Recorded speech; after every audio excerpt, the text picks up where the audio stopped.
What's up, everybody? Welcome to the Shake Up. Oh, what's up, Pace? Just trying to get up from a nap. Let's see. We got Saratoga, only Saratoga. We start at the second race today. I think no turf. Oh, fuck it. Oh, no. I'm tired today.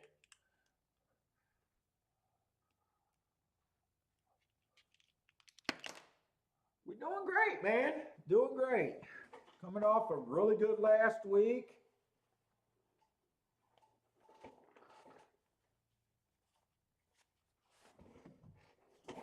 Oh, just feel like a slow easing in day today. Oh, what's up, Fatty? Let's see. I got to get my shit. Let's see. Let me grab my ADW.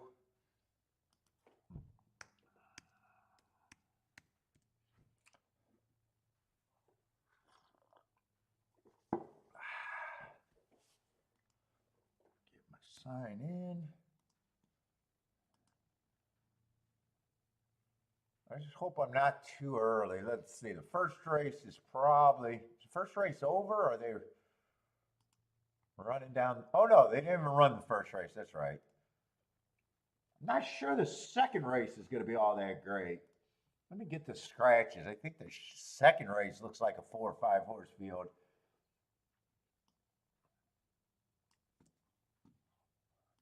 Last week is Saratoga.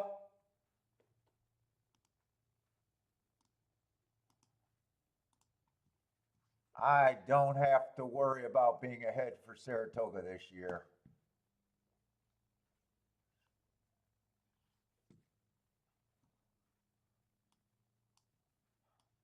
Not even a question if I'll be profitable. Not even a question. Not at Saratoga this year. Let me just get the scratches. But if you're not profitable yet, you got about 4 days, 5 days to get there. Yeah, lots of scratches today. That race is going to be ugly. Let's see. What is that? Fifth race, 4 through 9 is scratched. That's a lot of fucking horses scratched. 4 through 9? Holy cow. Here, let me do it this way.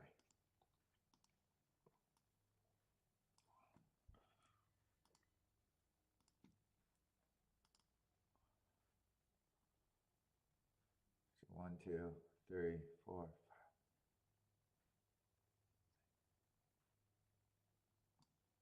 I think that's right there.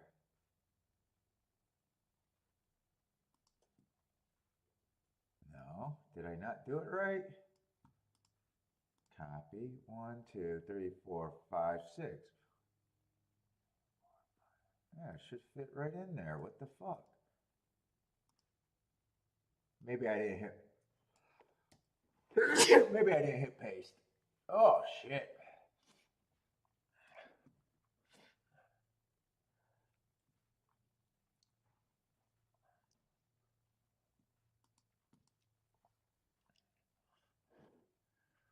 Hopefully the late half of the card, or after we get past this race, they look good today. Hopefully.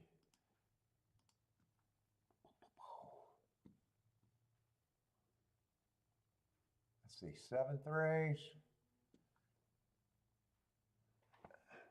Let's see, we got 16 horses. Let's see. 1 through 4 is going to be out. What leg am I working on? The 7th race? 1 through 4 is going to be out.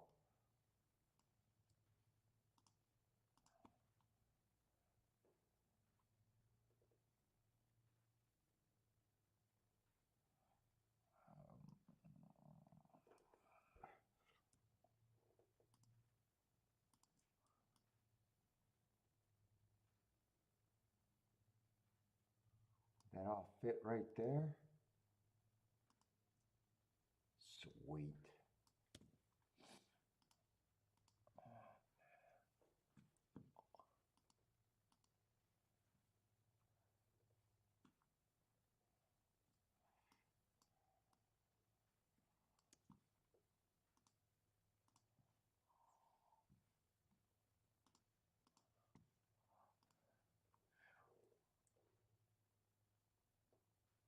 What's up, Joshua?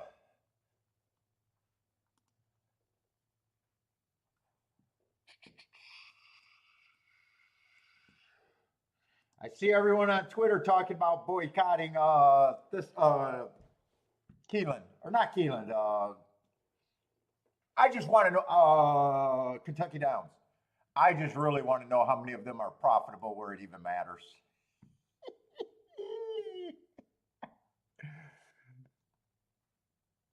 Look, if you're in no danger of being profitable, you don't really got to worry about takeout people. You really don't got to worry about it. No, no, it helps some people that are close, but if you're nowhere near close, you don't really have to worry about it. Takeout is not most of the players' problems. God damn, I feel like talking shit today. If you're close, no one's close enough where 1% makes a difference. I guarantee you that.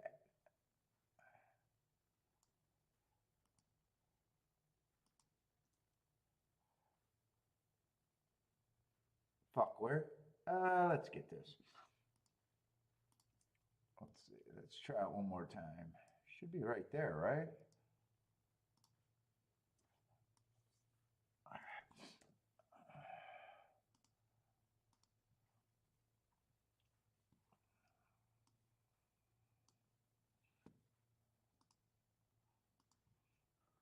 There we go. All right, let's see. What's the lowest? Right. Fuck. Right there, I guess, is going to be the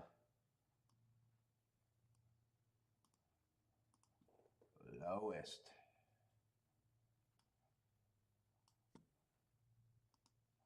Let me just get rid of the first race. I don't even need those rows in there. Get rid of the first race. There we go. We start with race number 2. Yeah, there's a 4-horse race there. What's up, Michael Hall? How's it going, man? In is in the house. Why, Joshua? What is are you masturbating? You need my face to be bigger? What the fuck you need my face to be bigger? Am I on the wrong screen? I might be on the wrong screen, actually. Let me see. No, I'm on the right screen. Why do you want my face to be bigger? Dude, that's something the ladies should be begging for, not you, Joshua.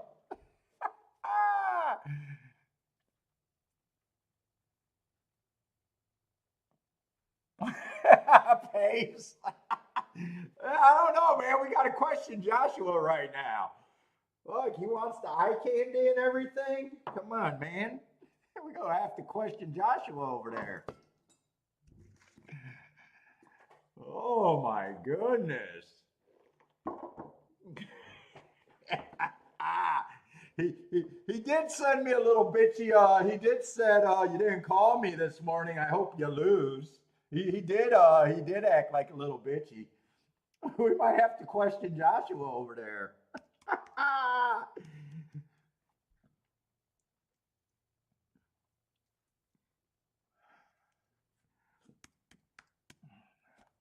Coming off a great week last week. Really good week last week. Sunday show was kind of shit because Sunday, actually, I was a little disappointed about Sunday show. There were some really good spots there, and I felt after the show, I had a hard time relaxing after the show on a really good week. Part of it was because I thought I had all my marks done and I was fucking around and couldn't do betting boards.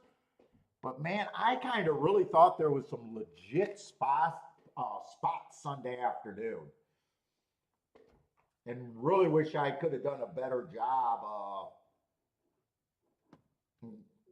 I normally come prepared. That was honestly a mistake, but to be honest, that kind of bothered me. That did kind of bother me. I didn't feel like part of it was I could have been checked out too. I didn't because I had a huge week, but I was definitely like That 151 to 1 exact. I also ran second with that 19-1. I got beat by 2 8 horses in a row. And I felt like those should have been noticed. And then the last race, that 16 to 1 beating the outside horses when I thought it was an outside track. I didn't like completely the way I played that. But other than that, last week was huge. I think I only hit 6 races and cashed for a bit more than an average Rolex. So, and fuck it, what I was able to keep, the ROI on last week was better than it normally is.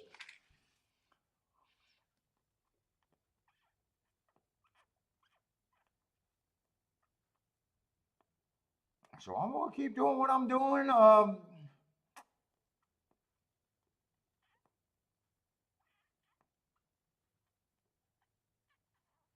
Who do I like in the first race? Probably no one, man. I'm looking at that betting board. Put it this way, pace in a race like this, you don't even know, you don't even need to like anybody. If you're exacta player, you're pretty much in a spot where fucking elite, if the 5 can't get first or second, there's probably nothing vertical in this race.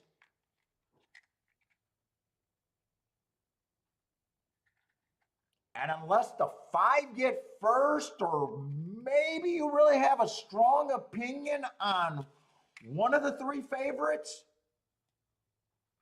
there's probably not much in a horizontal either. Like, this is a race where you just look at it and you know where you need to be. Now, if you're looking to play a pick 5 or something like that, you know, the 5's obviously the best thing you can get to. If you got to use the 3 favorites, the 1, the 4, and the 7, I would suggest against that. Pick 1, pick 2. It's not even handicapping at that point. You know, this is just a race that it is what it is, and I just don't, I'm already checked out. I'm already checked out now that I'm actually kind of getting to the racing form. The 1 and the 1A are both first-time starters, so and this is a race that I normally wouldn't even like, even if it was more than 4 horses in a race. Yeah, this is a race that just got sit out all over it.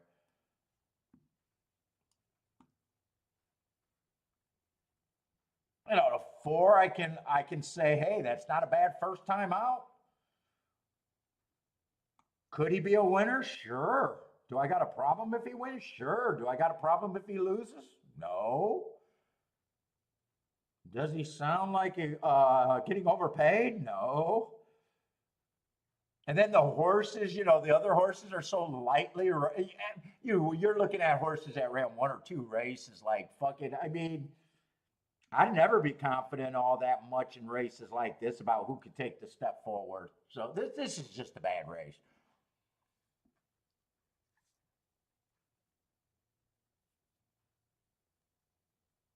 Ah, Scott, what's up? Paul, just want to thank you on your Otis videos.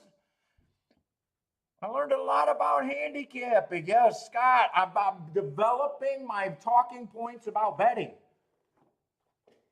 Yeah, just doing the show, man. I can't believe how much I thought about the game different. You know, handicapping is nothing special. Once you know how to handicap, I suggest guys to stop trying to figure out how to get better. You know, once you know how to get outside of the box enough. I always say my handicapping, to be a good handicapper is nothing but pricing. You know, if you're looking for a handicapping system, how I would judge it is, does it get me the prices? Does it get me enough plays? And when it get me the prices, can I bet them the same way I could chalk? Because it does you nothing when you can get to prices and you can't bet them with any confidence.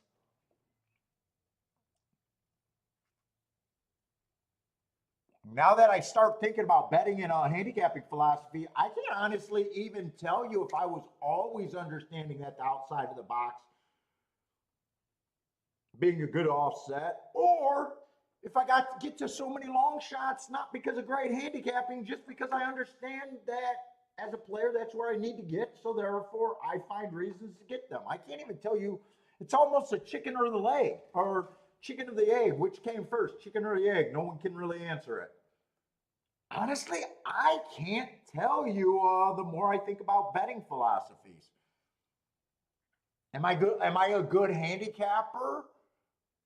Being able to find long shots, or am I understand that I need to find long shots so I event handicapping ways to get there? I honestly can't tell you the more I think about it.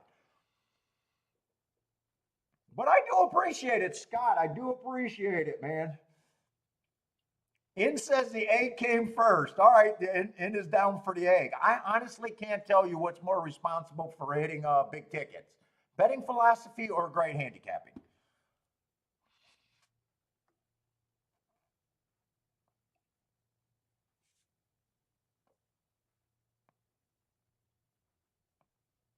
I've been wanting to update that shit, but I'm kind of getting burnt out on doing the channel. Really. Keep wanting to do more work, and at the same time, I don't see enough upside for me to keep doing. The channel's not growing fast enough, and I'm getting irritated with that. So,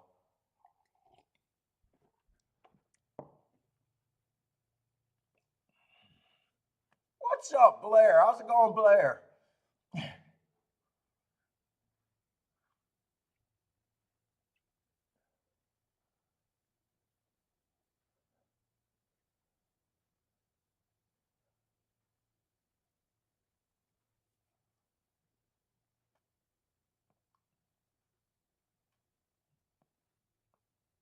Oh, this tastes very nice today. Let's see. Yeah, guys, feel free, guys and gals, feel free to throw out other bets because we're already starting with the sit out.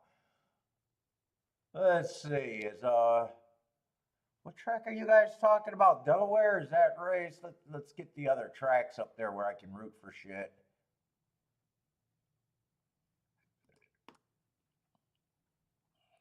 Delaware looks like they're going in the gate.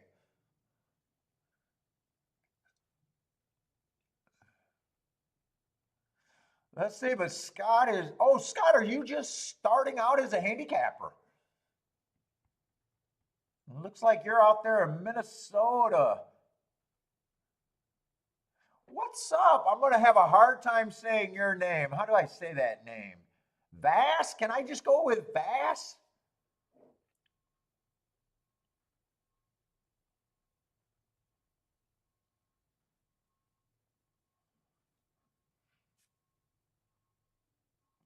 Vass, you can go to Brisnet. I don't know why.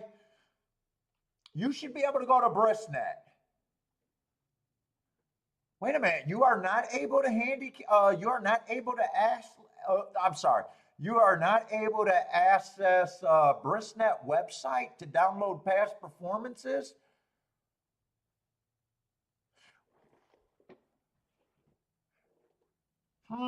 I would think you could go to Brisnet. I guess if you can't go to Brisnet, you probably got to go to the Daily Racing Form. I don't know who the other competitor. Time Form is another competitor. I don't know who's available. I don't know why Brisnet wouldn't be available in India. It's not like they're ADW. I can understand. When I first read it, I thought you couldn't get Brisnet at the ADWs, and I was just assuming you can't bet through the ADWs.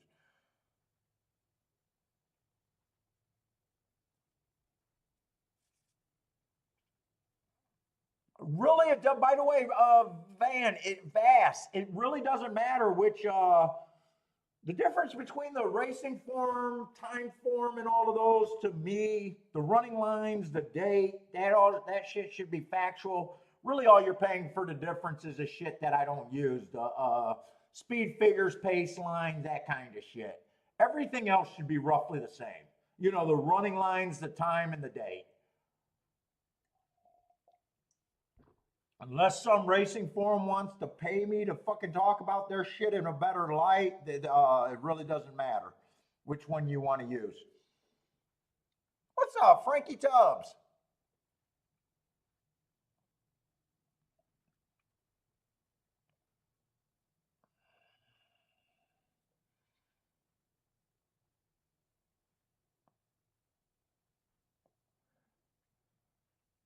Scott goes to Canterbury to play the ponies. Today we'll be going today. Only 8 races, all claiming in special weight. Hard to handicap. So, but you're brand new to handicapping, huh? Well, dude, Scott, feel free to ask as many questions as you can. I tell you, fucking run the risk of ignoring the chat room if you're brand new. We'll try to answer as many as we can. If you got questions, please. This is a handicapping show. It's not a tout show. So, man, I'm pro handicapper. So, fucking feel free. If you got questions, feel free to ask.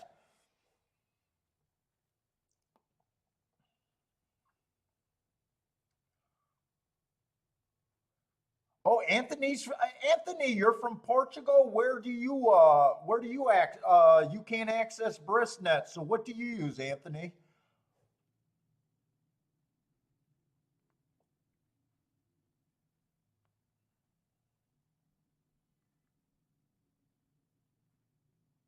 Hey, JW, I wish I could show the racing. I'm trying to get in touch with people to try to give me permission. I'm hoping that it's possible.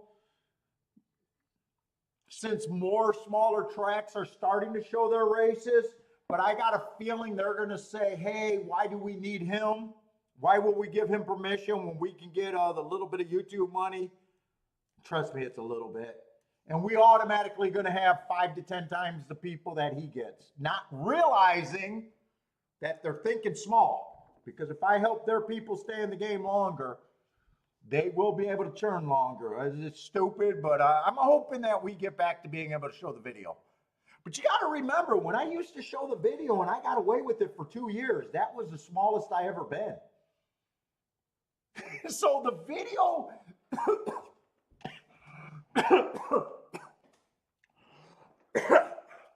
I do know that the video is not guaranteed because I got away with doing video for 2 years.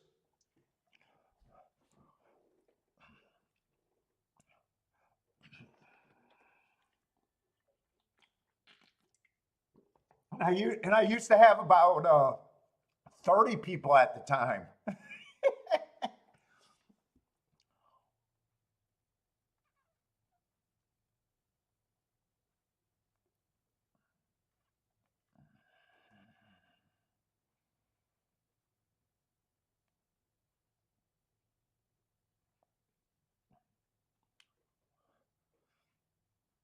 Yeah, I definitely like the horses' running lines and biases, but Scott, definitely think of horse racing as pricing. It's really handicapping is nothing but pricing, and then pricing. You'll once you get the pricing down to where you're comfortable, your pricing then tells you what bets you can make, and then you got rules about what you can link together.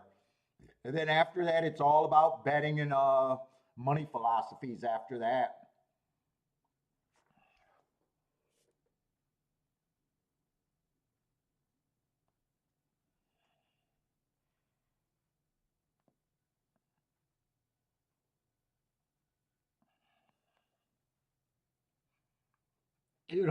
Understand reviewing your bets and understand what kind of horses you can support, which ones you can, and which kind of race you can is a lot better than trying to find the magic handicapping bullet.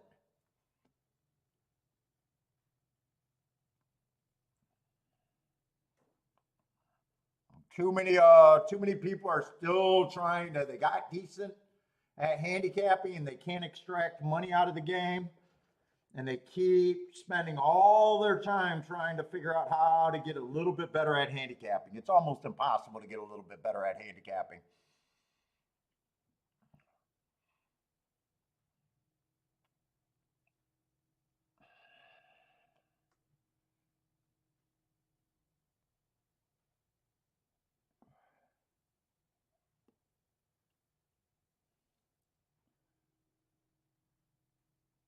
What's up, Charles?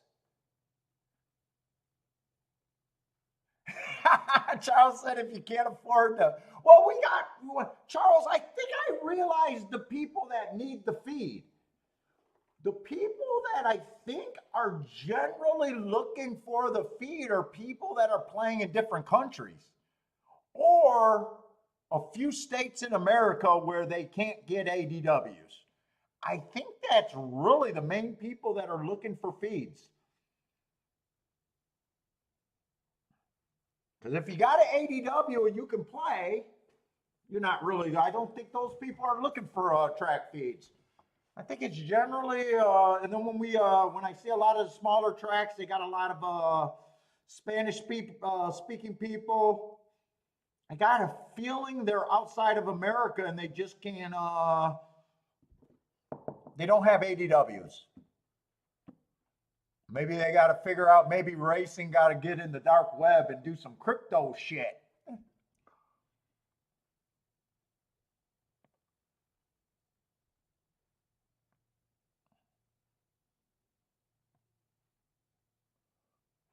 Let's see. Anthony has trouble just getting information in Portugal because of the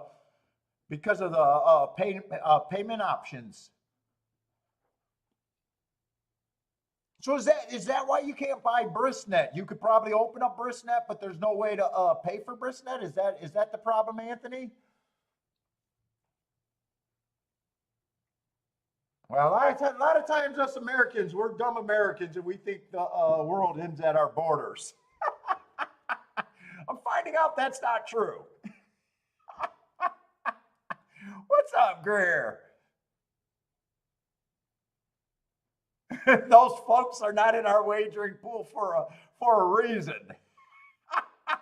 Charles is coming in with some energy today. What's up, Charles?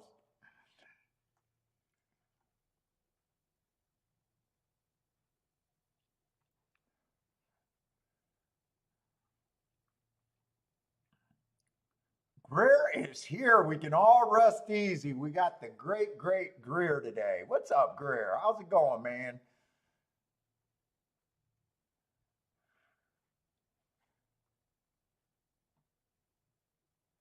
Greer's been practicing. He's ready. He's telling Blair to watch out. He's ready to roll over, steamroll on Blair.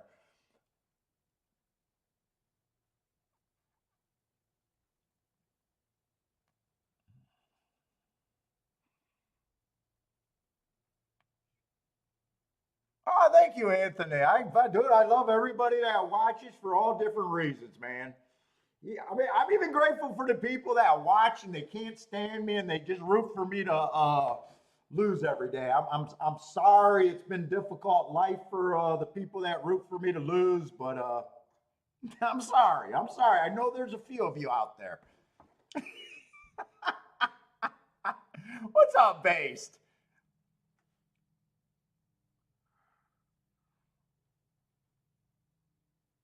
Tampa. Oh, Tampa. Hopefully, you're not in the hurricane path where or got any property that's going to be flooded. Based. What's up, Based? Joshua can't wait to see me lose. Joshua, you must be pissed then talking about the ROI conversation. That's why you didn't call me the last 2 days. Is that why you didn't call me the last 2 days after you got the update of last week?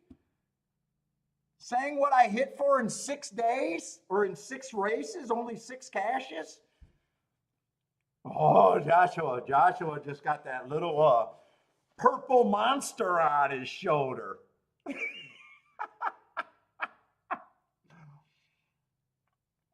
Well, Joshua, I'm still rooting for you. I'm still rooting for you, man.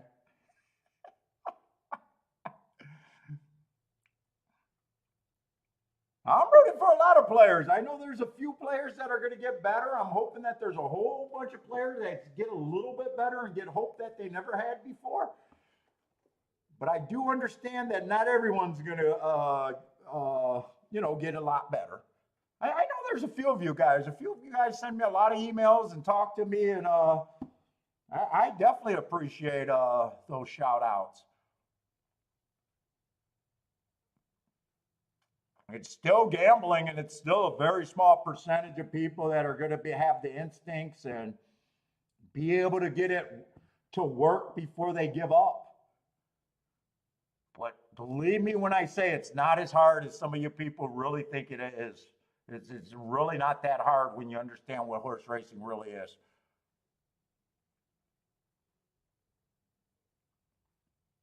The bromance is over. What's up, Boulder? I talked to him 2 days ago. That was enough, Boulder. I talked to him 2 days ago.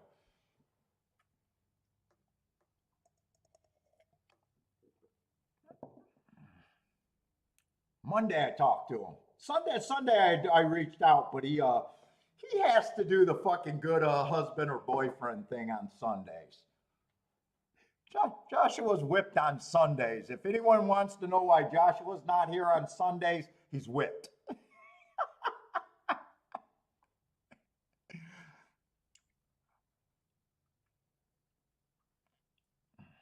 I see they're getting ready to load over there at Saratoga. But by the way, Joshua, this might be a warning that some people might not want to talk to me because everything's free to talk about.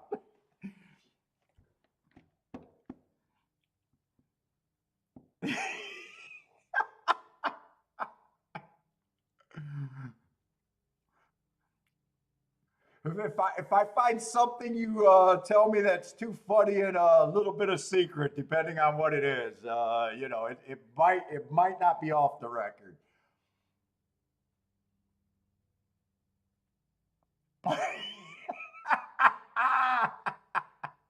Oh, he doesn't like it being called Pussy Whip Day. He'd rather it be a family day.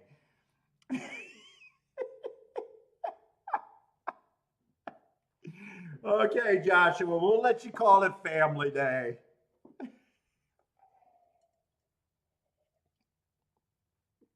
Let's see, top secret chat. No, I won't talk about how he's doing or his ROI or what edges he might be trying to exploit.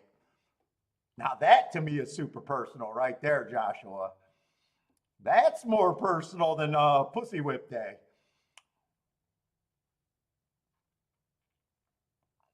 So someone tells me a secret handicapping factor they've been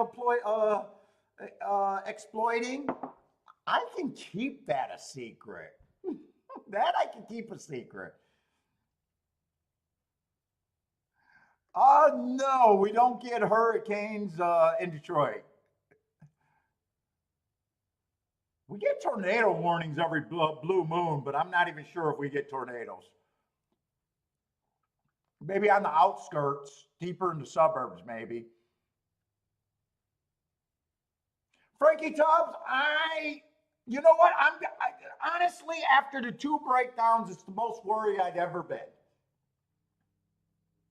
And I'm not worried about PETA.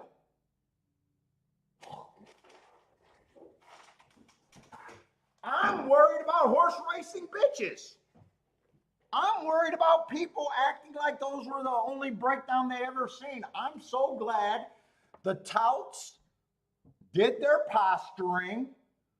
They refused to sell their picks on Sunday, and they were right back in the game on Monday. But I am more worried about horse players being whiny bitches than anyone else. I'm not as worried about PETA as I am about horse players. To me, dude, every time I see a breakdown, I want to shut the fuck up. I want to shut the fuck up and act like it didn't happen. You want to know who's giving everyone the press and ringing all the bells? Fucking horse players. I am more worried about the horse players being the biggest destruction thing in this game than anything else right now, to be honest.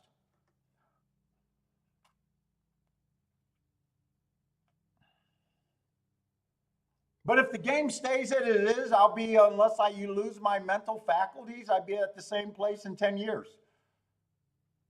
I mean, you got to remember, I started in 1990 and I started in Detroit. And from the day one at the track, people were saying that the game wasn't going to last 5 more years.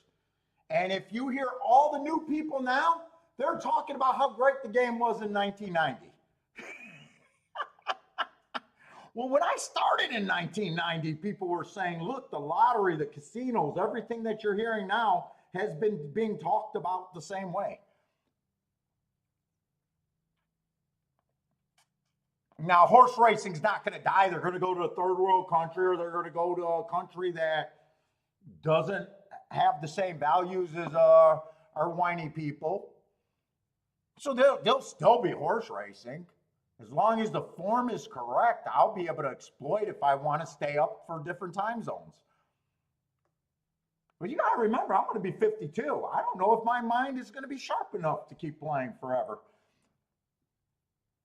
I might just have to make as much money as I think is humanly possible at this game in a short amount of time. That might be my new goal. But I honestly, I've never been more worried than going to Twitter after that last breakdown and acting like, and seeing touts act like they'd never seen a breakdown before. Touts saying, hey, I'm going to take the day off and go to church. That literally was the quote from touts. It was the funniest fucking thing I ever seen. It was almost like every fucking 60-year-old man turned into a fucking woke 20-year-old for the first time that I've ever noticed.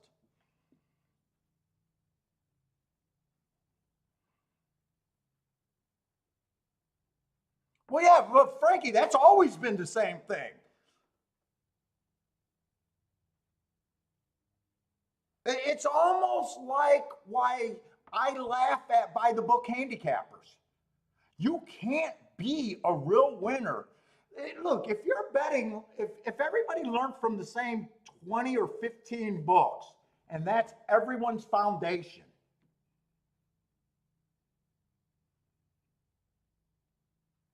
and no one understands the good part of their opinion, and everyone stays in that box, it forces you to be a 100% better at the best.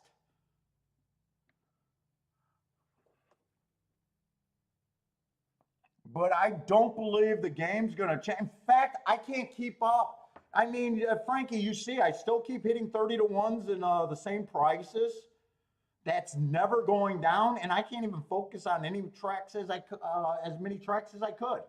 Technically, I could get people to work for me and fucking have people mark my forms and have people look at every fucking track that's going on right now and me just approving plays.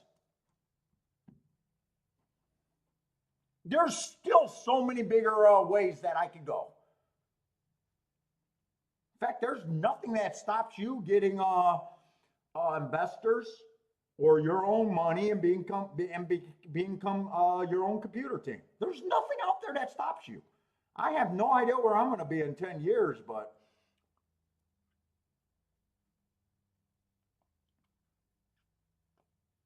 I don't think the game's changing. I've always been the most excited guy about handicapping to ever wake up every day.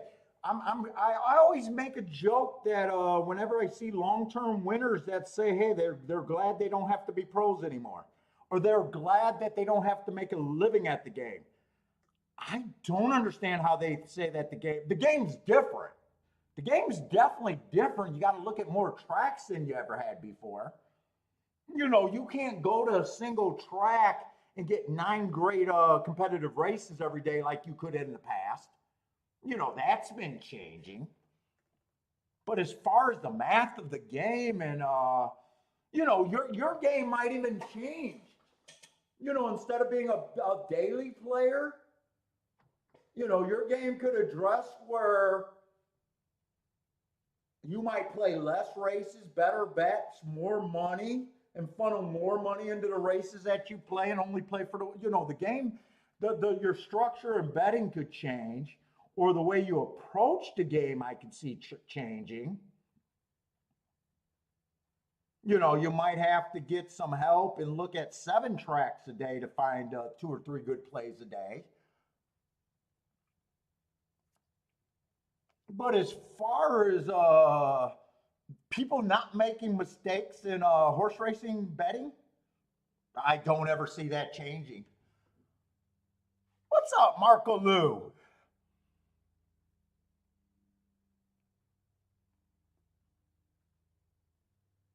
Who got Paul on the rant? Bad Racing got Paul on the rant right so far. Frankie Tubb says sorry. I mean, how many people here thinks that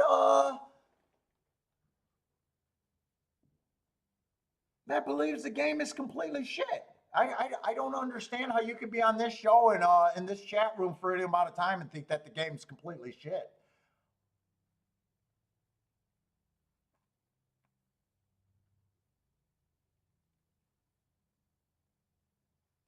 Tampa says he thinks he heard Kiki say shut. I had to go apologize to her for yelling at her. Dude, that's one thing you don't want to tell me is shut up. You do not want to tell me as a person to shut up. That's just one thing that I just cannot, will not. Those are fighting words to me. You tell me to shut up. We're talking prison rules. Everybody knows that about me.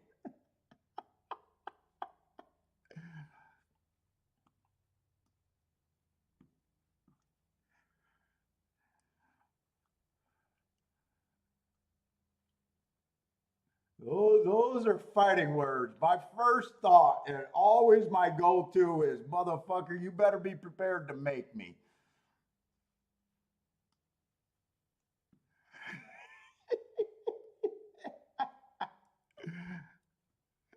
Well done, Tampa. By the way, well done, Tampa. Bringing up some old shit, huh?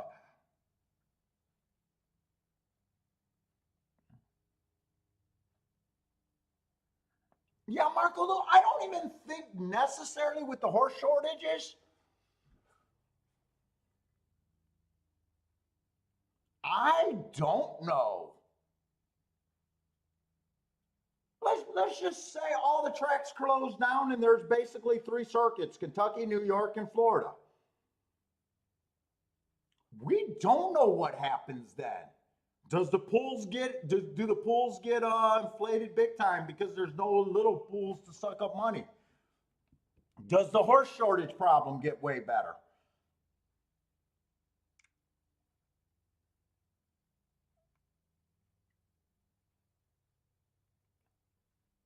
Yeah, well, that track, that handle is a bullshit thing because of inflation. $100 today is not $100, which what it was in 1990, and $100 in 1990 is not what it was in 1950. I mean, we all know about that. What's up, Mofo Joe? What's up?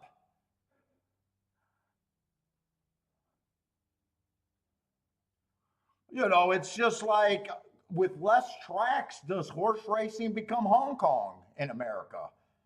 You know, where the handle's out of control and it's fucking sounds like a beautiful game.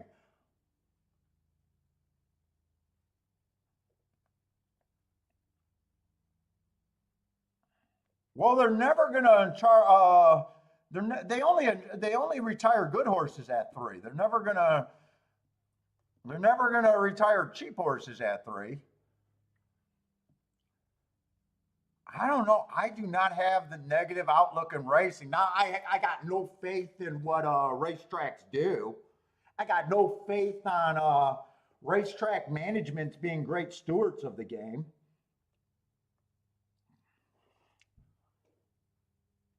Now that I don't you know, do I think you should ban do I think you should you know, I'm a little pissed off that Kentucky Downs race takeout. They still got one of the lowest takeouts of the game.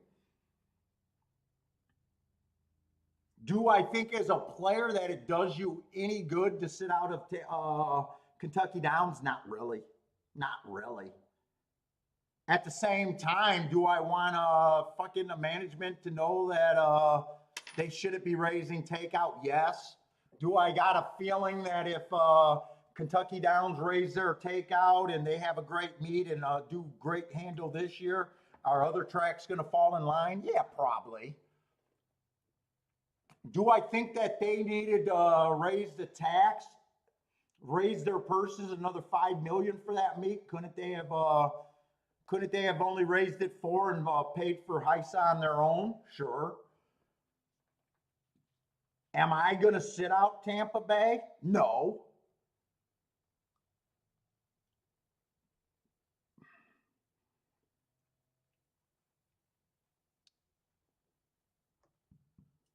It's still going to be a great betting fucking product. And we need great betting products.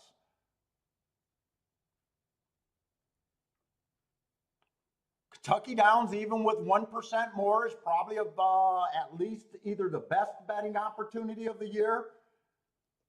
It's right up there with Turfway Park.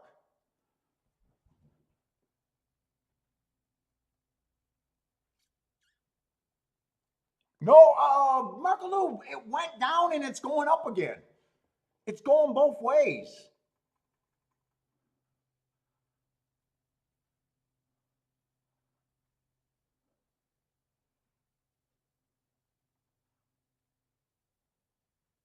My size of my wager, my losing days went up.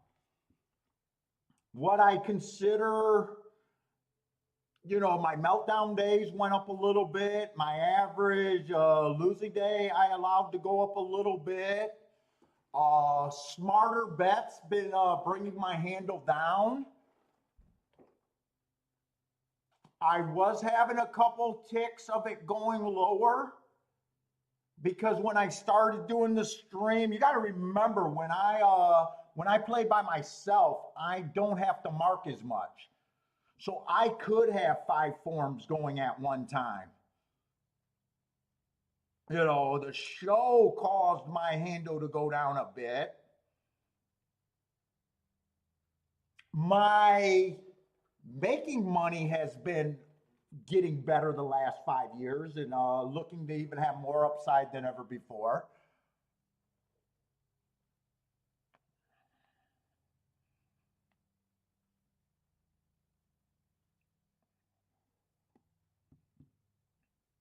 You got to remember, my game's not based on handle. My game's based on me making an income. So if my ROI are better, I don't have to bet as much. But it's nothing I do is by design.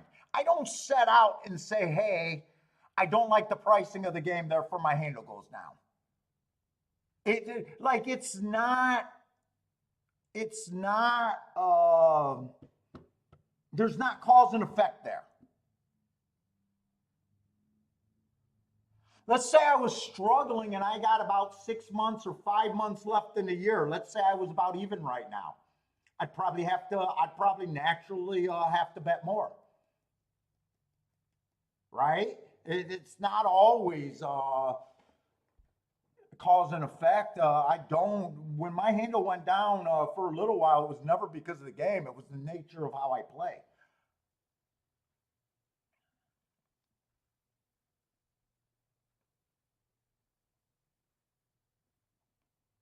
Oh, I don't know if you've been watching the last 3 weeks. Mofo, you're completely wrong about that.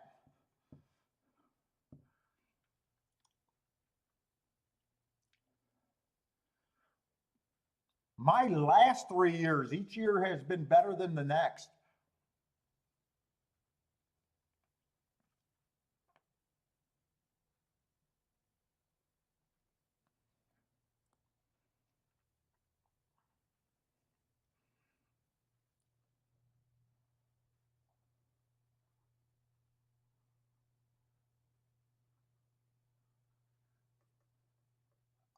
Scott, advice on playing daily doubles through the whole card. I don't know if your goal is to have rolling doubles. But I address doubles the way I normally address doubles. I like looking at doubles where I think, I don't plan, let's roll doubles all day. I like Gulfstream if I got two dirt races back to back, as long as I got good sequences.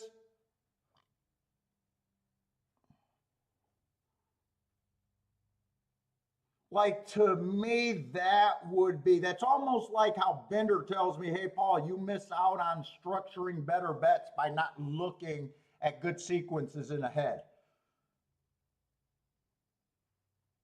You know, if you don't have an opinion, I don't have an opinion about trying to get, or if a race is bad for you, I don't feel like you need to force doubles just because they're available.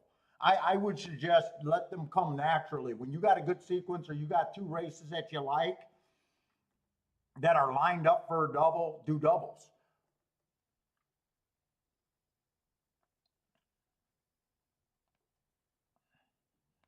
But it's not really, I'm going to be a double player and I have to play doubles every race. That I think is a bad idea. But if you look and you like a card, like let's just say they ran the jump race. I'm not going to play a jump race and then play a 4-horse field thinking that double is going to be great for me. I still want, like this race, the nature of this race is not great for me. Uh,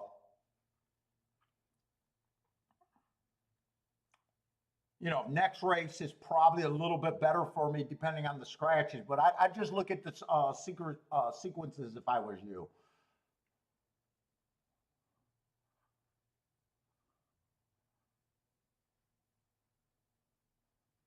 Let them come naturally, or however your game comes.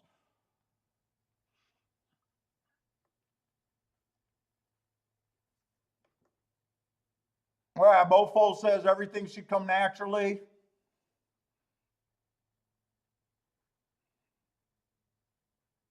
The same about forcing a pick five. If I was a pick five player and they had two baby races in it, if I was a pick five, I would know that I'm either having to buy those two races or I got to avoid the pick five for the day. It kind of comes the same thing. I'm not a pick five, but you got to look at the sequence of the pick five. Not every pick five.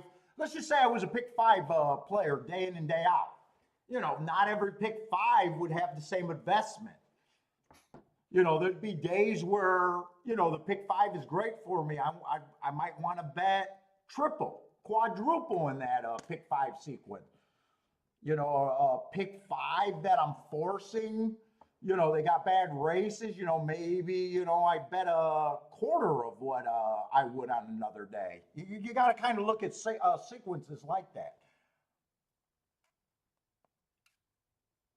Pick five where you got two strong singles and they're going to be prices, you might address that for 10 times the amount of a pick five where you don't know what to do with.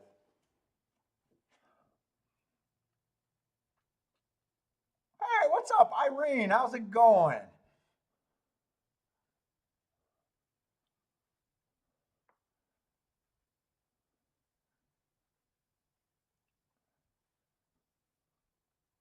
Like so many handicappers want, if this and this is equal to this, I got to do that. And that's not really how I think the game is really played.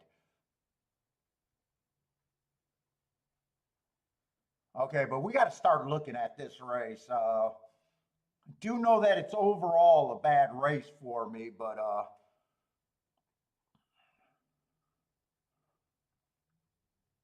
I got at least 3 or 4, actually 6 first-time starters.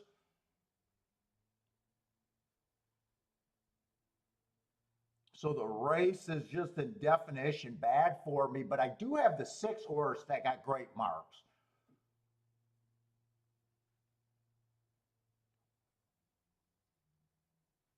Get Paul on a rant so we can get to a $50 horse. What's up, buy stocks? Six is the only spot here for me. I might force something here. I won't have the right to bitch because, I got a lot of first-time starters. 6 just earned a heart every race. The hearts are my best marks. If I could get 9-2 or better, I may be able to start something here. but it's a race that I won't have any confidence. I don't even know if 9-2 is actually value because I need running lines to price out the opposition, and I'm not going to get that. So I'm looking at this race, and right now 6 is the only spot I could get to at the same time. It's probably would just be a play bet category for me at the best. I got no reason. If I lose this race, I won't have any. I won't be able to feel like it's a tough beat because I'd be more than likely getting beat by either a horse that ran and looked bad first time out or a brand new first time starter. I just got marks on one horse that is good enough to where I like my hearts. If I get 4-1 or higher, I probably can make a bet here. But that's the situation that I would be in this race. Well, Marco Lou, remember 6 is a quitter, and he might very well be. Now, last race, I do got that it was a stalking day. So I got him, I'm looking at that race. He could very well be a quitter. I'm looking at that like he was running against the bias, The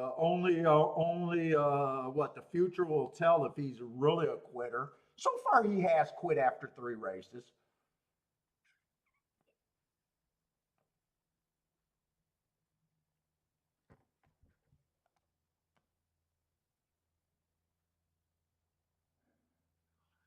Now, if there was a few other horses that I can make cases for, I will say that the 6 at 4-1 would shrink in my opinion. But this race, there's really no one else that I'd be interested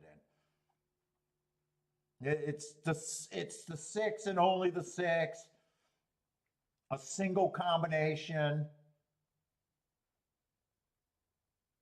Or a single here, and it's either he's good enough or he's not.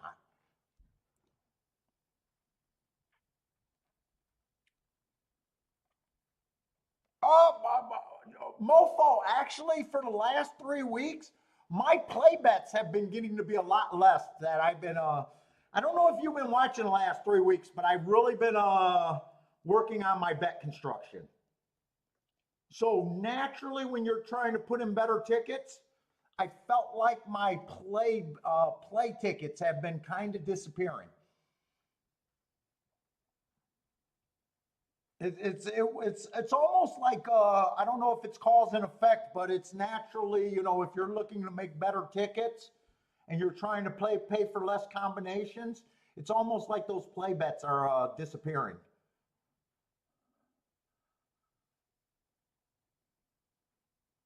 It's not like it's not by plan or design. It's just naturally kind of happening.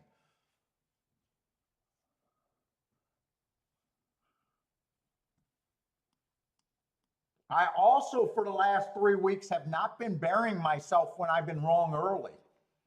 Making better tickets, I'm paying for less combinations.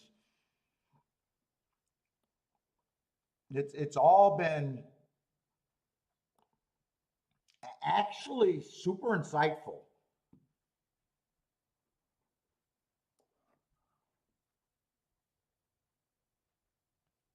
Oh, doubles are still a good bet. I don't mind playing doubles. I had a major score a few weeks ago, two weeks ago on a double that I hit for more times that I've ever hit a double before. I hit a $70 double that paid, I think, $57 for one. I had it 70 times. I never hit a $70 double in my life.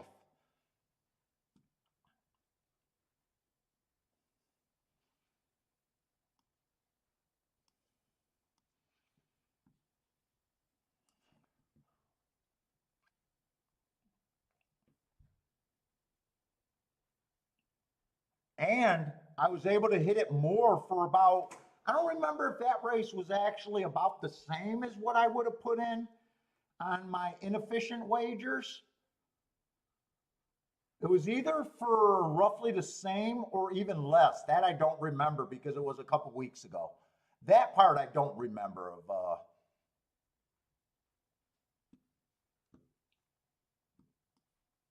I remember another day I hit a play bet, and I've never hit a play bet for $20.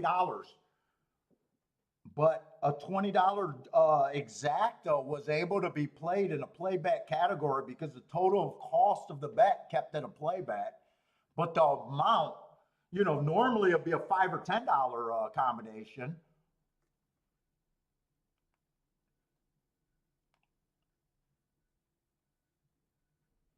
So that's the shit that I'm like looking at right now.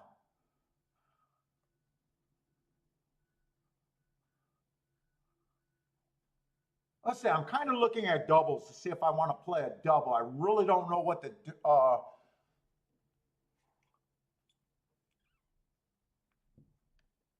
we haven't really seen too many races.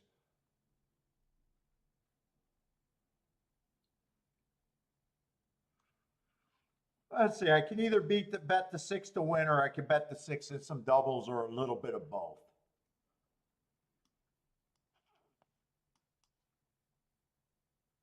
This is probably going to be a play bet that I'll be able to hit for more. If I'm right.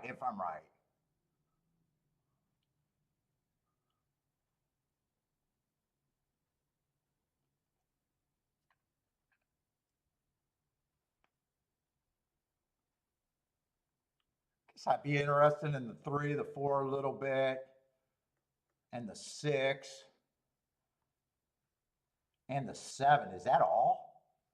Wait a minute, how many horses are next race? I said 3, 4, 6, and 7. Might just be better off to just bet the money on the 6 to win. Let's see. 3, 4. Is next race a 5-horse race? That's pretty much an all. That's pretty much an all. Let's see if I want to do doubles or just a 6 to win. I'm not sure.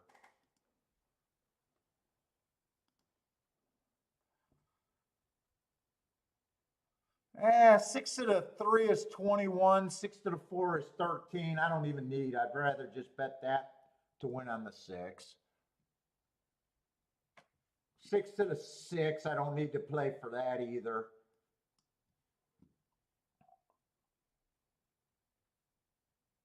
Oh, there is no 6, 7. Wait a minute. There is no 6, 7. So do I got a number wrong?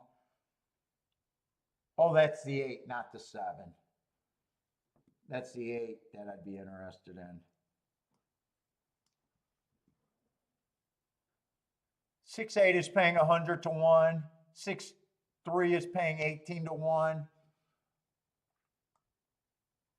You know what? I'd rather just bet more on the 6, forget about the 3, 4, 6, and just play the $100 double. Where I can just bet $10 if I'm right about that double. If it doesn't drop from $100, that'd be $1,000 back. And then just put whatever rest of the money I was going to do on the 6 to win. I think that's how I play that race.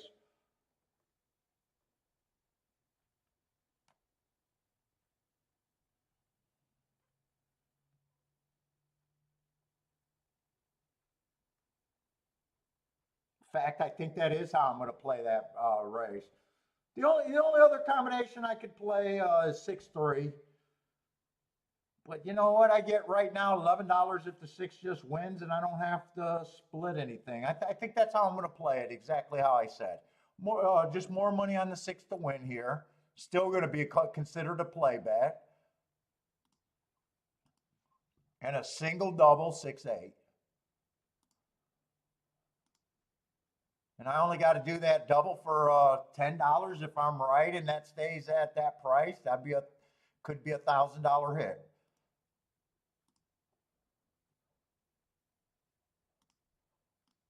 For very cheap.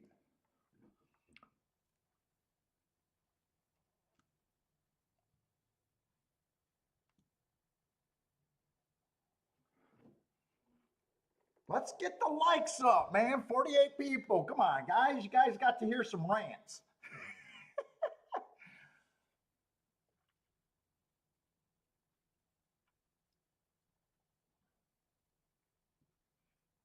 Maybe with this theory, I could even just play the 6-2 because I think 6-2 would pay, but I'm not going to add him on there.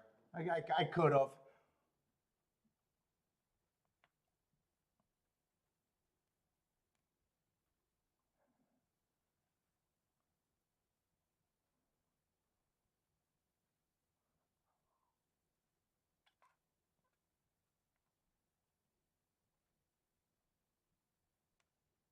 Let's see. Irene got a ticket. She's starting with the 1 and the 7 here. Good luck, Irene. Well, only good luck if I can't win it. I need to root for my 6 first. But if I can't win it, Irene, I'll root for you. On break likes the 1, 2, 3 at Toga. Buy stocks is also. Oh no, buy stocks says no bets, but he'd be interested in the 1 if he was playing. I could have just as easy sat out this race, but I thought if I got the 6 at that price, I'd be willing to take the 6. 6 might be a quitter, might not be good enough, but he was my only spot. He gets a nice lead early. It's just if he's good enough.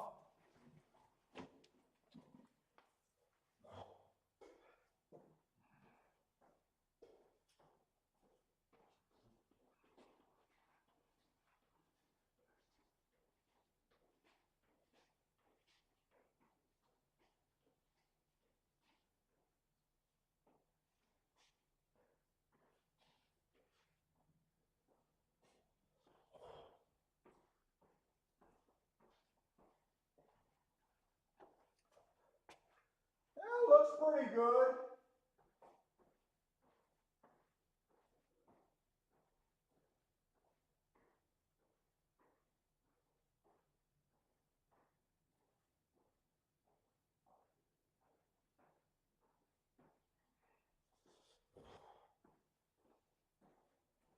Well, at the top of the stretch, he's either a quitter or I'm a winner, one or the other. He's either a quitter or I'm a winner.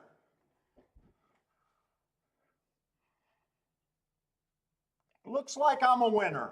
I'm a wiener, guys. I'm a wiener. Omar with the boom. Let's go, Omar. By the way, that's exactly what I put on him, 50 bucks.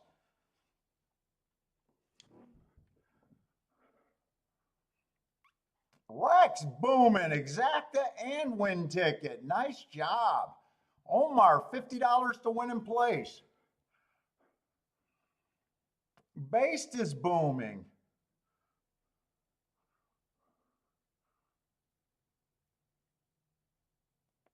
Oh, Irene. Oh, I'm sorry, Irene. Okay, Irene, you were on the 6. Okay, I was in the wrong leg. Irene is live on her ticket.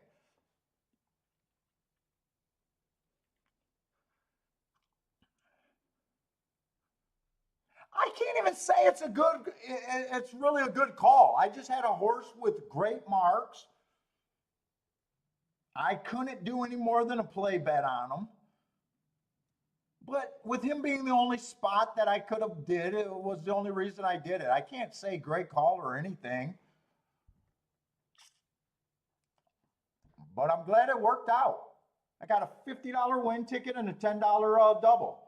So that falls in a little play bet category. I could probably even win a little bit more on him to win, really.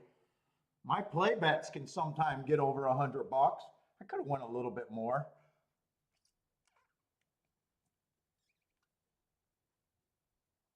But I was comfortable with the 50. I take the 50. Pick up a $200 bill. If I'm wrong about the double, I still get a $200 bill. So I got a free ride at the double right now. A $190 bill.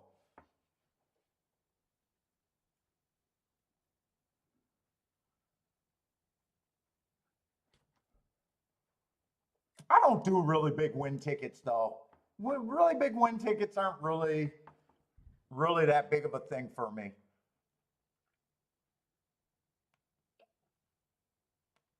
And in that race, I knew, if I get beat, I'd probably get beat by a first-time starter or a horse that improved after one race. Well, that was more of a situational bet, I would say. And four's not a quitter today. I think Marco Lu pointed out, I think I bet him last time. I probably bet him last time at 7-2.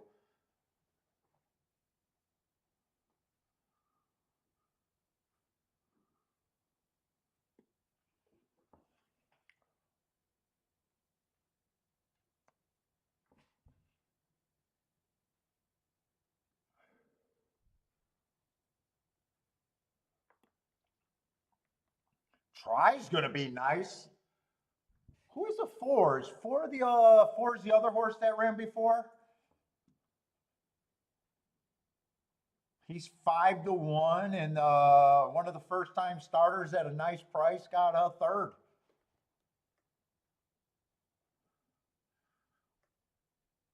Exacta was okay. Probably Exacta probably should have paid a little bit more, I would think.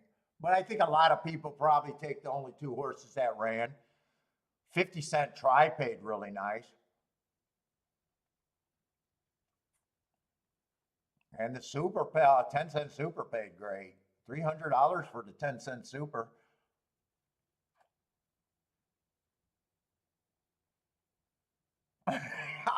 Irene, you wanted to do some more betting? Got shut out because she had the TV muted? Thank goodness the 6-1. Well, good luck on your pick 5 or pick 4 or whatever it is.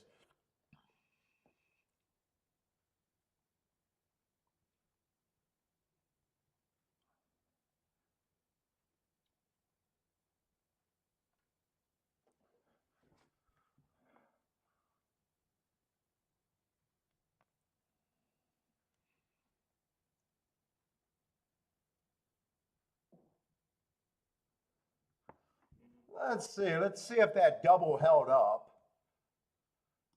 I wouldn't be surprised if it went down or stayed. It went up a little bit, 115-1. Right now, I wish I had the 2. I said that late. He's 4-1, and that's 126-1 double. But any of the other doubles I wouldn't have cared about. The 3 went down to $15. I think I made the right move, just putting more of the money on the win ticket than playing the doubles to multiple horses.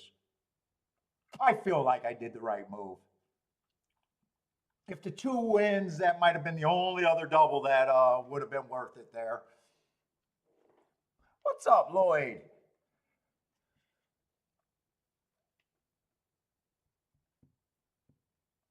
Yeah, Scott, I never played Canterbury.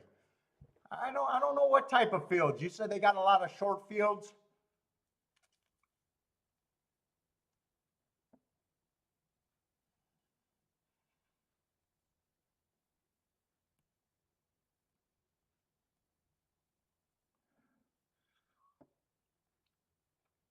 Mofo, the Diego Buster is someone I talked to on the phone. I haven't got a phone call from him in a while. What's up, Diego, by the way? Mofo. He's active early today. A lot of times he's just hanging out watching.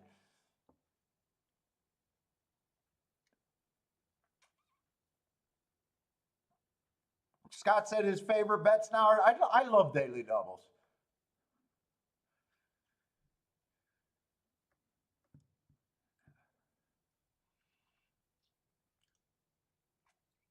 Let's see, Thaddy got an Indy ticket? Help us out with some plays. Let's watch some other races. 6-1 wire to wire. I don't really got to watch that replay. I think 4 was in second the whole way around. Yeah, 4 was in second the whole way around. You know what? I do want to see where the 9 came from. 9 was in third all the way around, it looks like. So that race kind of ran like a merry-go-round.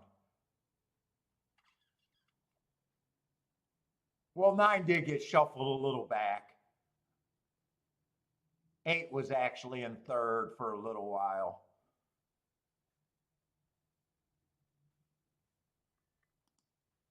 Let's see, if you guys got plays at Indiana, throw them up, or Horseshoe.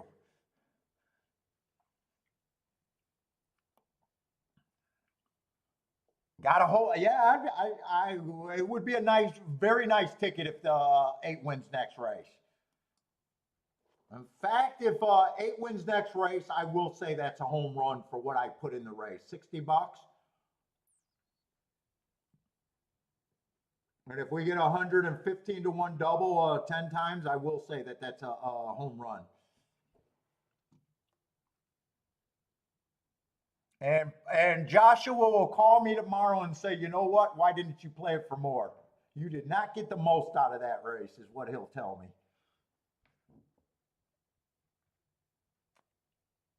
You shouldn't have put, he'll say, I shouldn't have put any money on the win ticket and just put it all on the double.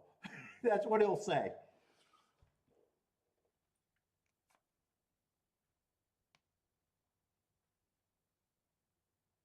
Oh, you sent me some videos today. I'll look for them. I don't check my mail that much.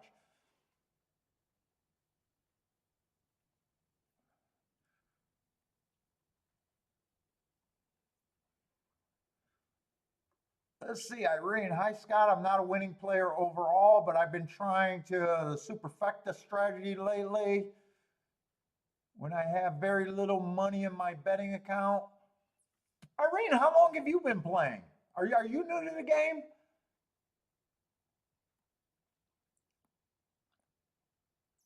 I know you're really active. I know you've been really active for at least probably about a year now, seeing you on L Show.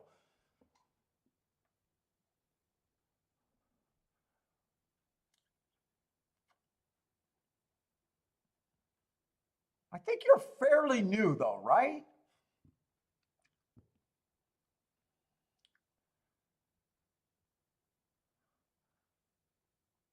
Oh, you've just been playing for a little over a year. Okay. Just a little over a year. So fairly new, brand new handicapper. I'd say that's brand new. You're just a babe right now. Just a babe in the woods.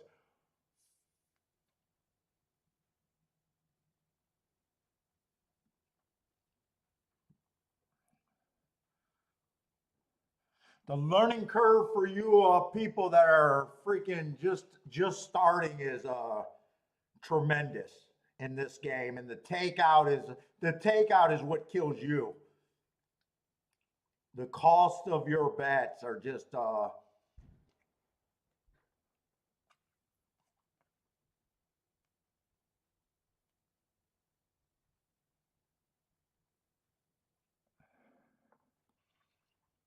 but you're a fairly new player.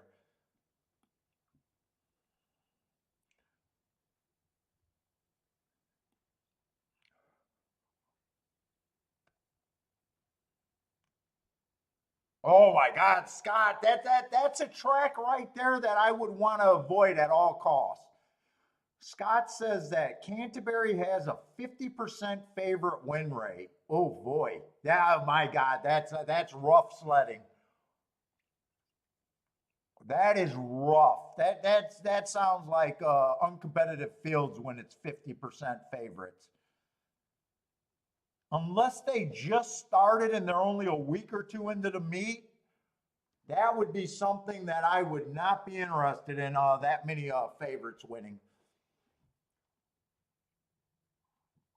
I would not want to hang my tack at a track that has a 50% favorite win rate. That's not good for the bettor. It sounds like that's good for the bettor, but that's terrible for a par mutual game.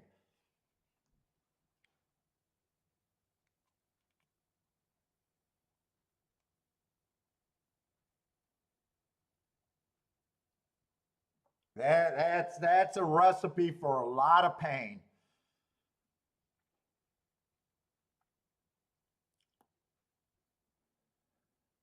That'd be a track right now with that win. That'd be hard for me to survive.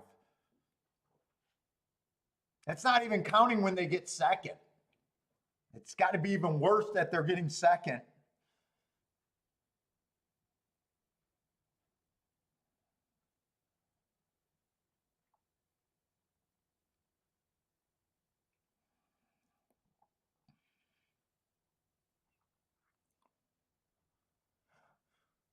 Let's see. Thaddy got the 4-5-6 over there. Or no, Blair got the 4-5-6 at Indy. I thought Thaddy had an Indy bet too. Did anyone else have an Indy bet? Thaddy likes the 7. So Thaddy and Blair are on two sides of the coin here.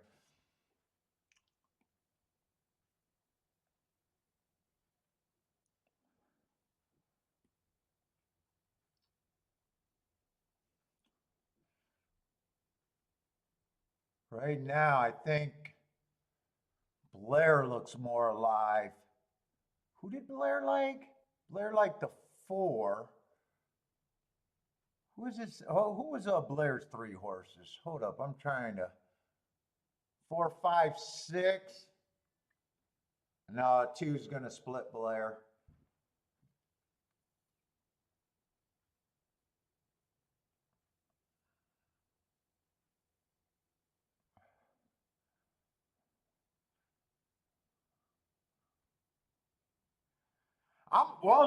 Diego, you always know I'm rooting for the later part of the cards. Pablo's just a puppy in the game? Fuck, I'm an old timer. 30 years? I think I'm an old timer in the game. I'm probably still one of the youngest guys at a lot of hardcore tracks.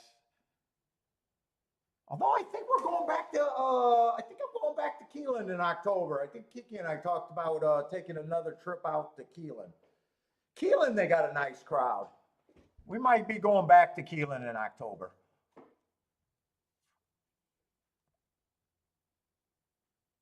Oh, Canterbury already started May, so they've got so they've been running that. Oh, Canterbury with that many favorites is, yeah, that's a disaster.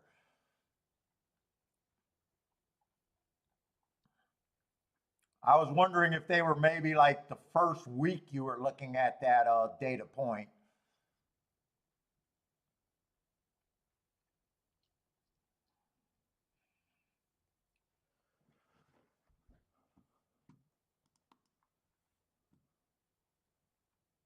Let's say Delaware is getting in the gate. If anyone got some Delaware plays, throw them up there.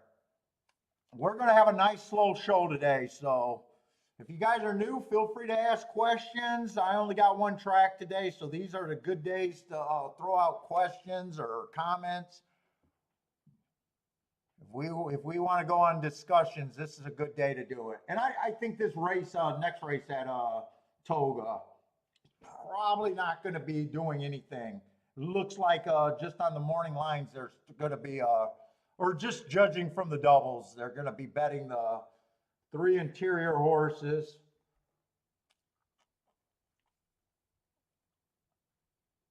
I'll say Blair likes the 1-2-6 at Delaware, and Christopher likes the 6-3.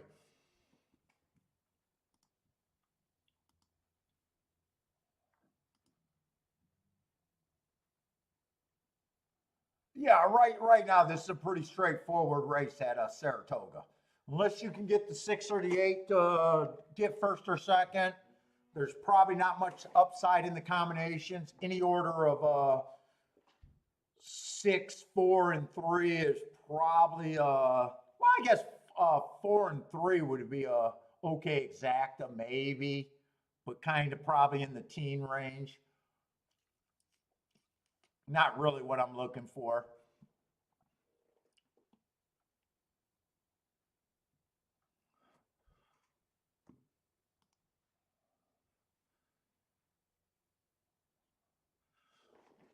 Delaware is loading, so if you guys got plays at Delaware,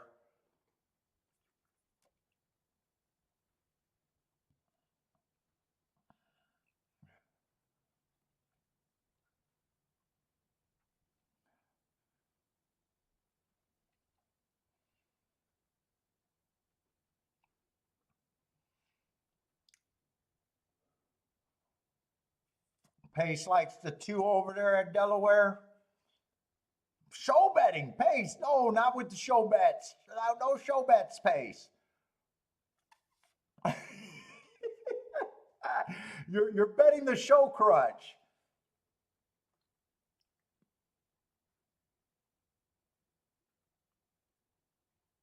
I am not a fan of show betting.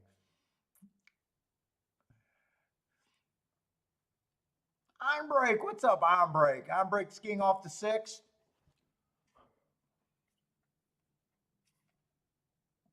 Paco the man says pace. Paco the taco man? Yes, a show bet. Oh man, show betting. I just can't get behind show betting.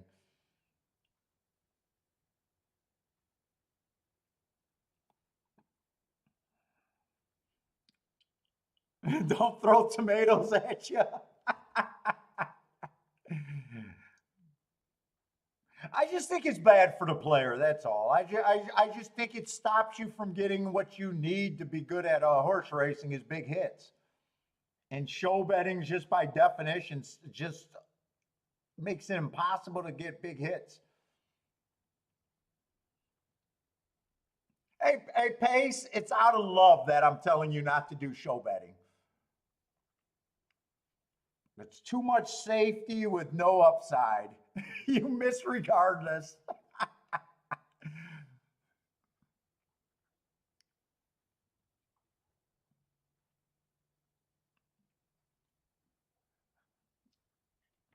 Let's see, Blair is booming. 20 bucks on the head. Who won that? The one horse? The one at 6-1. Nice hit, Blair.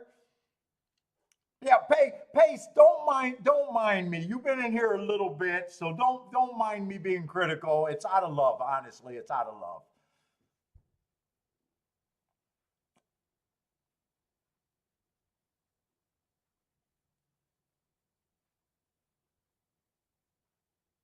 At the end of the day, it's your money. At the end of the day, it's everybody's money.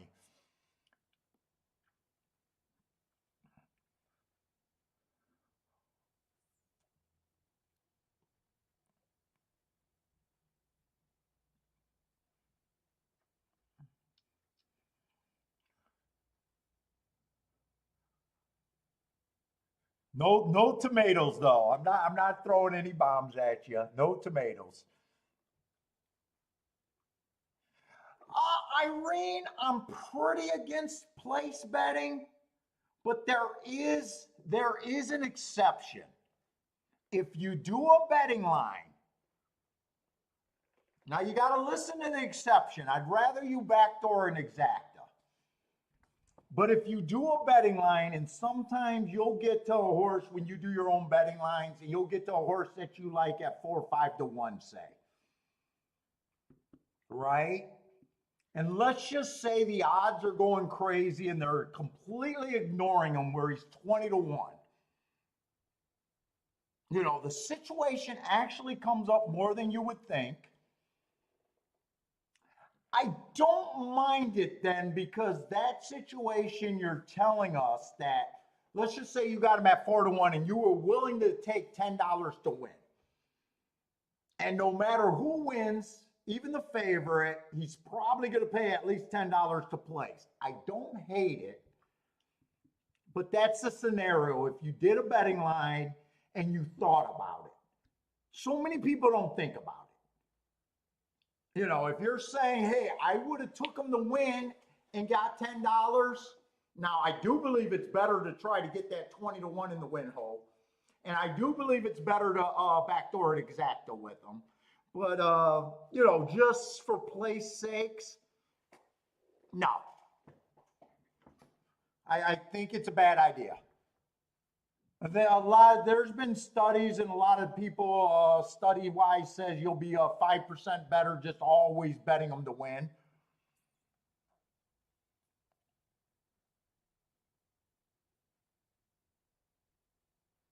If you were doing a show betting, I'd rather you just key the horse in third and give yourself some options with the trifecta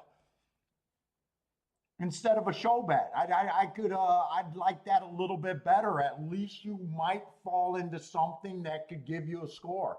Where show bettings just don't give you a score. They might work out for a day. We've all heard people do a great big show parlays that work out, but for just being a show better or a place better, I think it's a bad idea.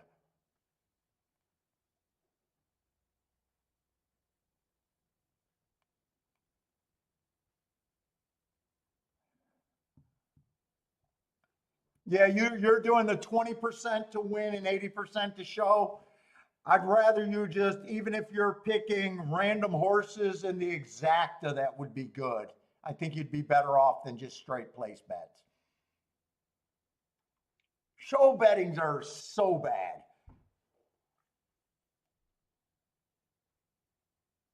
Think about it. This is Irene. I when guys try to nickel and dime this game and play this game like they're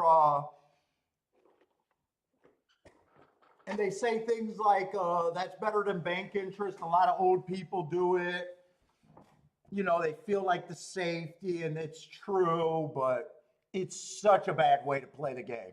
Yeah, you know, at the end of the year, if your ROI is better than bank interest, that's fine, right? But don't set up trying to beat the game with all your wagers being better than bank interest.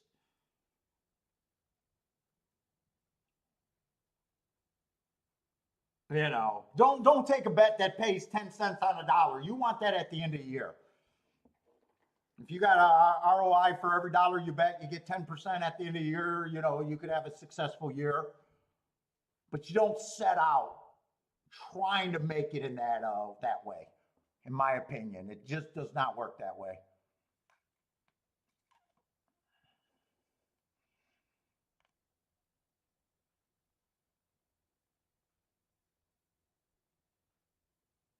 This is really the game's about big hits that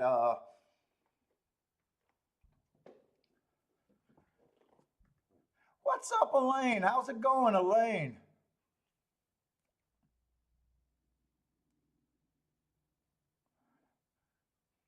Well, Lloyd looks like he likes the backdoor exacta better than a place bet.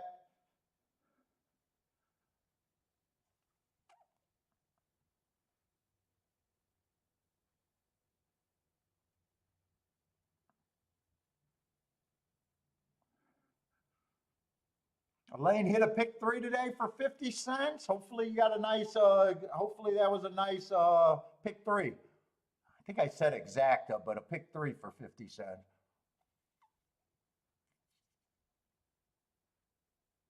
Oh, paid $93. Nice.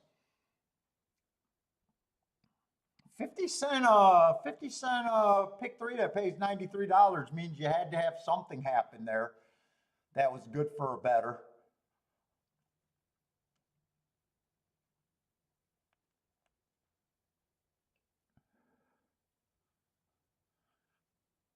Let's see, I'm not doing anything else here. This is a race where the betting board's really just telling you. You got a 5-horse field, you got 2 big favorites. Horizontals, you're definitely going to need the 2 or the 8 to get first or second to get too much to get the most upside.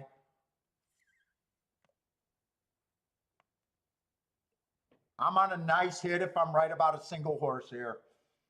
I'm alive to the 8 and only the 8. I'm just going to ride this one out. I got basically a free ride.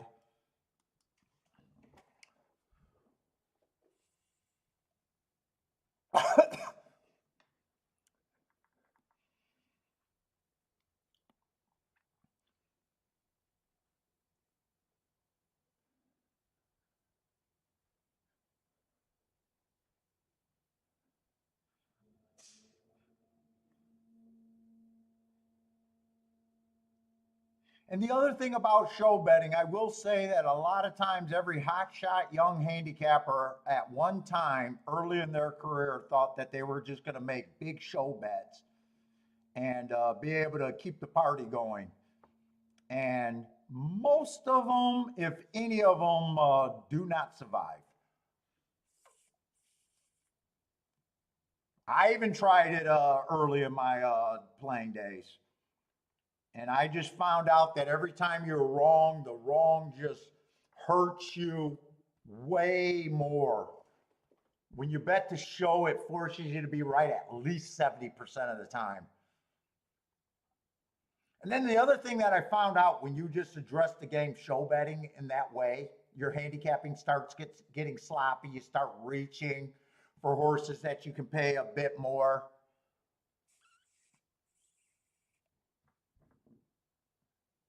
I just quickly realized that that was not a good way to go. And I know a lot of guys that tried it.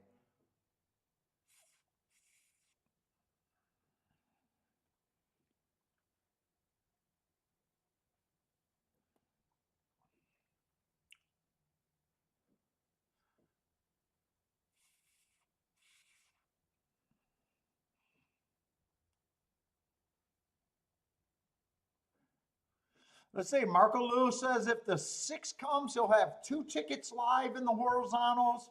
If the 4 and the 8, he'll only have 1.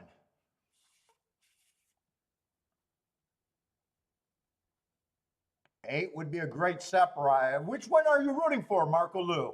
Would you rather have the 2 tickets or the ticket with the 8? You'd probably rather have the 2 tickets with the 6 winning over the 4.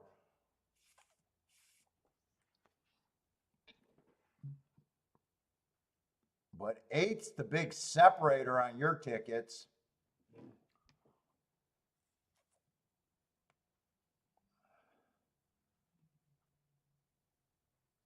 Let's see, based rooting for the 3. Blair likes the 3, 4, 6 at Toga.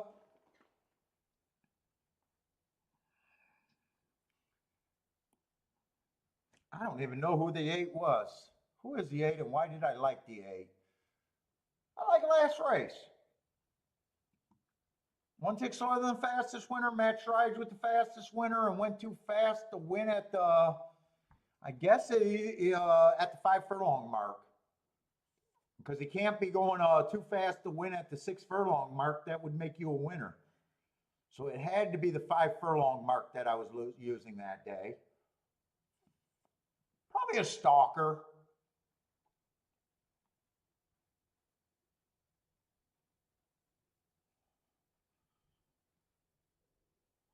Six went too fast to win 3 races ago, but that was at a mile. He came back and ran 2 decent races.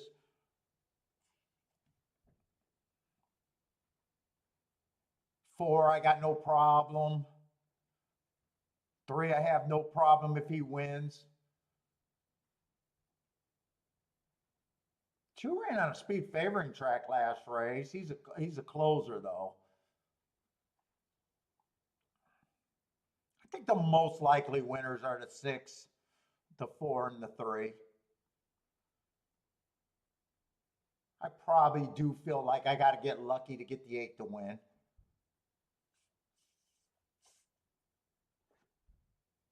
I probably got the 8 at about I don't know, either 5 to 1 or 9 to 1.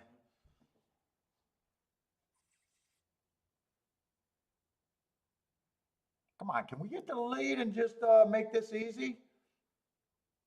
He broke good, but the 4 ends up with the lead.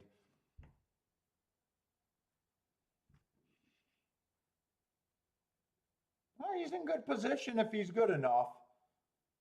That's all I can ask on an 18 to 1 horse is to be in good position and give me a chance when the stretch starts.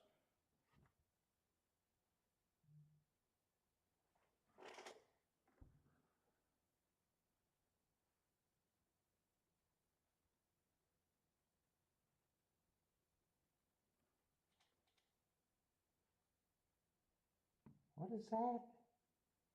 Who's texting me there?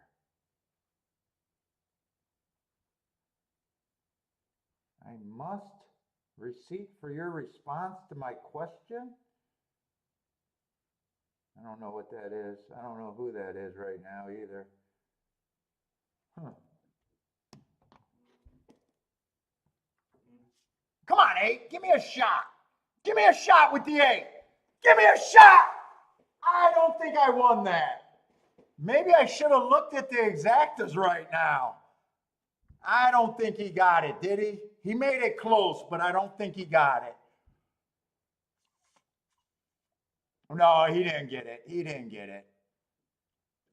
You know what? Maybe I should have looked at the exactas, but I guess I tuned out there.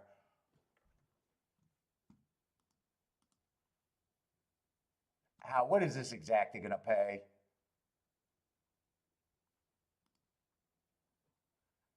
Yeah, 4-8 is going to pay 29 to 1. Yeah, he did not get up. I definitely made the right move in the double, but I probably should have thought about, God, he's a nice price. I probably should have hit that exacta, really.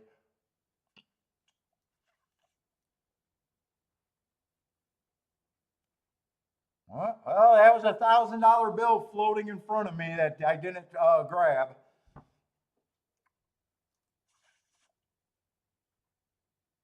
Yeah, I should have freaking looked at the exactas, really. I could have just played the 8 in second. I didn't even have to play him in first. I could have just played him in second with the 4, the 6, and the 3. Although 6 on top of the 8 was only paying 17 to 1, so really it would have only been the 4 and the 3. 55 to 1 and 29 to 1.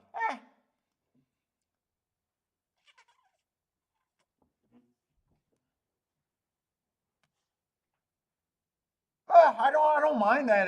Actually, 8 gave me a great run. 8 gave me a great run.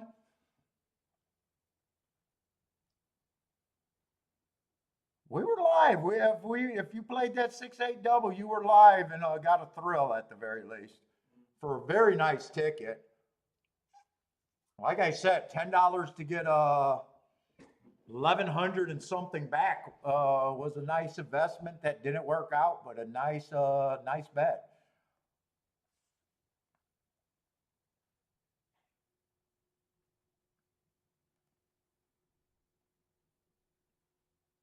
Oh, I wish I would have thought about exactas right there. I wish I didn't tone out completely. Oh, Ashley, a single D8 for their pick 4. Ashley, don't be offended. Is that a man or a woman's name? I'm just curious. If you don't mind saying, you can tell me that too.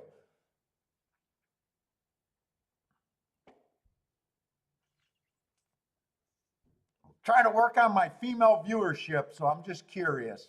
But if you don't want to tell me, that's fair too. Oh, it is a man. Okay. Toronto man. And I hope you're not offended by that, but I could have went either way on that name. That is not going to help my 5% of female viewership, though. Well, nice single there. Nice single. Too bad it didn't work out for you, too. That's a ballsy single. I can respect it, but actually, I can definitely respect that single there for a pick 4. Marco wants to know the pronoun, though. He's a Toronto man. He gave it to us. He's a Toronto man. Oh, another Canadian.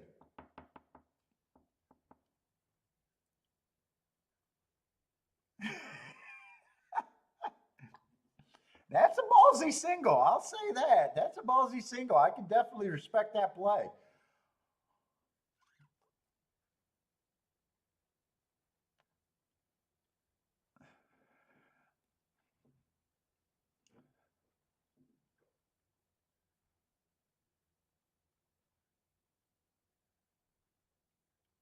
You don't think I heard it all through grade school? Shit, my favorite uncle name was Audrey. That was a weird name for him, not only because Audrey is a weird name. You don't hear that name often, but he was also an Indian. He was a tough son of a bitch. God, I love my Uncle Smokey.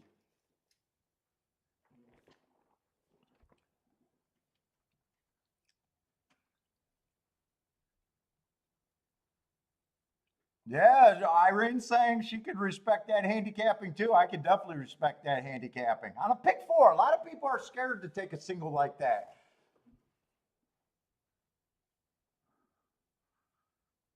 He used to ask, why, Dad, why? So it's a family name, huh? Family name.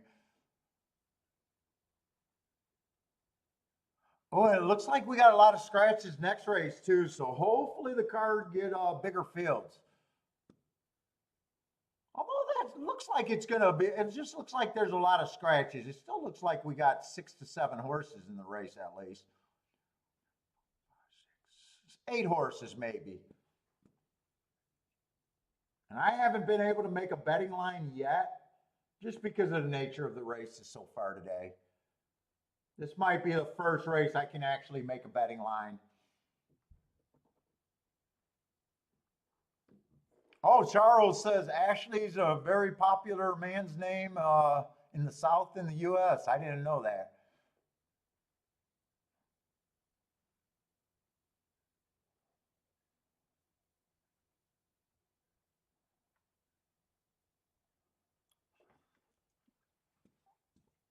Let's get the scratches here. Let's see. We got rid of a lot of horses, so.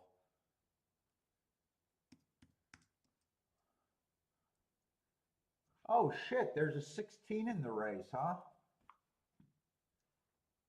I missed the 16. Let me try to add the 16 here.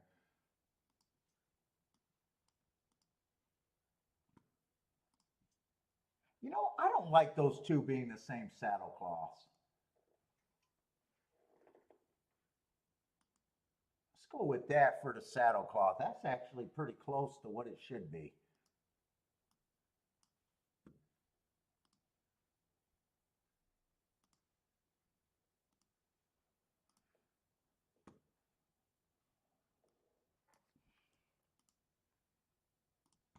Let's fix it here too.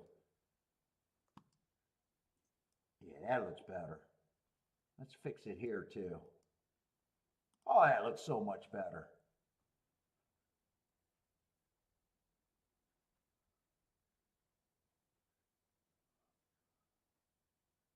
Wait a minute. Wait a minute. No, 16 is blue. We'll go with that one. I'm not going to change it. We'll go with that one.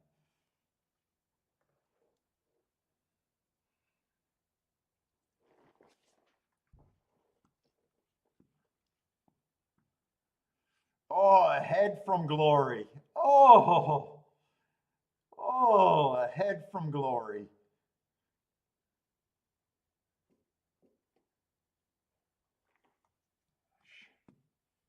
Shit. If I would have hit that double, I might have been just willing to relax the rest of the day.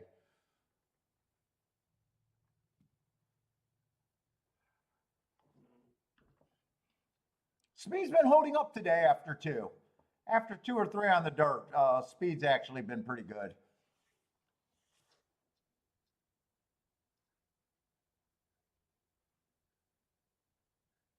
Oh, okay. Part of the reason was I sold you a little bit. Yeah, he was worth the play. Definitely, he was worth the play at those odds, without a doubt, with that finish.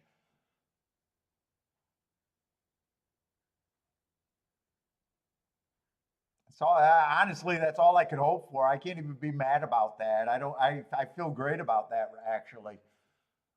At the same time, I feel like probably missed out by not looking at the exacta there. I just assumed short race and just toned out.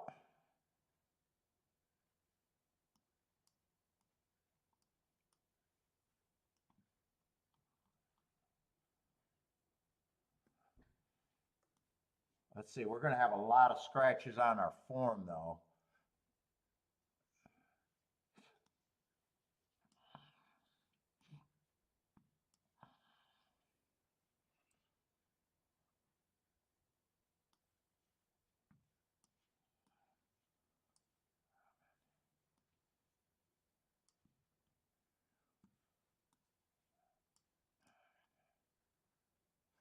Oh, and that means I got to look up a few horses if I want to take this race serious.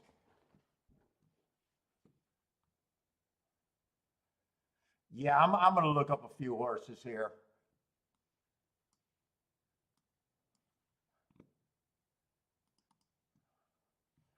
Why not?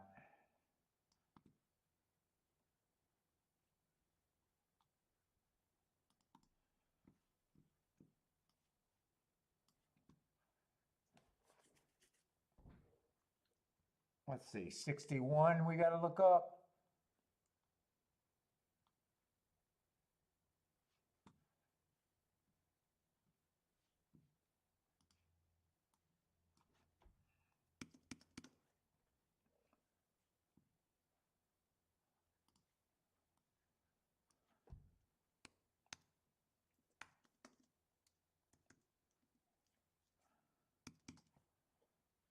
All right, we got his marks.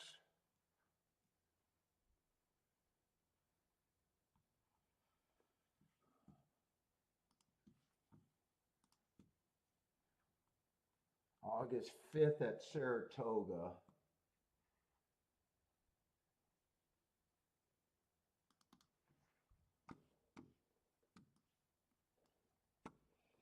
$11 by 2.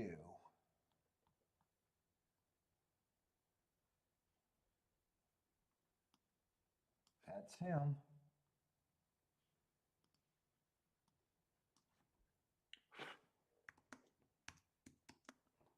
God, I smoked that cigar too fast.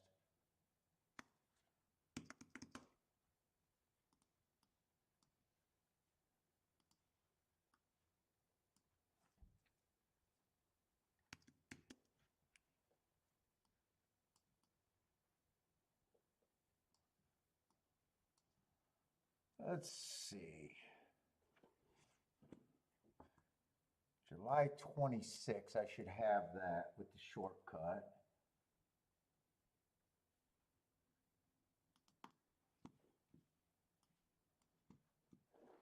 Let's see, 7 by 7.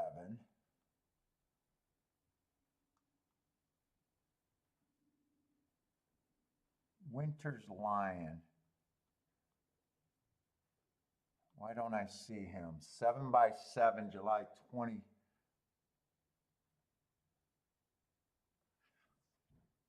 Fuck, I looked up the wrong date. 7/28 is what I should have been looking up.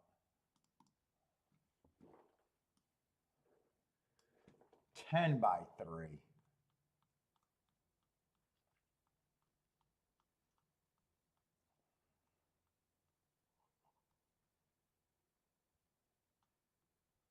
Fuck, I don't see him.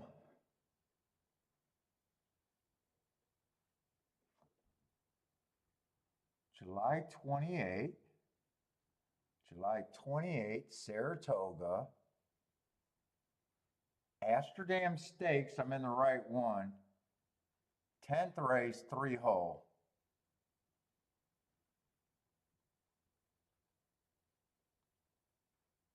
Gilmore.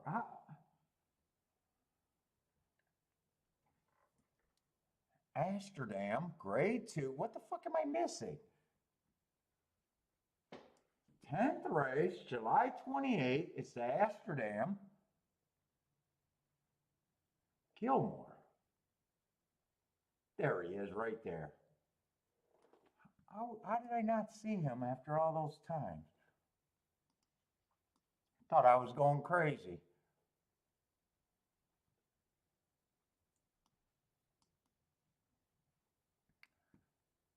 Two triangle average. Oh, I got the sweats. Holy crap, I got the sweats. Average, average, slow.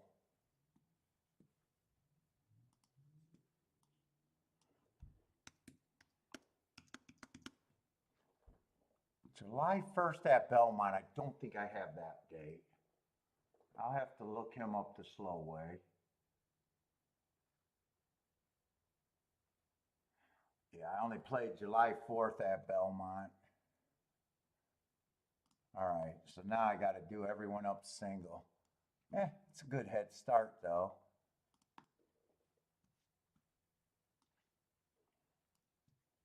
All right.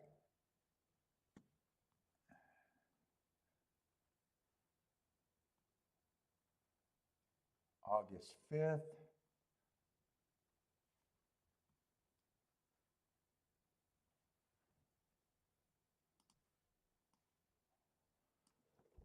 Bad rail, early pressing day.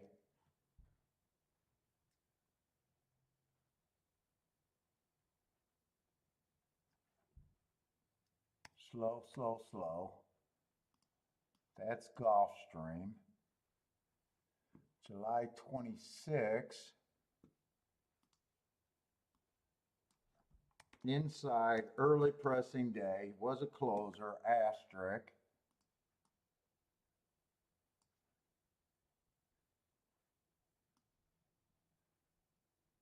Average, average, average. July 1st. Bad rail. 7-hole.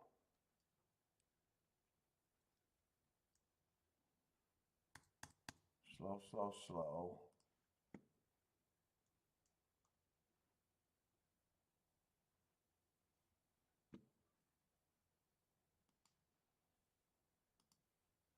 Closer day was a stalker, asterisk.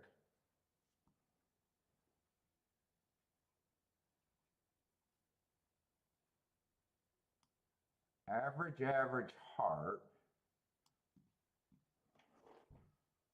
422.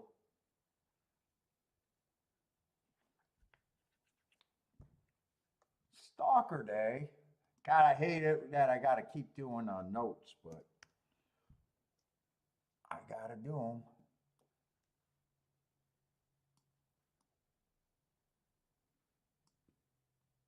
And I think there's one other horse. Let me just make sure. No one else. Gulfstream is the only other one that I need.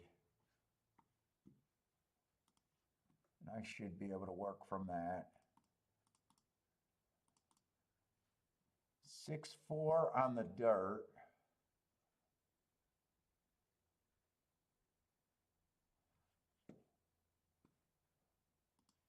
I got bad rail, had the rail.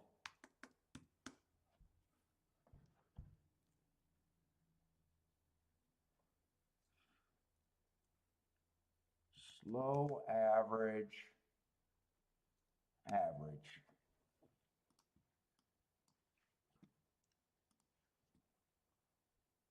All right, that should be all I need. Elaine loves the 8 at Delaware. Let's see, 13 is going to be the big favorite. Let's see, we got 13 minutes, so I'll just jump into it. Oh, wait, I scratched the wrong horse. Okay, wait a minute. 13 is in, 14 is out. 1,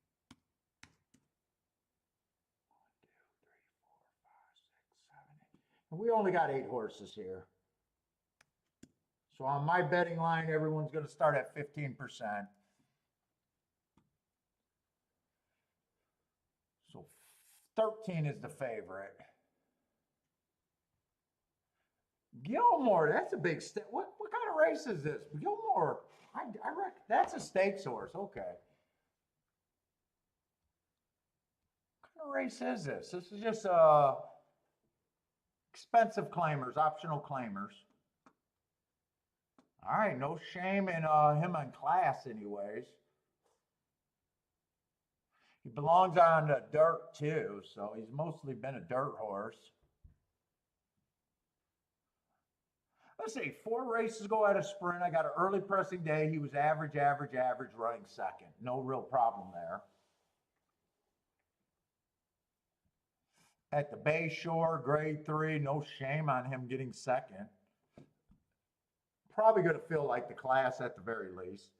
Let's see, in the Pat Day Mile, grade 2, no shame in that race. Ran a 3rd, average, average, slow.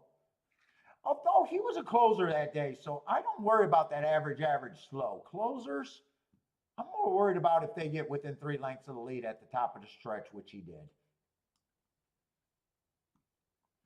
2 races ago in a graded sprint race, grade 1 sprints race, no shame in that. 1 tick slower than the fastest winner. Max strides with the fastest winner, and at the 6 furlong mark, he was average. Still got 3rd. And then last race on an inside early pressing day, he had the inside but did not get the best break. I still got him as average. Probably with the class and everything, he probably is the horse to beat here, though.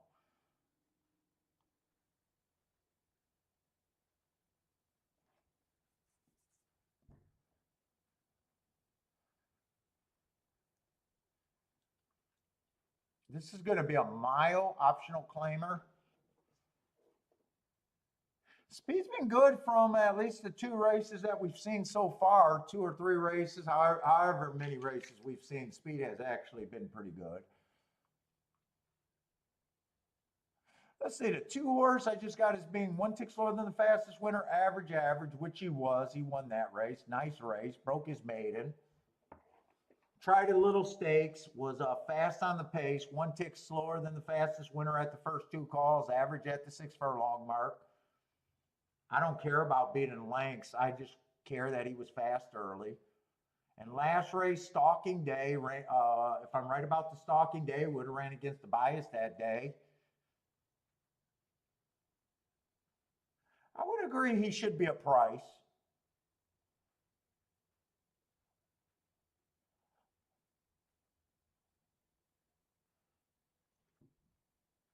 Three, I don't have a real problem with the 3. First race out was just average, slow. He wins his next race at a sprint. That was at a track that I don't keep track of, Press Style. And then last race, he came over here, tried the turf, went too fast to win. I have no problem with his marks at all. It's just about pricing.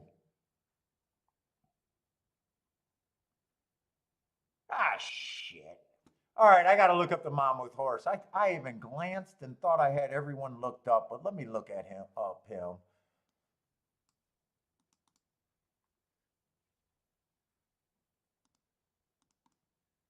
I mean, he just looks like a closer after 2. Really done nothing wrong. Won his first race out. Let's see, the race that he won first race out, I do got that it was a stalking closing day, which he was a closer.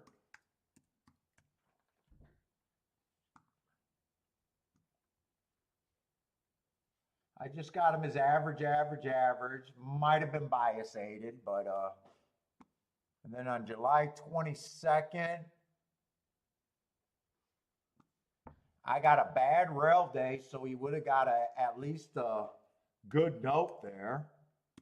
Running against the bias. He would have been on the slower side, but if I'm right about the bad rail, that's even a nice race, and he was pretty close in getting position at the top of the stretch. Although I will say on the dirt, I haven't been liking deep closer, and that's probably what he's going to be. I'm probably not at 7-1 on him. My biggest problem with him is probably I just think he's overbet, but I got no problem if he wins.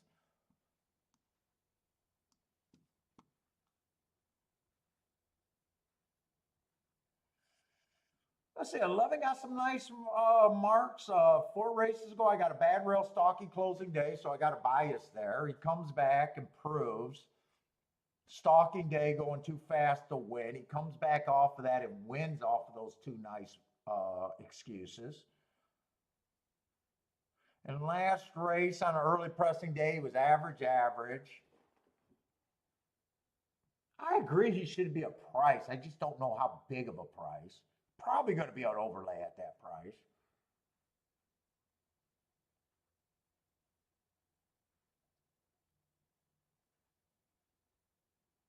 12, I don't got any problems with his marks, really.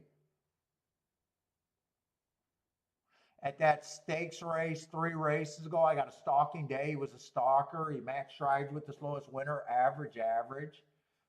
Comes back on a closing day, just missed, going too fast to win while running against a bias. Probably feels like maybe about a 15%er. I think my big problem is what do I think of the three? I do think that three with the class probably deserves to be the favorite. Three's probably one of those horses that make me nervous to be in the race. I always have problems with these graded horses that haven't won a graded race. They feel like they're making massive class drops. And a lot of times they just make me where I'm not interested in playing.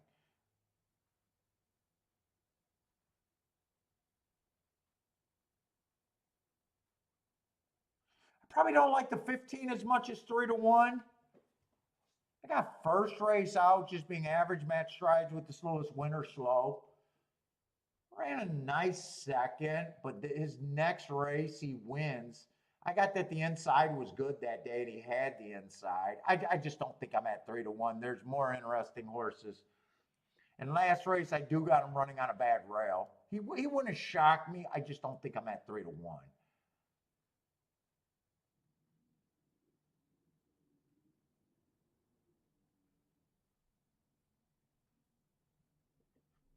16 tried a grade 2 race, was running some nice little stakes races.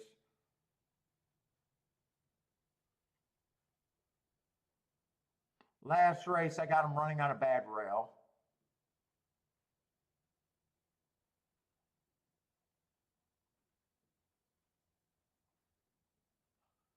Honestly, I don't have a big problem with anyone winning here. It's just my pricing. And then kind of just wondering what to do with the favorite. I guess the favorite does look, I'm going to say the favorite does look pretty legit to me, though. It's so much better when you know you see weakness in the favorite. The class is what the class and his marks are good at that level. I wouldn't be shocked if this horse has speed, and I wouldn't be shocked if this horse is a closer or a stalker here. I would assume with the class drop, he should be closer to the pace. He is protected here, so, you know, they don't got to worry about losing him. I probably would be pretty aggressive thinking that he should be about 3-2. Probably even a coin flip in my head, but I'll go with 3-2. If that's my thought on him, then I'll be able to at least know where I'm starting at the other horses. See, I got 7 horses. I don't think anyone's a complete throwout.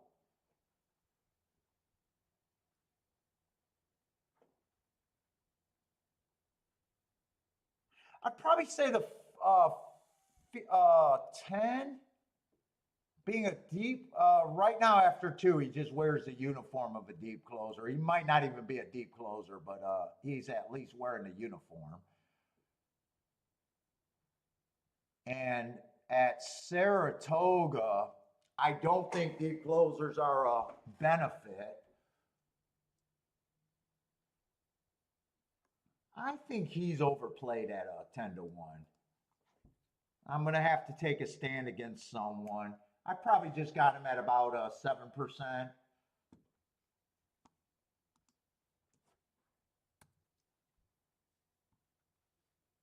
I don't think anyone should be 3-1. That's my biggest problem with the 15. I don't think anyone should be 3-1. I'm not going to have any. So he can win. I just think he's going to be overbet.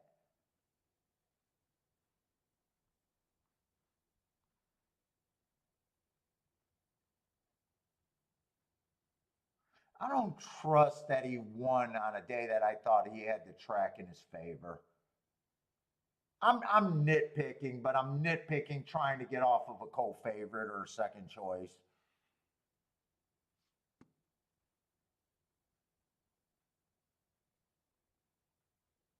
Even if I gave him 15%, it's still kind of saying I don't want him.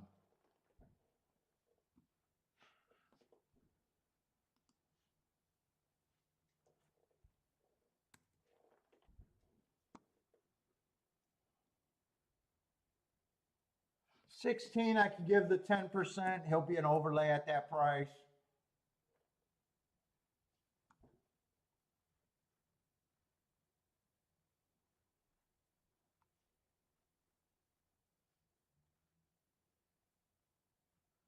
I think it's a good price. I just don't think I'm going to have him where I think he's playable all that much for a win bet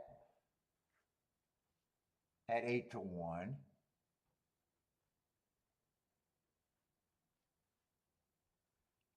I'm just going to give the 11 5%, but I do believe he's even a value at 5%.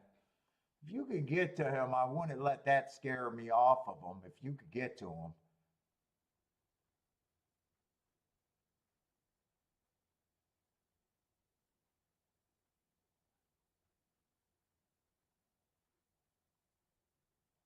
In fact, I could say the same with the 2. At 41-1, I don't think he should be anywhere near 41-1.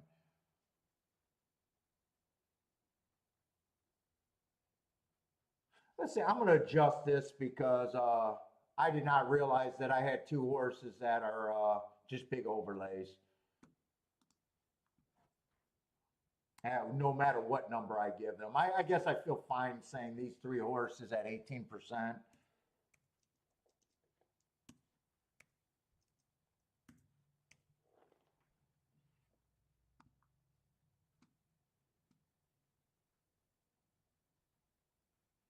Let's see, my overlays are 10 at 16, to a lesser extent, the 2 and 11 are big overlays. 16 is like a reasonable overlay. 12. I think the 16 is keeping me out of the race, or I think the favorite is going to keep me out of the race. Let's see. Combinations with the favorite, it'd probably just be the 2 and the 11. I'm leaning towards they sit out this race. I think he scares me out of the race overall.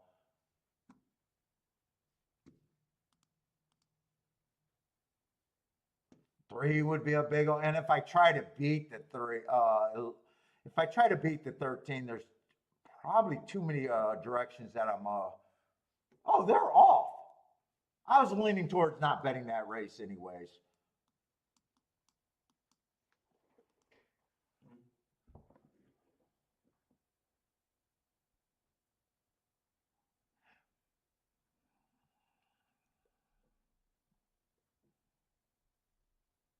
Two and 11 should not be those prices.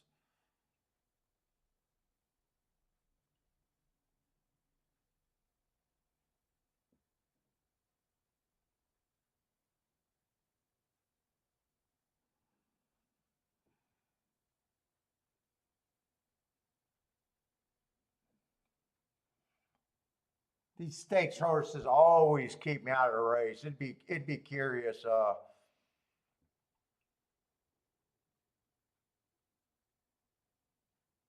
Two's done. 13's in perfect position. 3 still has a shot.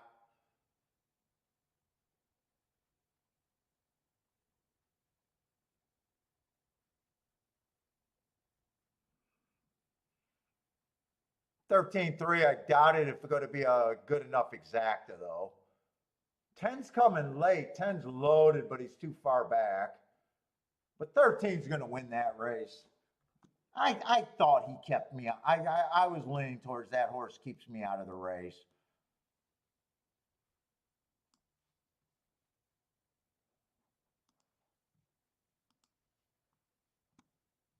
Let's see what's 13.3. I doubt it if 13.3's, no, 13.3's paying $10. 13.11, like 13.11 and 13.2 is the only thing I could have did with the 13.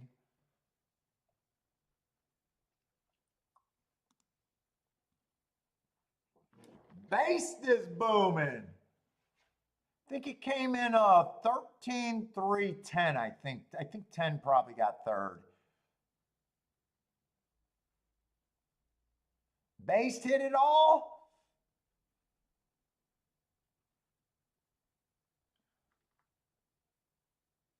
Or is that the 2 holding up for 2 gets past? Oh, that was the 15.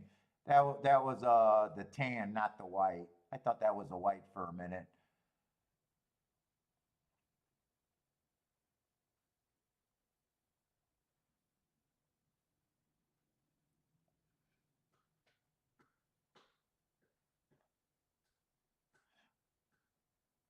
Three, I thought had more upside than the 15.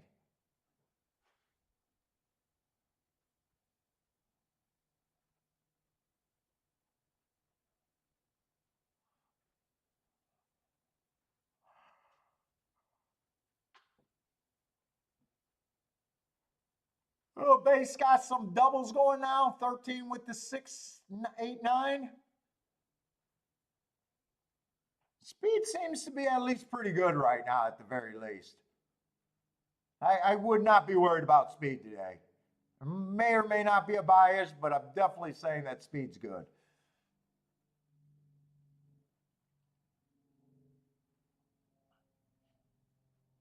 If it was 100% a speed bias, I would have thought the 2 would have held up better. Fatty's booming on a small ticket. What you got? Tries? Or just a very narrow exacta?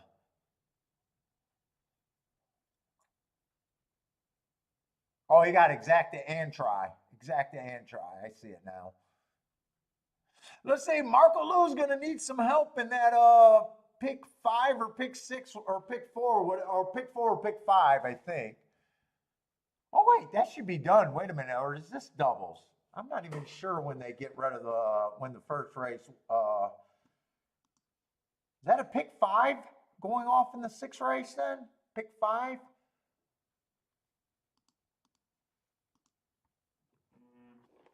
I don't know how they do that when they would have started with I don't know if they started the 2nd race with a pick 5. I'll have to see.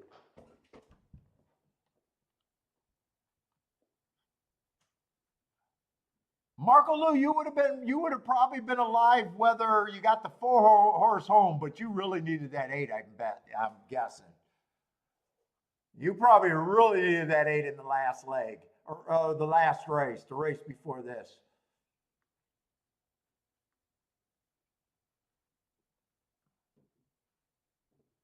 I imagine you would have had 11 with both either way.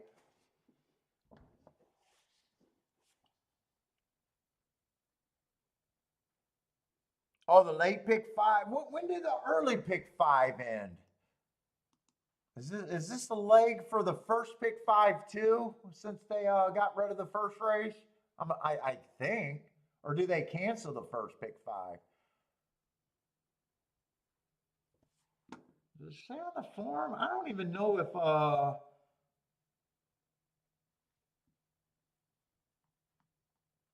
they do the jumps. If the jump would have ran. Yeah, okay, so the early pick 5. Okay, this is the early pick 5 is ending in the 6th race. Gotcha. And the late pick 5 starts in the 6th. So Marco Lou's alive to a bunch of horses, but he probably needs something fairly big to win.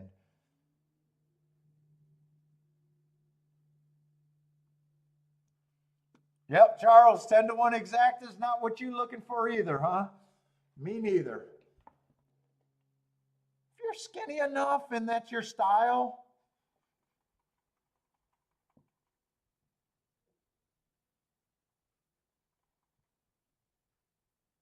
But it's not Charles' style. Definitely not mine either.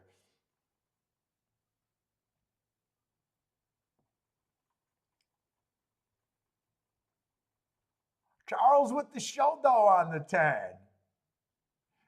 With the show, though. Stay away from those. I don't know why Charles keep doing the shows.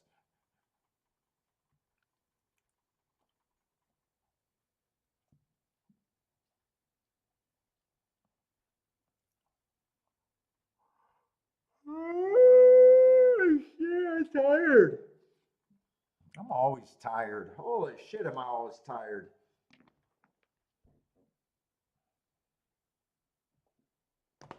I wake up and I need a nap.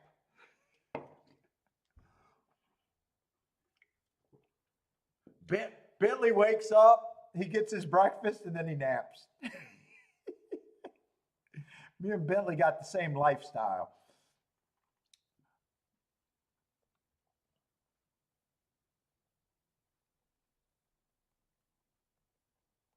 Oh, they got a memory of somebody.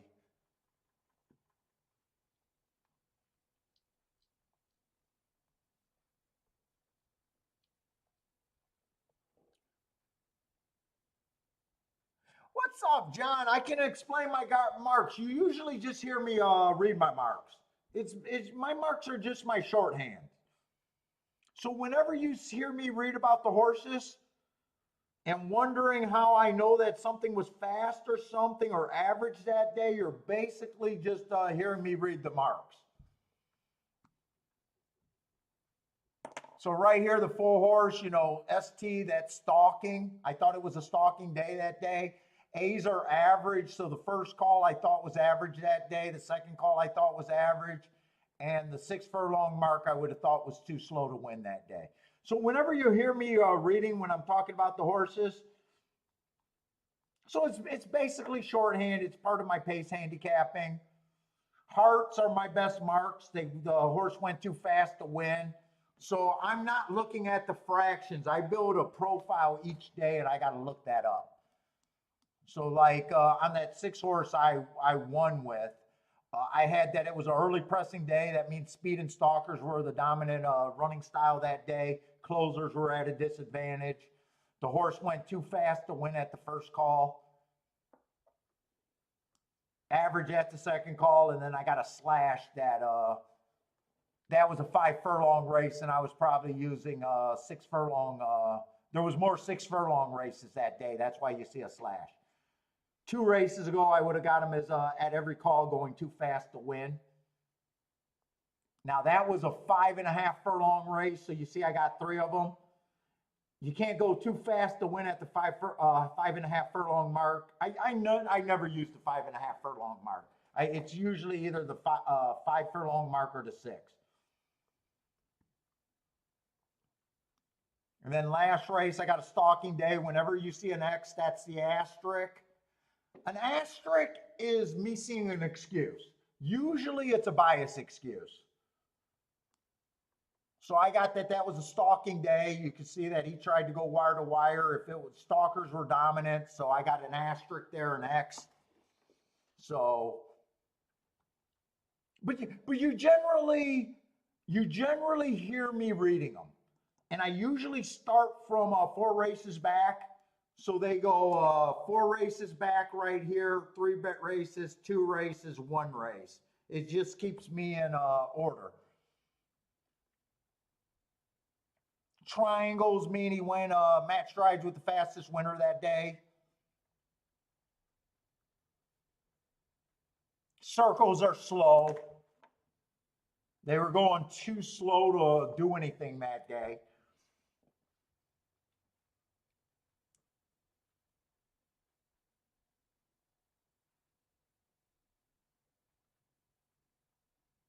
But basically, it's just my shorthand, and it's also my edge, my notes.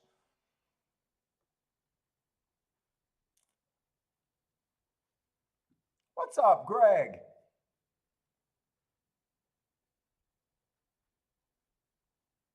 Yeah, I had it on my website. But I probably hit it. I never had attention to selling my notes. I offered them for sale. I got a handful, very small handful, single people that still want them.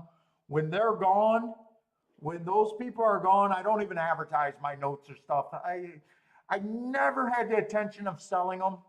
People started emailing me wanting them. I made them available, and at the same time, I wish I never did.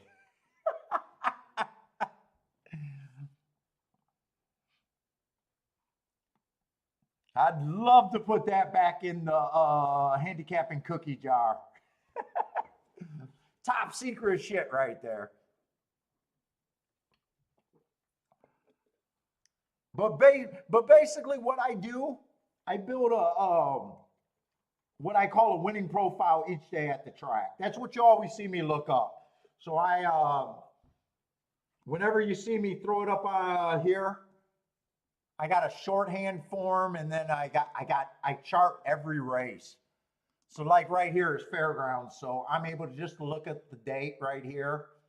These are dirt sprints, dirt routes, turf sprints, turf routes. There was a one race sample there, so I don't really have a profile with a one race sample. But this is my shorthand to make me be able to look it up. Before that, I used to look up each individual day. And I would have to go here before. I don't know why it took me years to figure out that I could have done it quicker.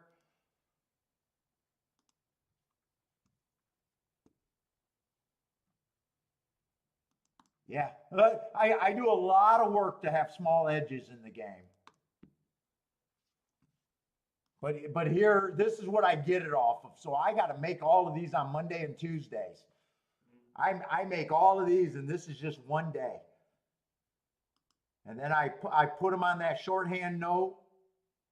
And sometimes when I'm having trouble, I got to dig. Every once in a while, you'll see me pull up that first graph.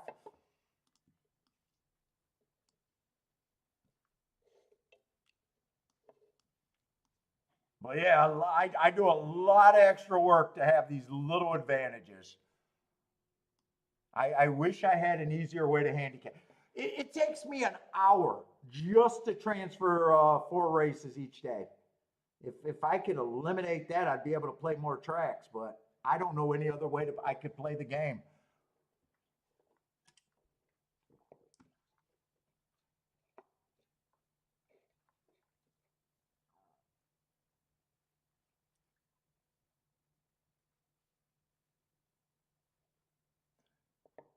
And John, I'll tell you another thing. So it's partially pace handicapping, partially bias handicapping, or track profile, however you want to call it. It's not enough to make anyone an instant winner, but it does give me enough information to be able to look at a race outside of other people. So many people, when they try to play with times, they're trying to compare times with pars or averages or speed figures. Averages.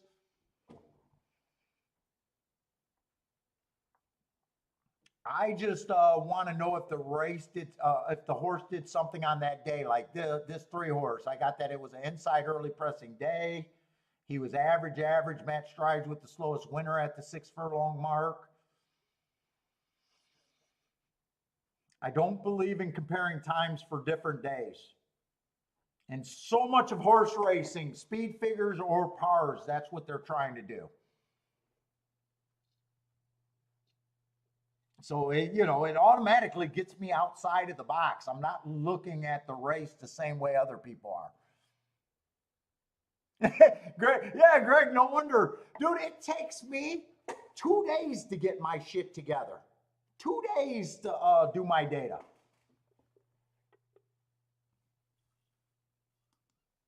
And I'm not even to do, when I used to have help, I used to be able to get all my sea-level tracks going. You know, I still don't have like Presque Isle. I used to keep track of Presque Isle, Indiana, Thistle Downs. It's work to me. It's just pure work to me, and I obviously love it because I don't have to get a real job. But it's not fun. It's not glamorous marking races like this.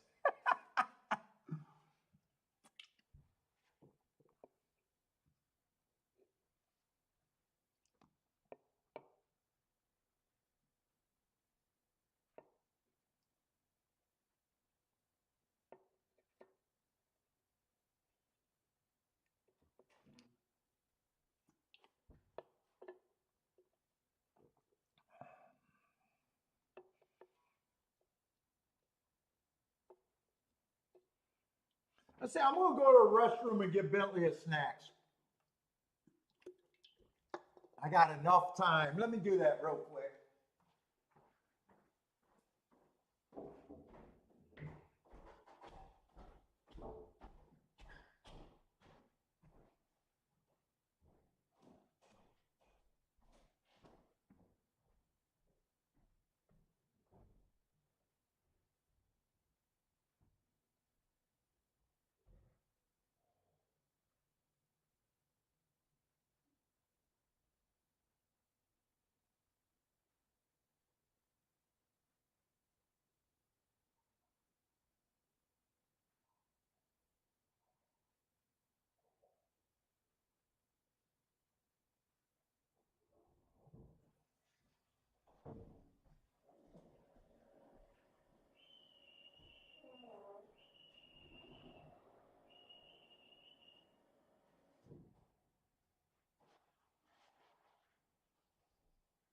Where's my little Bentley? You want some snacks?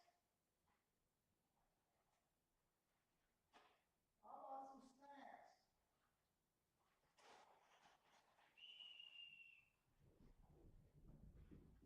What were you upstairs laying in the bed?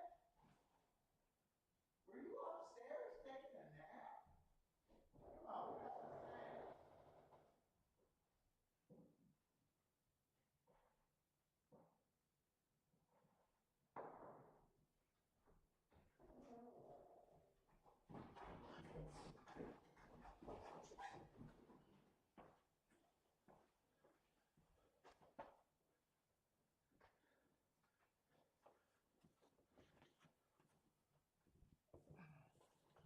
Now I'm getting chilly.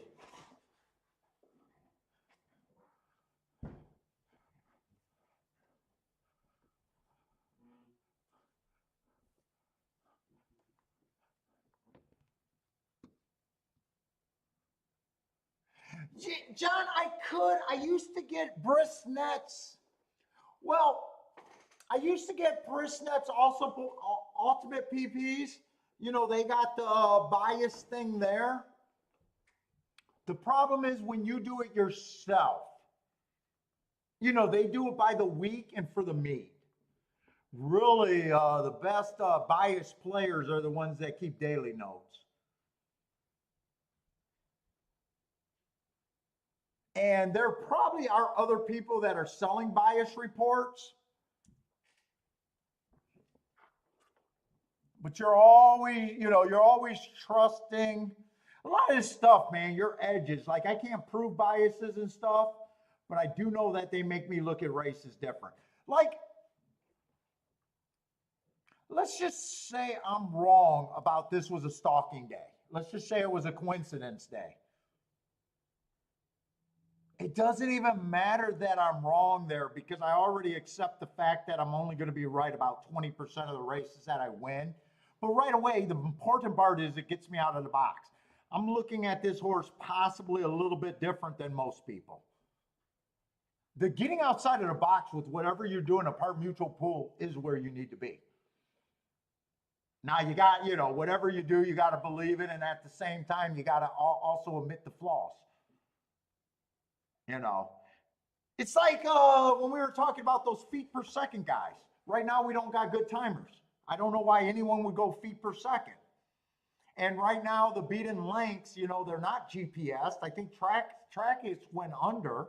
I think they were the only one that was trying to do GPS, and I think they went under, if I'm right. I don't know why I would want to be a feet per second handicapper when the beaten lengths are an estimation. Why do I want perfect clocking when the beaten lengths, everything that's not in first at the first call would be an estimation? But I will say at the very least, they are starting at a different point. You know, that if you talk to feet per second, they'll say that it's all their handicappers, a lot of them. But really, it's they're looking at a race a little bit different than the other people are. It's not, you know, I used to think that biases were everything, but really it's not really the biases that are everything. It's me being able to get outside of the box at my starting point. Where if you're just a buyer speed figure, you're starting inside of the box.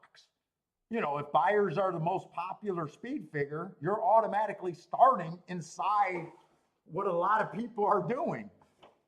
They're not bad. If buyers get you on winners, they're not bad, but they're not good enough in itself. And a lot of times they just trap you right where everybody else is, which is a terrible place to be in the par mutual game.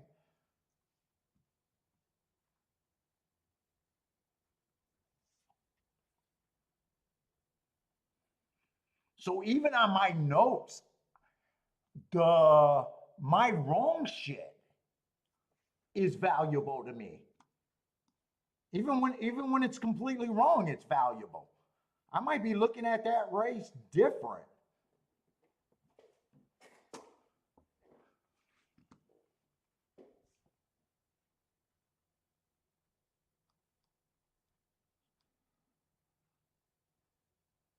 Let's see, we got 12-5. This is a race that we probably want to look at.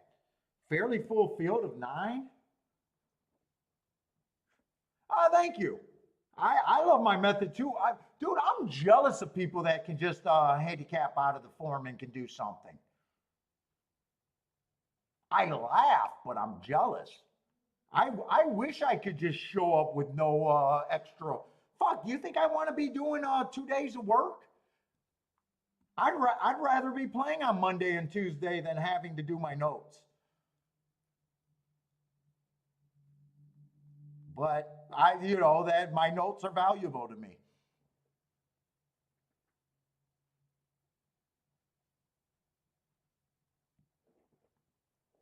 Thank you. But it's just recognizing, a lot of it is just recognizing what you need to do to get in front of people. That's why I'll never market them and say that they're the win-all. They're not the win, they can't turn. They can help, that's it.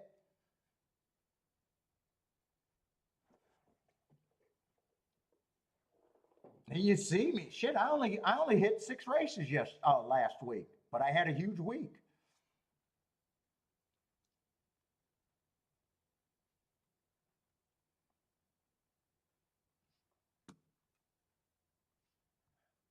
Let's see, speed's been very good. We got another 7 furlongs in a basement level for Saratoga, especially.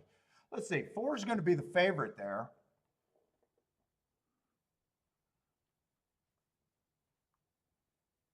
Four is making a little bit of a class drop. 4 races ago, I got an early pressing day, which he was, and he was average and then the fastest winner of the day. I got no problem with that win. Stalking. 3 races ago, another early pressing day. Again, he was a stalker. He was just average, slow that day. 2 races ago, I got an inside day, early pressing day. He was went too fast to win. I like that race. Going too fast to win to me is my best mark, and always a sign of, at the very least, I think the horse is in form, or could be in form. And then last race, I got a bad early pressing day. He was in the 4-hole where he could have got affected, but I did not. I don't give an asterisk. And I just got him matching strides with the slowest winner of the day. So I don't think he's the speediest front runner. He's more of a front runner stalker type. I do think he leaves the door open for horses to get in front of him, but I still think he's an overall player here.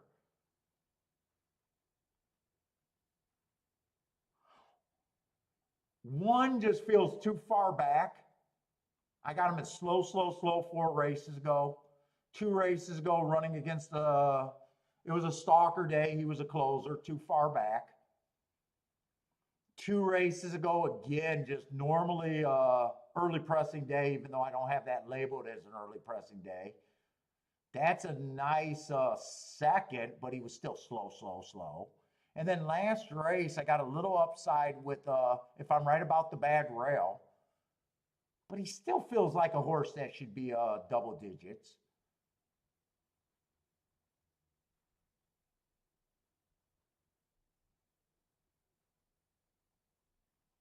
2 used to have some speed. 4 races ago was a nice race in April. Pretty much, pretty close to being the fastest winner of the day. Gives him a layoff. He comes back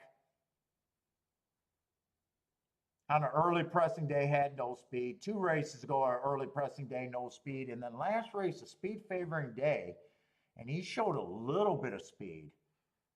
9-2, I'd say he's interesting, but 9-2 might not be the price.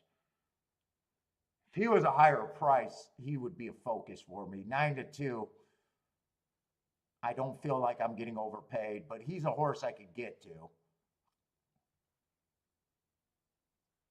3 just feels like an average kind of stalker to me.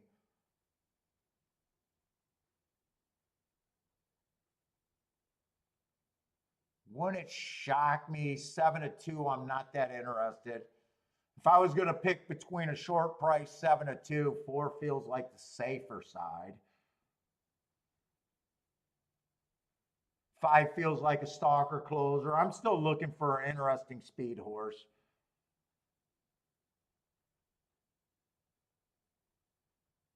Speed's been pretty good. 6 got a little bit of speed, but every time he showed speed was at a route, so I'm not a big believer in him. 7 feels cheap, but at least he has speed.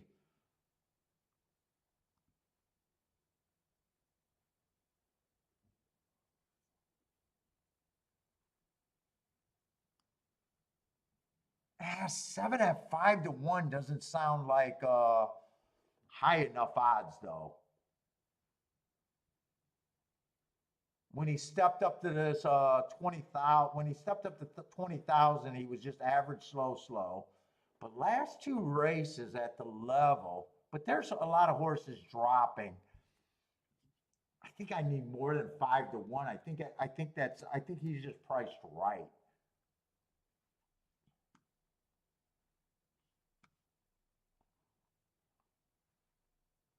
H route to sprint. I just hate route to sprint.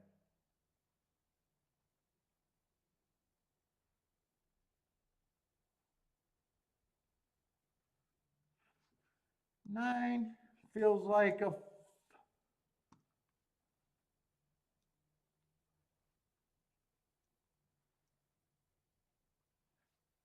8. I'm going to be hard on the 8 because I don't like route to sprint.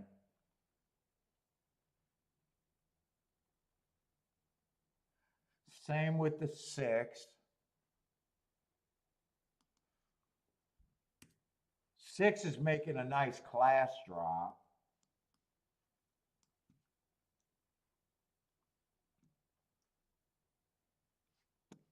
5 just feels priced right to me.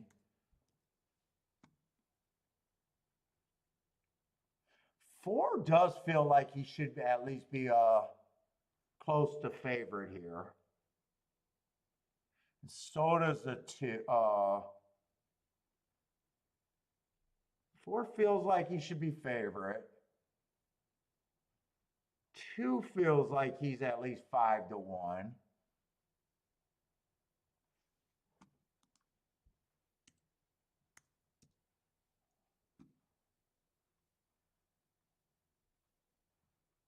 I don't know if I have any real bets here.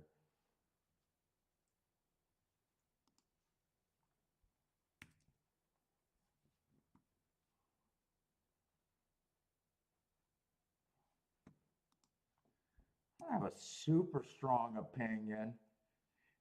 If I had to pick a horse that should be the favorite, it would be the 4. But I'm just stopping at 17%.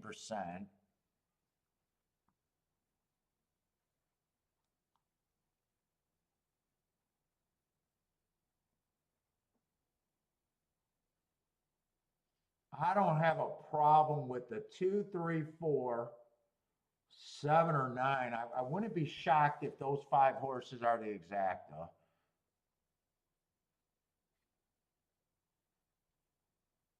Let's say 9's becoming a pretty big overlay, though.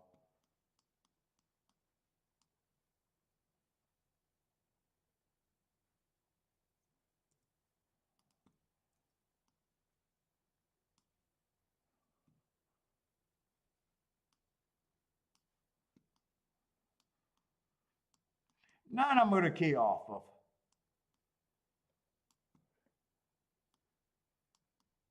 Two, three, four, and seven.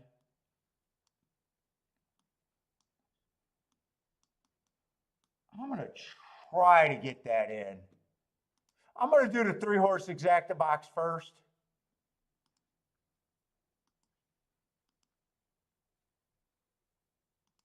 That might be all I get in. That is all I'm going to get in. This is very a small bet. All I was able to do was a $5 exacta box there.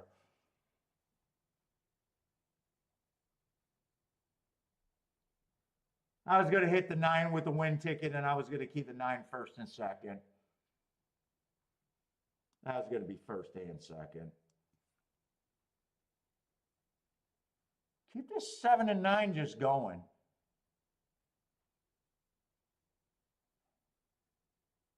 I'm going to get underpaid because I know I wanted to do a bit more there.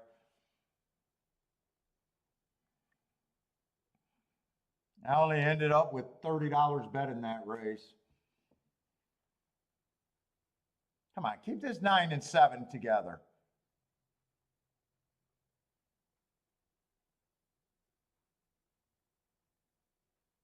Come on, keep the 7-9 going. Who is that coming up the inside? 3?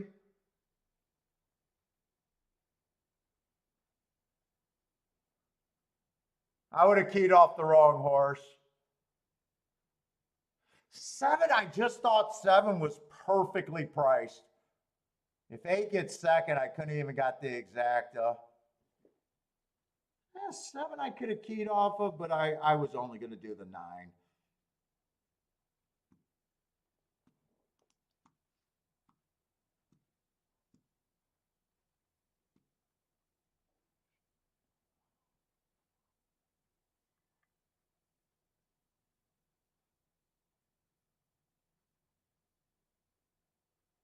Does Marco Lou get his, I got a feeling Marco Lou gets his pick 5.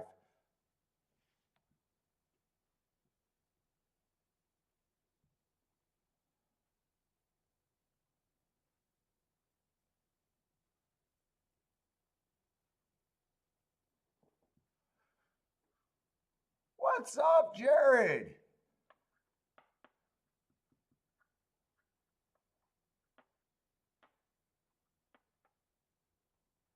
Gonna be a decent exacta.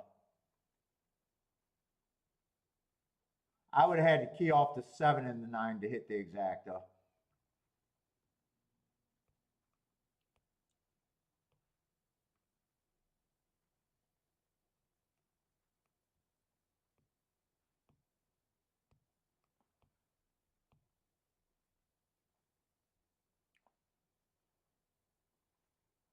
Charles with the boom.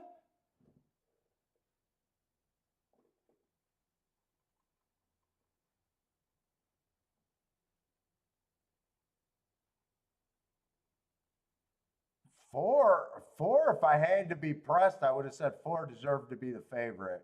He did not show the speed that I thought he was going to show. Although he would have been only on in the exacta box. Greer with the 7. What's up, James? James, that looks like a new name. What's up?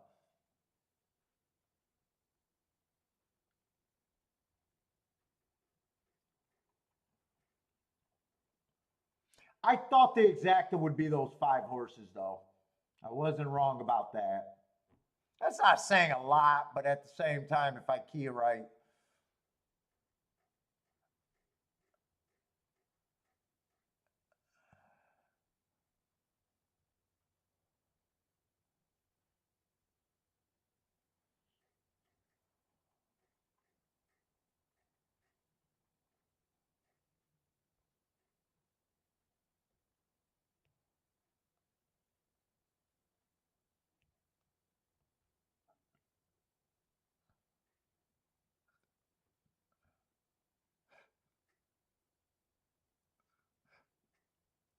I just thought the 7 was perfectly priced.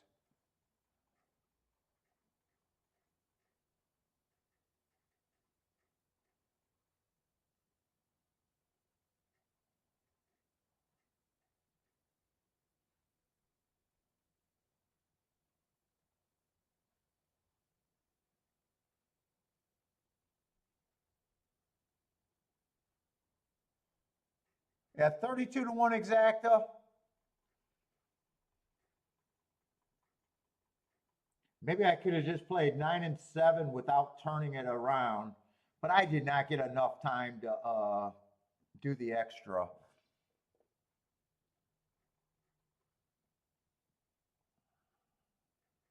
That could have been another way to play that.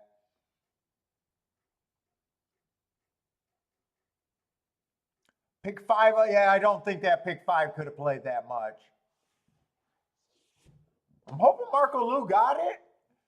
Maybe he got it a few extra times. I think Marco Lou, if he hit it, just needed that 8 to get first instead of second a couple races ago. Does anyone know if he had the 7? I know he had about 3 or 4 horses.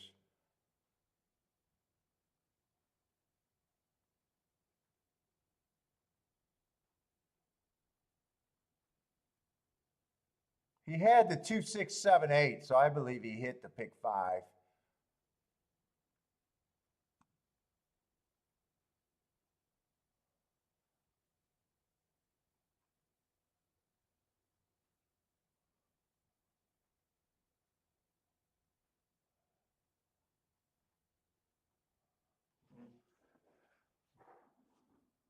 Yeah, it's a kind of a sucky pick 5. Unless you were skinny.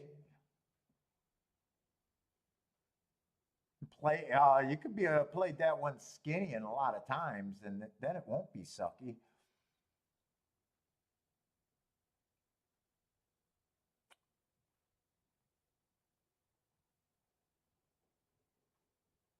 What did Charles hit there, exacta, or did he hit everything?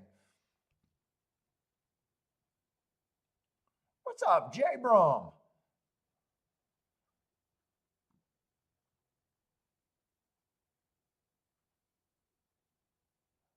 Let's see. I see. I don't use speed numbers at all.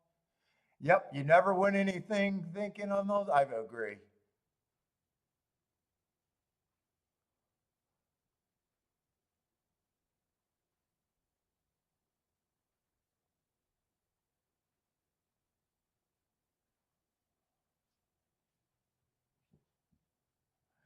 Irene had a skinny ticket, but only 3 of 5. You needed the 8 too in that race, right? You was that the race that you died when it came in 4-8?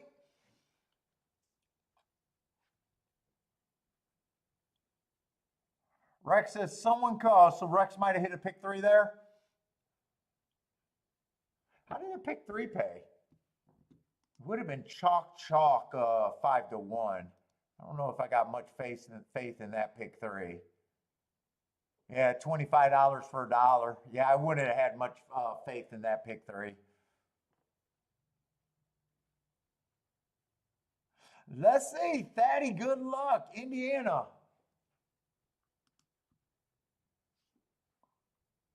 Needs the 1, 3, or 7 to close out a pick 3. Good luck, Thaddy.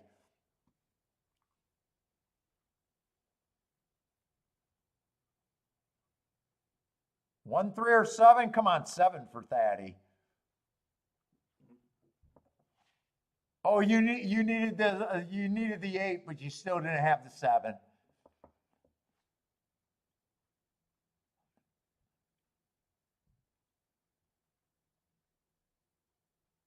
Irene, I always recommend new players not to play the horizontal tickets. That would be a total suggestion out of my book. So hard. It's so hard for experienced players to have 5 good opinions in those races. I would recommend new people to think vertical. Just if someone was asking my opinion on that. It's just so hard to have an opinion after 5 races. There's so many pitfalls the farther you get out. So many people think that's the right way to play with TVG and all those. I don't even know why they press the pick 5 and pick 6s, pick 4s. You would think that a television company like them would pick higher turn bets to direct the players, but I think they got lured in with the sexy big hits. And those bets are just so hard to map out. What's up, Omar?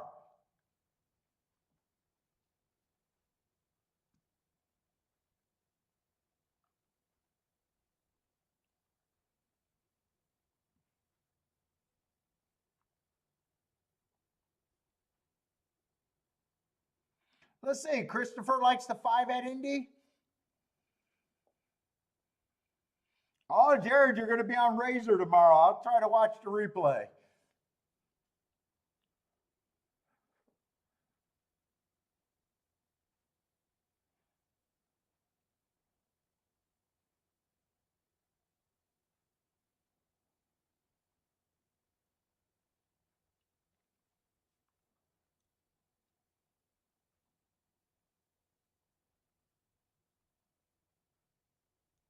By the way, with the Saratoga, I know I got a lot of time for Saratoga, and I'm in relaxation mode right now.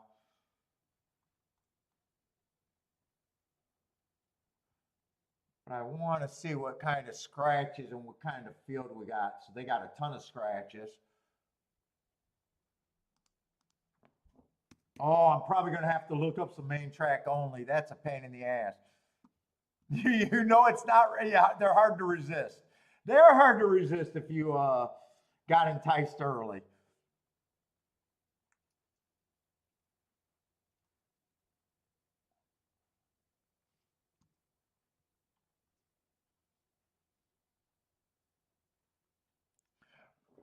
Playing those kind of tickets, you got to kind of know where the public's going to be, which spots you want to avoid where the public's going to be, and you gotta really have that gene where you're doing things that don't sound right that you know are good for your ticket. And a lot of new players probably aren't there, would be my there's also when you play those tickets, the wanting to just be alive, and you got to kind of treat those bets like every other bet.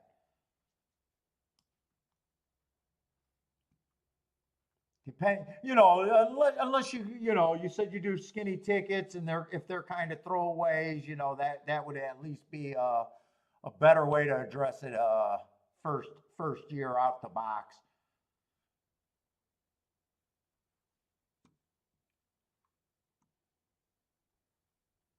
Was that a big one that you hit? You did hit a pick 6 over there at Gulfstream. Hopefully it was a huge one.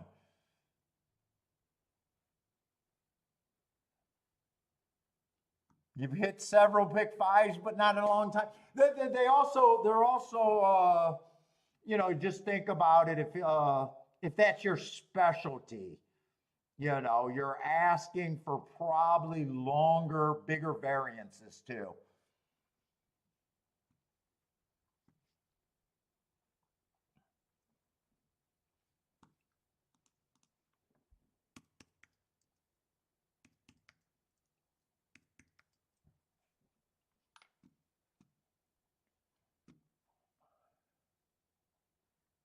Looks like we're still going to have 8 horses in the field.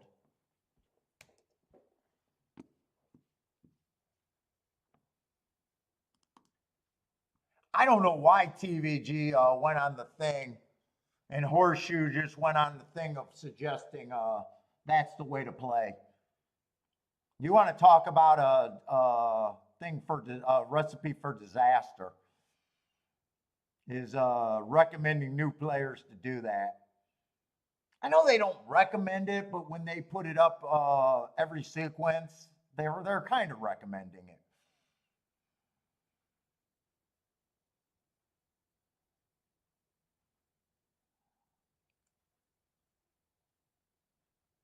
You like to play on the mandatory, oh, the one you hit was 2,900. Nice hit off of a $72 ticket. Nice hit.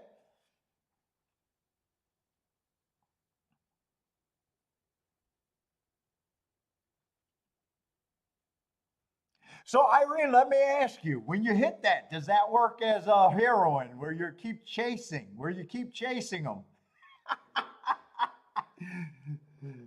Sometimes that's the worst thing for a new player to hit a ticket like that, and then they think that that's where they need to be. Give you a little fix of heroin there, and you're always chasing that nice ticket feeling.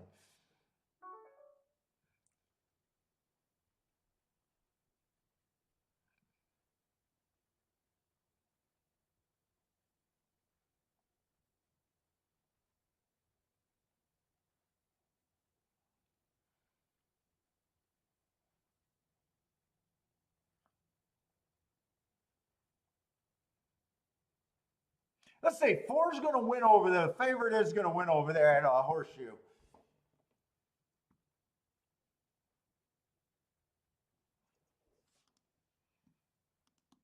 Let's see, we got 15 minutes at Saratoga. I got to look up a few horses.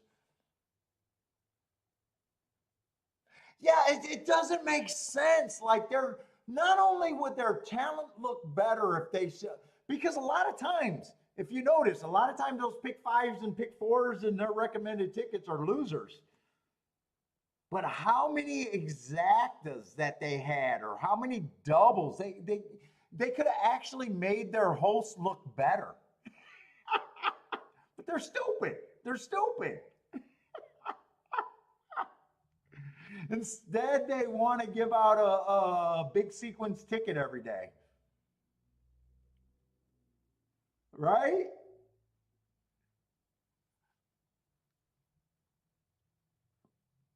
You're trying to be good now. Well, good luck, Irene. Like I said, I just I always talk. I always try to direct people in the best where I think people can actually succeed the best. It's just so much easier to have a good opinion over one race or two than it is for five or six. I mean, it makes sense. It just is.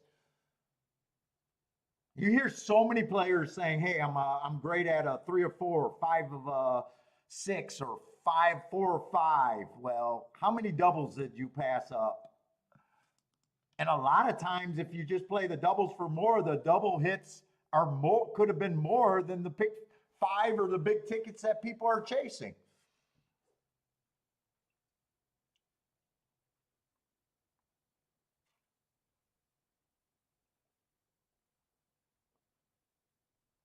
You know, if you would have just took that $60 and played on the narrower combination of that pick five tickets and put it all on the double or the exacta. It's funny because I often do the math on people's tickets when you see them post them on Twitter. And I'll be like, wow, you know, they got big leg, big leg, big leg, and a 1x2 or a 1x3. And you realize if they put that whole $200 on that 1x3 leg, the double would have got them more than hitting the entire pick five. And that's where their opinion was at. That's where their opinion was at. You know, say they got a $200 pick five ticket. Well, shit, that's you know, that's $350 doubles on a 1x3.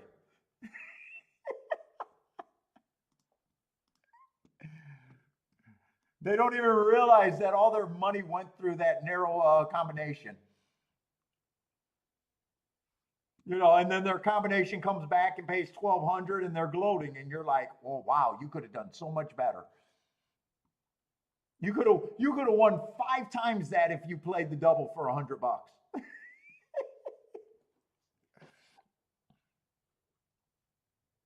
They're putting up a ticket that's just screaming, "Hey, I'm bad. Look at me." And people are going, "Great, great, great."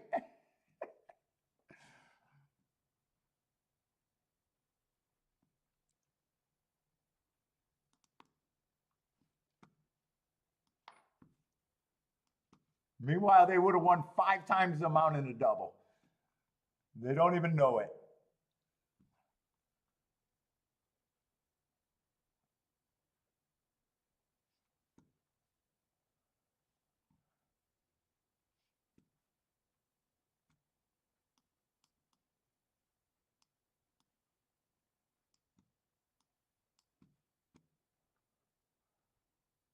Let's see, I'm going to try to mark up these.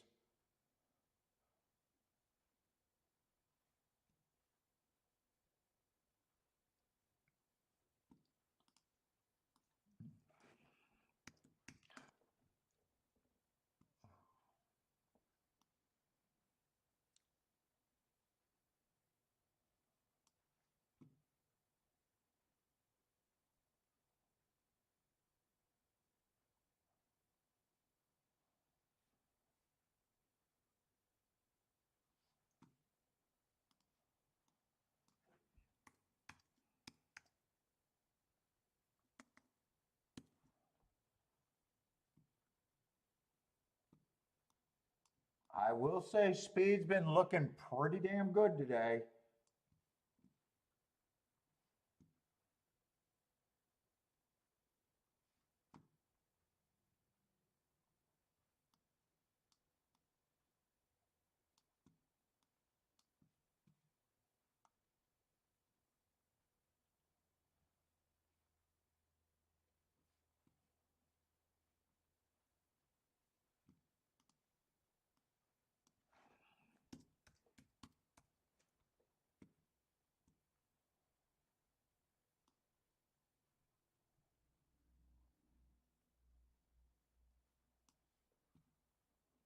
Let's look up that race.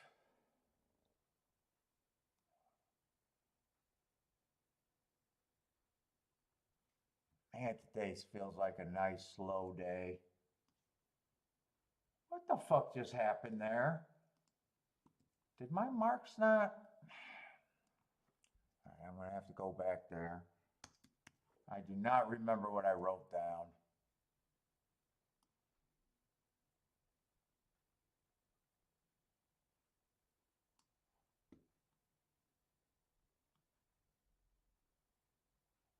I got a feeling it was slow on a stalking close. No.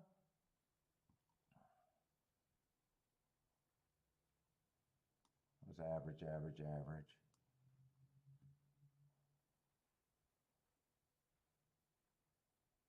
Let's see, I'm not going to be able to look up the 5. Let's see, 1 through 4 is scratched.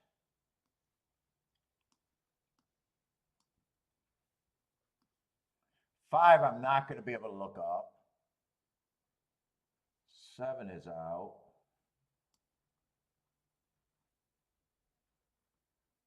11, 12, and 13 is out, right?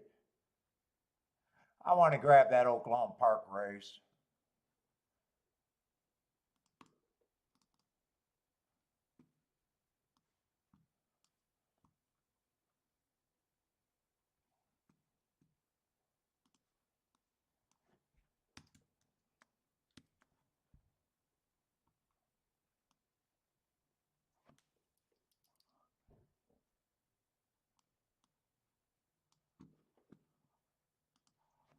All right, who the hell are they betting and who got the speed?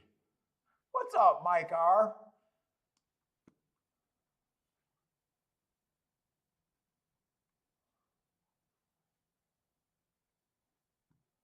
Let's see, 10's going to be the favorite. We'll start with him. Can't say he's front speed, but at least he's been close stalking. Can't say I'm scared about his points. I'd say his speed figures look okay, even though I'm not a speed figure guy. 4 races ago, I got him 1 length off the lead, early pressing day, but that would have been the slowest winning pace of the day on the first call. Average at the next 2 calls. 3 races ago, I got a stalking closing day. Again, he's just average slow. Still got in position at the top of the stretch, so I don't think that's terrible.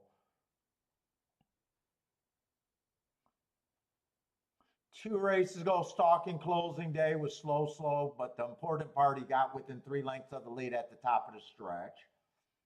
So even though I got that as he was going too slow that day, he still managed to get himself in position. And last race, I got slow, but he was only 1 length off the lead. So that tells me he chased, that was the slowest race of the day at the very least. He got his best speed figure on the slowest race of the day. I will say at 4 to 5, I'm not crazy about.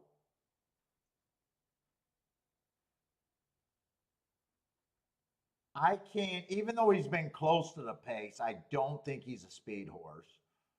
The field might just be that bad. 8 at 21 to 1 is a horse that I'm more interested in. That race 2 back, I got a stalking closing day. He tried to get on, he was dueling on the lead, going too fast to win. These are weak horses. Now, last race, he did run with the 10, and 10 was fast, or 10 had a bigger, closer to the pace and ran better, and he got tired chasing the slowest pace of the day. But I know as a bettor, it's better for me to get to a 21 to 1 than it is for me to get to 4 to 5.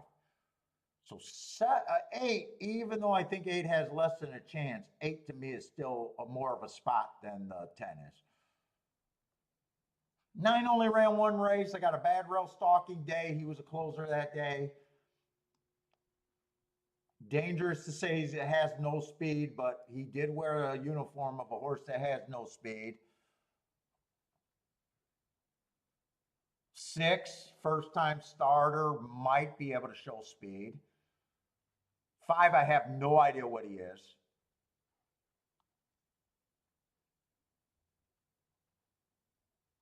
8, I'm probably interested enough in the 8 to have to at least do a win bet.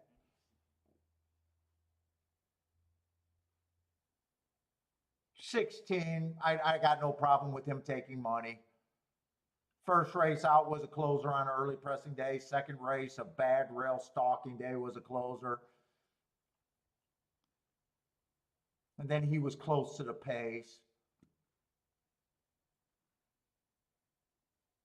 14 might be able to show, 14. 14, I don't have a reason to like him other than I think that they're ignoring him.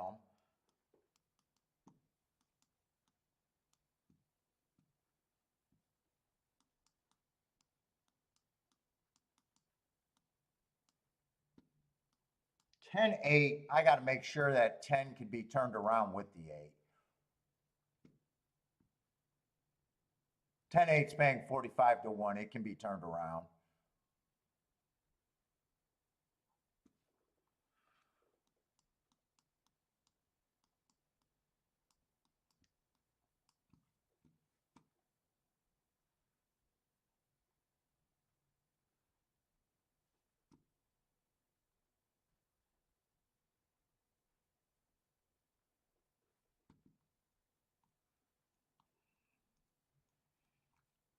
I'd even use a 6 with him.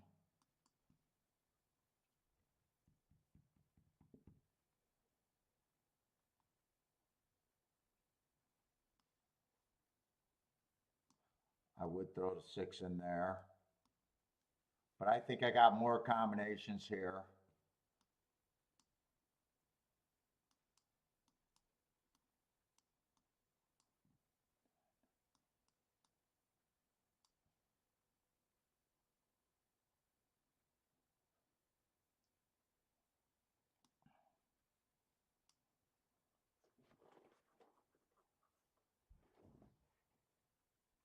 Wait a minute, I got 10, 16. That's the wrong number. I can't pair the 10 and the 16 up. That's supposed to be 10, 14.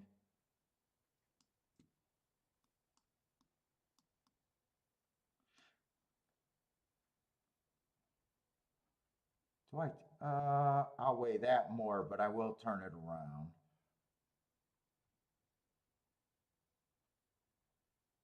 I will turn that around.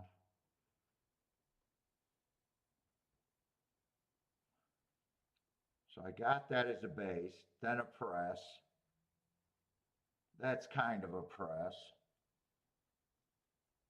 Because I got 8, 10 more.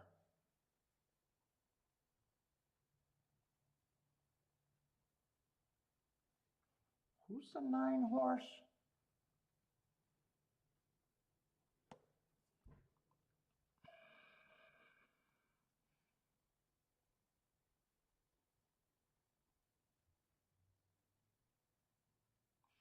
If 8 runs second, I might want a couple horses that I don't have in the exacta, since I'm betting the 8 to win.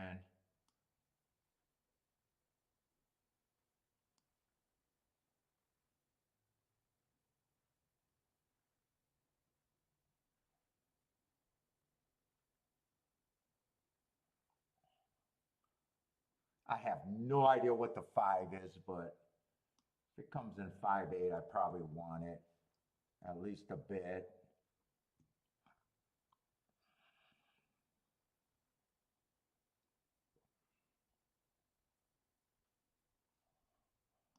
I want one more push ticket. 8, 10, 14. I am betting the 8 and the 14 to win.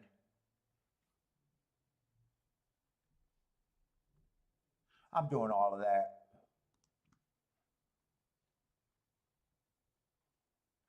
And I am putting more money on the 8 to win than the 14. But not double, just a bit more. Both of them would be pretty nice. All right.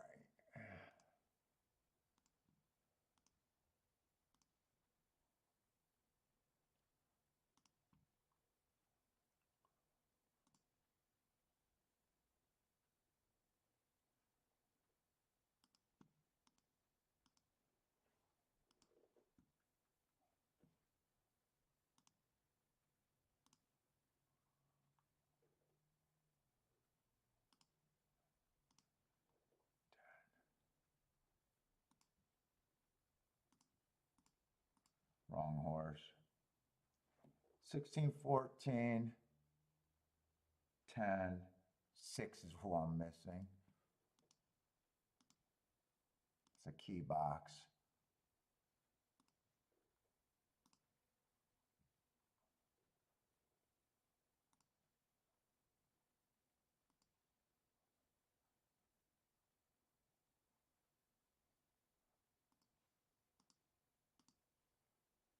Who's off?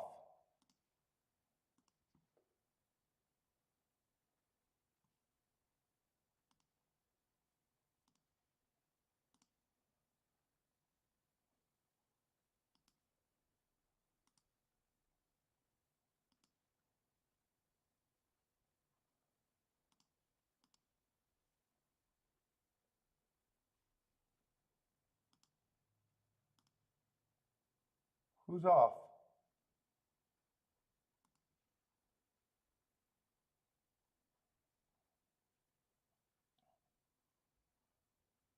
Did I get everything there? Did 5 get away from the post parade? I don't mind if they scratch the 5.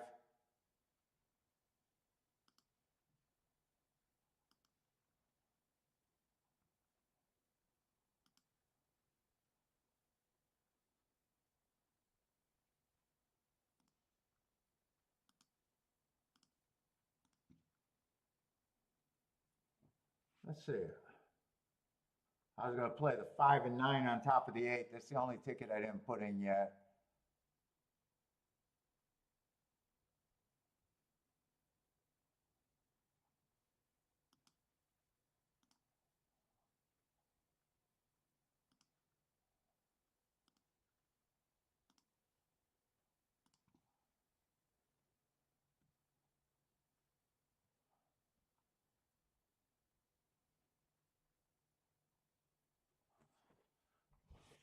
Oh, there's 5 horses holding up the ticket. I'm hoping 8 is lone speed in this race and I get a soft pace.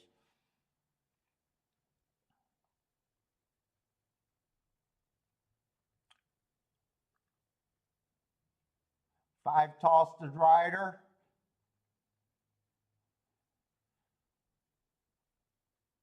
The vet's still wearing a mask. I didn't know people were still wearing masks.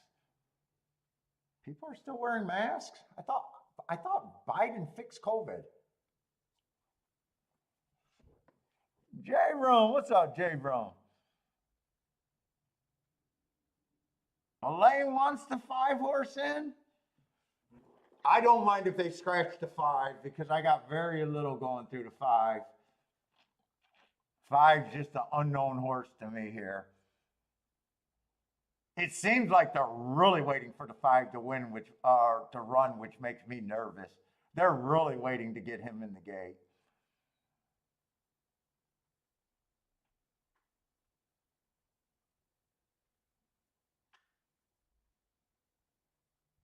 Marco Lewis singled the 10 here, huh? I'm hoping if the 10 runs or gets first or second, it'll be with the 3 long shots I like them with.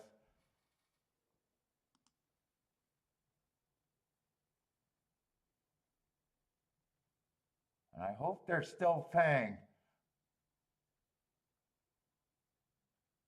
10-8 is still paying 40 to 1. 10-6, 10-14 went down a little bit, 30 to 1. 10-6 is still holding up at 49 to 1.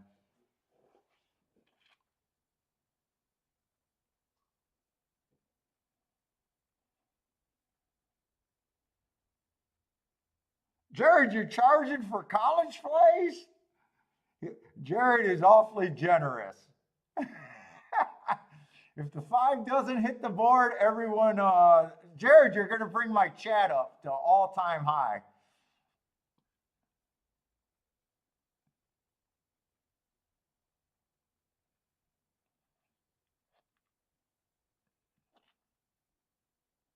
Five has good late speed. What is the 5? Why do I not know what the 5 is? I have no idea what the 5 is. Ran 2 races at a track that I don't know. If he beats me, he just beats me. Unless the 8 gets second.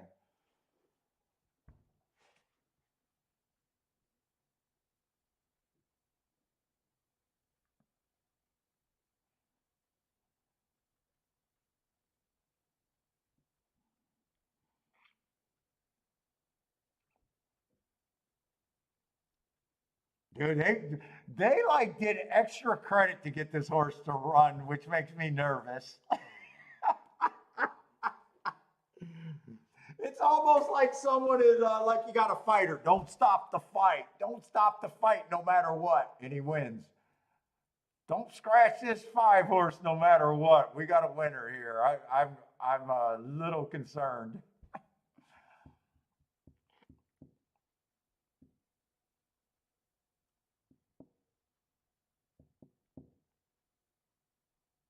Eight was pretty much my spot here for the most part.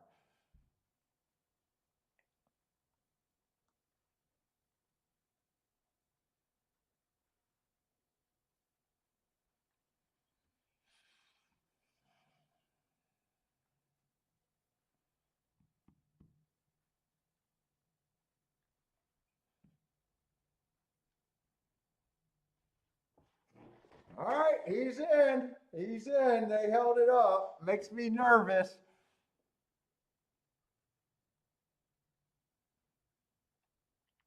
Five beats me. If 5 wins, I only got a 1 outer to the 8.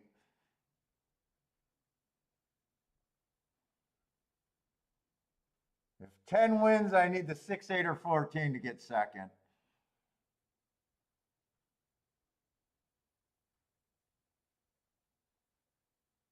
Well, at least 5 and 9 are dead last, where I haven't seen it. Wow, I was hoping 8 would have speed.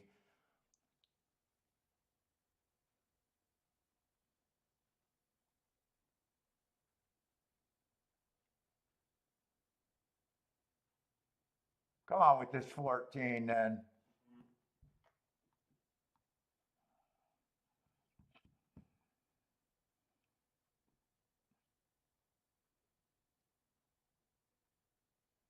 I'll be happy with the 10-14 if I can get it.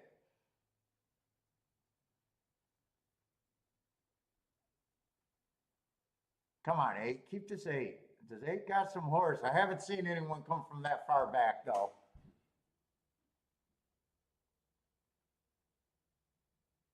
Ah, 14's dying out. Right now, it's just the two favorites. 14 can't be there. I need the 8 to get second. 8's going to get third. God damn, the track wheel looked like it was favoring speed, and I was hoping that he would show speed. Anyway, this 8 can get, nah, 8 can't get second.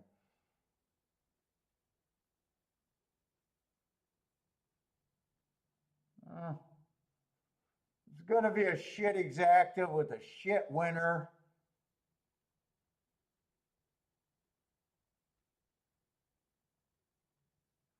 I needed first and second for a nice hit.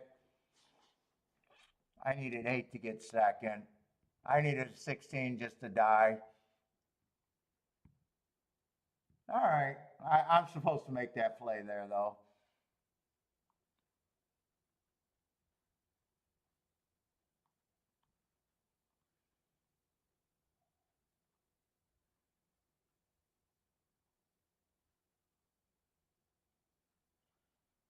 $16, I needed you to be a little bit worse.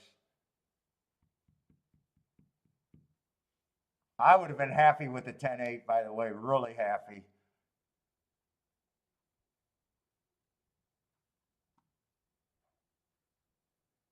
Oh, actually, it went down to 19-1. I wouldn't have been as happy as I thought. That was paying 40-1.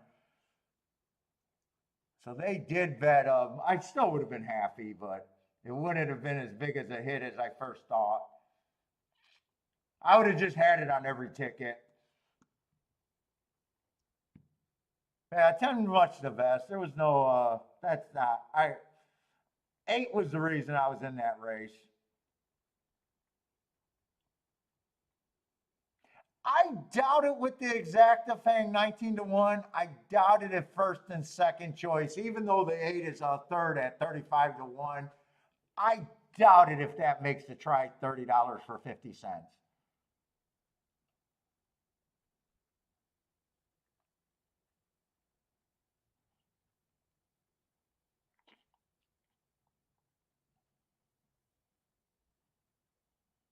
I'll be shocked if that pays $30 for 50 cents.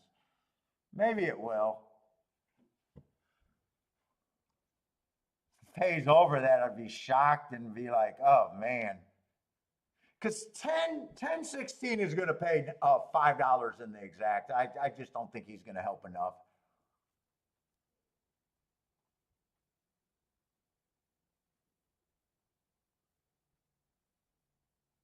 But that's definitely a spot where I played that as good as I think I could have.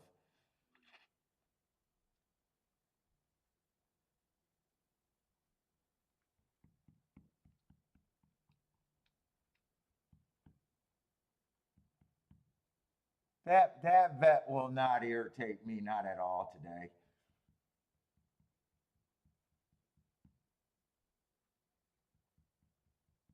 The only thing that might irritate me is if this try pays over $30 for 50 cents. I just don't believe it will.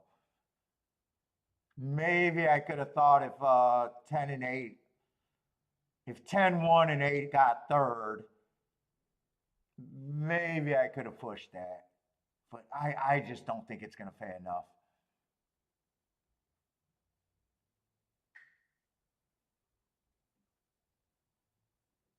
$30 is a cutoff for 50 cents. So if it pays more than 30, I'll be like, I could have possibly done it. If it pays way more than 30, I'll be like, shit. But I got a feeling this is going to be 20 or under for 50 cents.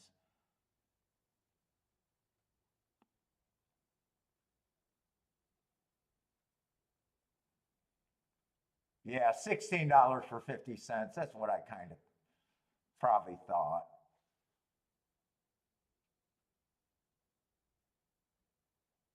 Yeah, $30 for a dollar is not good enough.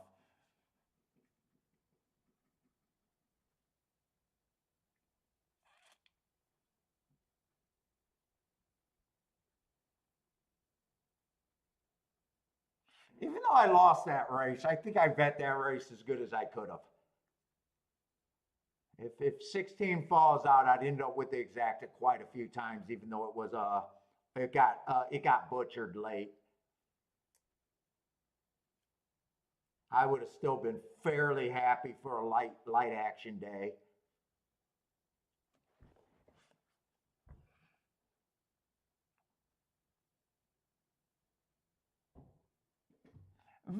Lloyd, I didn't bet the 4-5. I bet the 35-1. You're not listening to why I'm in the race. You keep wanting to say I'm forcing 3-5s on the exactas. 8's the reason I'm in the race. Not if 8's not in the race, I probably don't do much of anything there. You got selective hearing, Lloyd. Lloyd, you got selective hearing.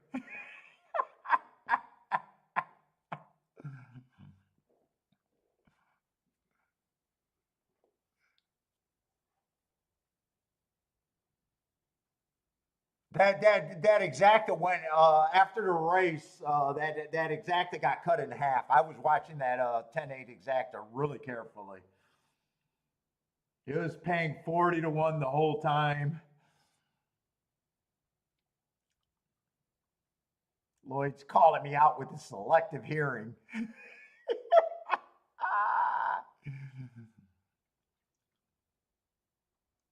Hey, Jared, what's your free college play? Now you got to come through. We need a free college play. You said you had a free college play. It better be a fucking 5-star college play or whatever you guys call it.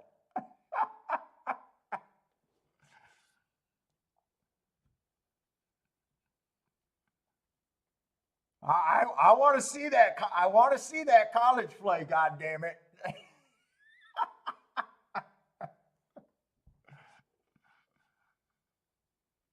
Oh, it's up there. Hawaii over Stanford money line. Okay, he put it up there. Hawaii over Stanford. I see it. Hawaii on the money line. I got it. You put it up there.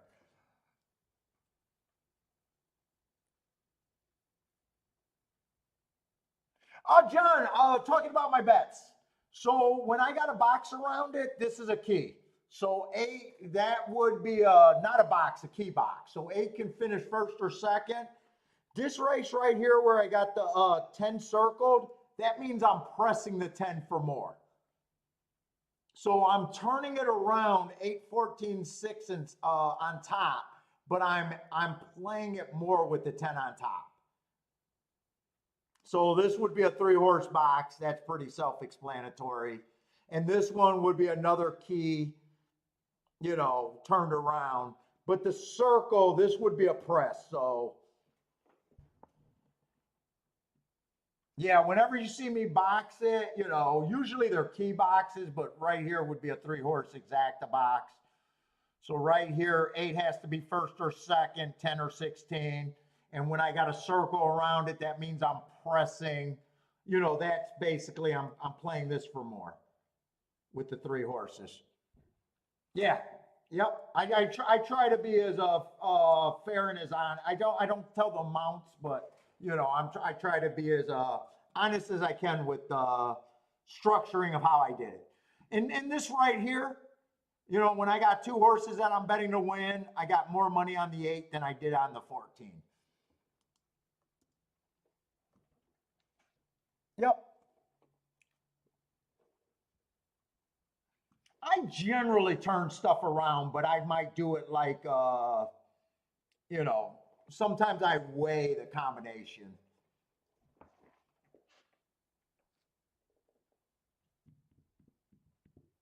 So that's what I was saying. 8 was always you could tell that 8 was always the reason that I'm in the race.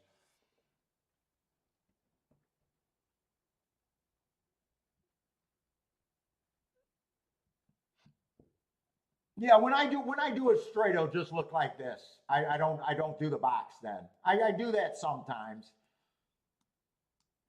You know, especially on chalky combinations, I might do it. And then a lot of things when I'm looking at, John, I'm looking at to see if my bets go together. Like right here, if I got the 8-10 here, I probably want it, you know, both ways here. I got the 8-10 both ways here. You know, I'm getting greedy.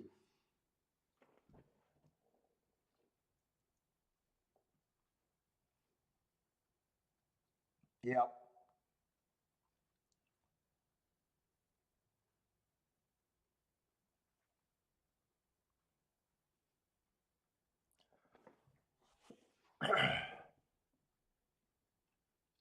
And even though I'm wrong here, like this is a bet that I glad I made and the bet got upside even with the bet down. And this was a spot that I felt like I had to play. I'm just wrong.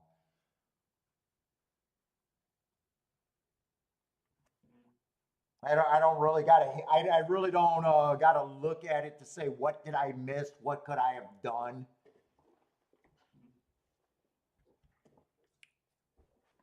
The only extra I could have done was wheel the 8 and third with the 10-15 pretty much straight, but that has to pay over $30 for 50 cents. And I would have had to think of that before the race, not during or after the race.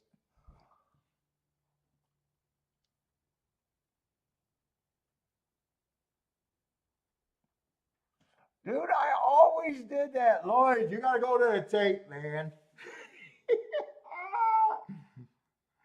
I don't like. So there is sometimes where I really like the favorites and I'm king and I'm just playing combinations that are good. But I always prefer, like this race, I know if 10 was my horse, I might still do this ticket, but I'm definitely not doing all of this, which would have been a fair opinion. It would have been fair. It would have been an okay play. But for the most part, when I do things like that, I'm mostly in the race for the long shot and not. I think there's a difference. I think there's a difference when you say, "Hey, I take the chalk and I'm hoping to get lucky," which is fair. I don't think that's a bad way to play. But for the most part, it's usually not what I do, kind of thing.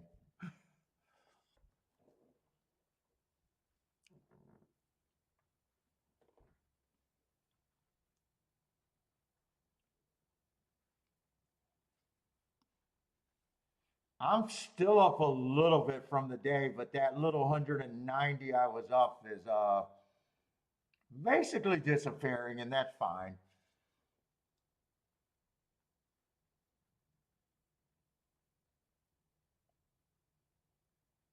Still trying to work today. When I was up 190, I never thought to turn it off.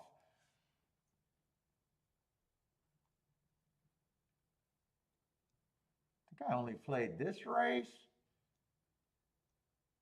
and that race I only bet 30 of it. So yeah, I only played 3 races today, and pretty proud about my tickets today, really.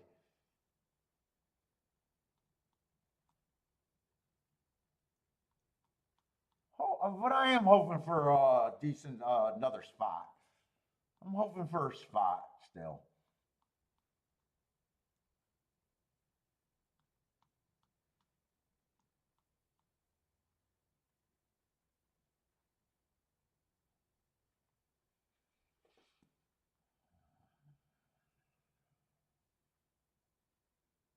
Let's see, we're in the late pick three. 3 races left.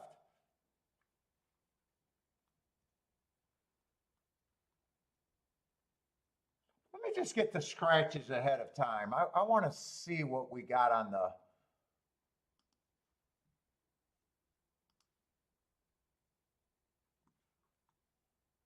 Let me get the scratches here. So this is next race.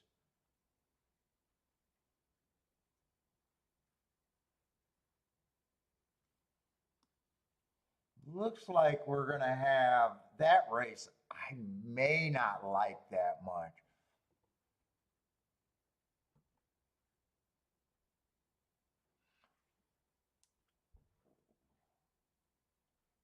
Yeah, I lost less than 160 in that race.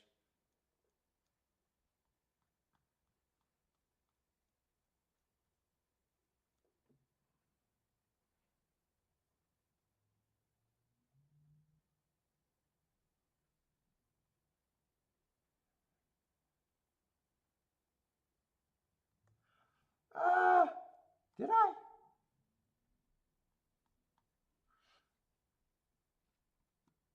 This was 45. Did I? I might be down actually. I might be down. This was $5, so that's 30. This is $5. That's 40. These were 10. 40. And then I didn't bet double. I bet 30 and 20, so that's 50. I might actually be down a little bit. Since it is calling me out, I might be down a little bit. And then these were only $5, so for $10. In wants accounting. For a 12, 15. Yeah, I'm down a little bit. I'm down like $60. If it would have came in 810, I would have had a $10 exacta there, another $10 exacta there, a $5 one there, and a $5 one there. So I would have been able to hit it for $30. So a $600 hit. Yeah, I was closer to two. Okay, you got me. You got me. I'm a little bit more.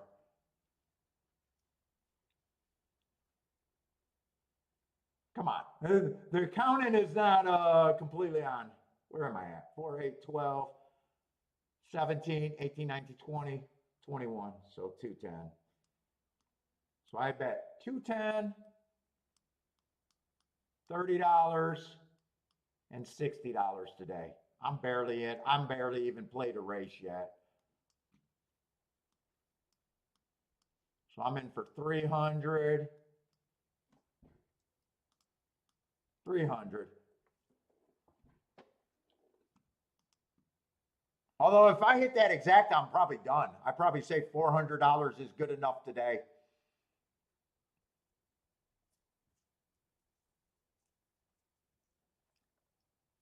And then I think I got 250. Yeah, I'm down 50, $60. That's it. In way below an average losing day. Really haven't even started. And it's calling me out.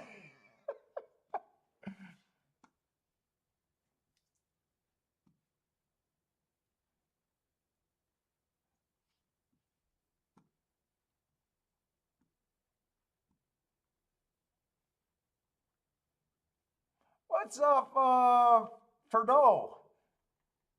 Ferdo?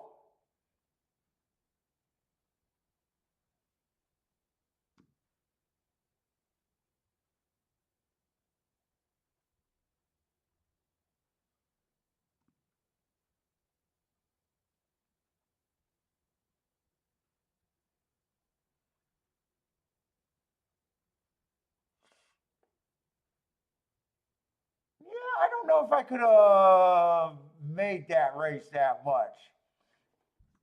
I like the 8 and 8 was a spot, but he wasn't guaranteed. Not guaranteed, but it wasn't worth. Actually, I probably didn't even. If I probably would have added those up, I probably would have cut down a little bit. But a $30 exact in that race would have been pretty good.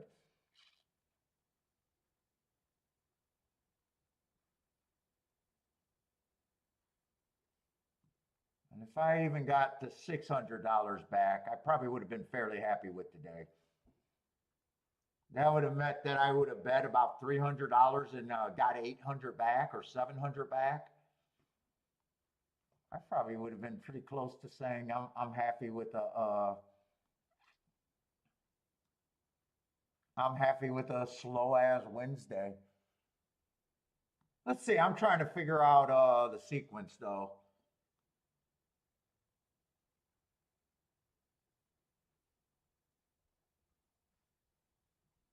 Next race, probably not a great spot. What does a 10th race look? That race could have got scratched to shit too. I should glance ahead to see what I actually got.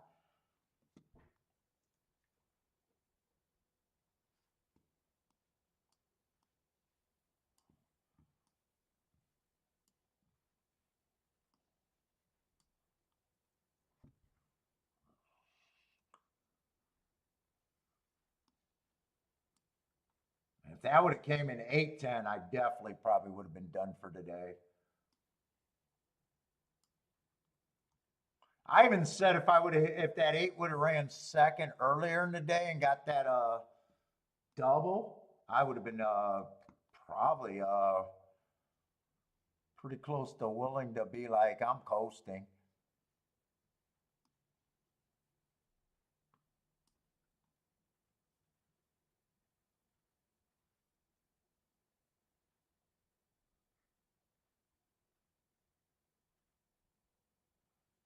This horse may or may not be the favorite.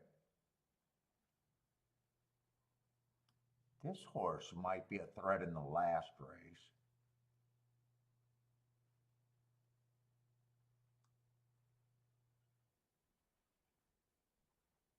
Those are the only two horses with speed. I will say speed looks pretty damn good today. This race, not this race, but the next race is going to be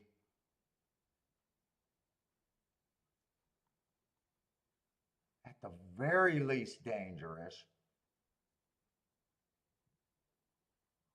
4 might have a little bit of upside. How are they betting that race?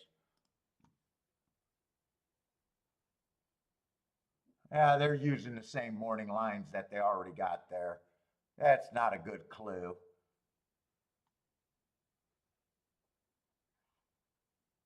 This is a main track only. One is only race. Todd Fletcher, though. But he didn't have speed. But he might have speed today. All right, let's look at this race. This horse, 1 might be interesting, 4 might be interesting, and 5 might be interesting.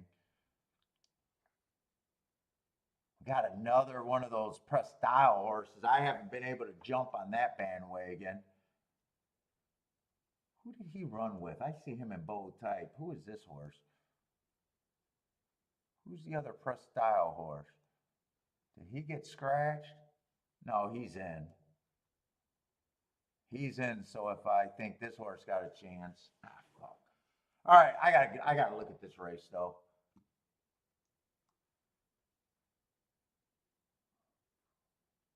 Oh, 1 at 16 to 1. 1 got I don't know, maybe a little bit. Who are they betting here? Shit. All right. Ah, fuck. I wasted too much time because I assumed that I had marks. I assumed that I had marks.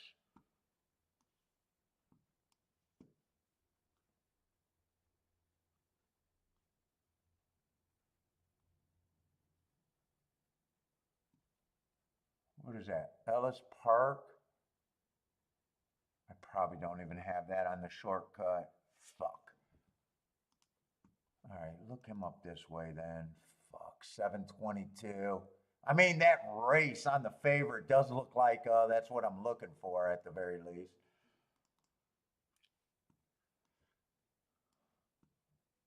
Although if he wins, it's not.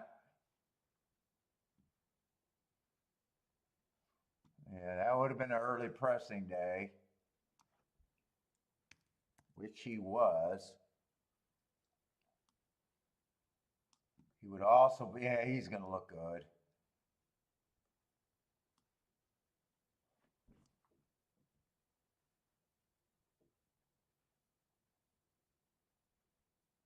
Fuck, leave no. Wait a minute, there's some other speed in this race.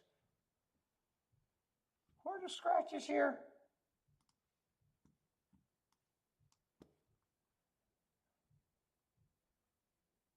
There's a lot. There's actually a few horses that can get the lead here.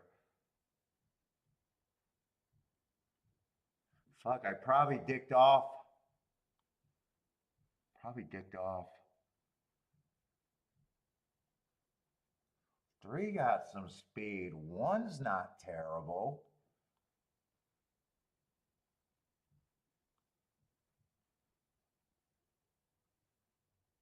Fuck, 4 got speed.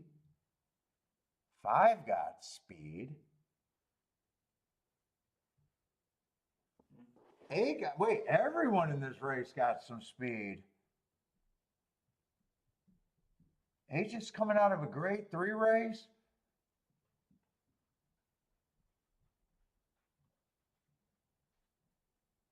Even 9 got, well, 9. This is a nice race, but you're going back a long time.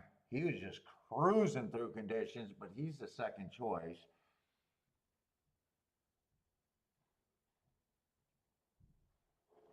Shit, this horse was well thought of at one time.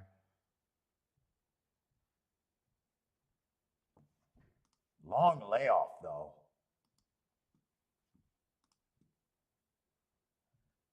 This race, don't tell me they're already behind the gate, huh?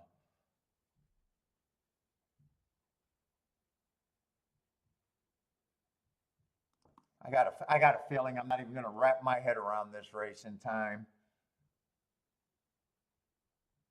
It's not, I don't think it is as simple as liking the 6 horse.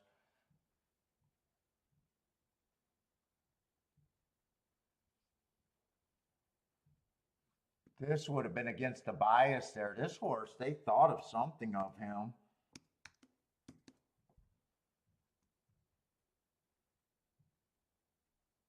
That was still a heart that day running against the bias, man. That's a nice race, even though he basically got pulled up.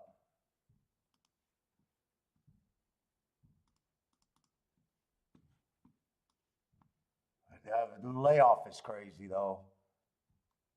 But he was talented.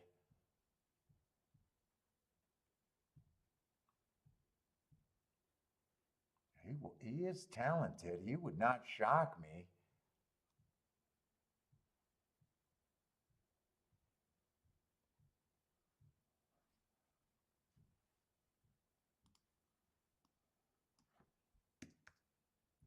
I don't think I'm going to be able to do anything or at least bet serious here. This is a nice race too in the Breeders' Cup. His question is the layoff. He definitely got talent, and I don't know. Feels like he could be value at that price, but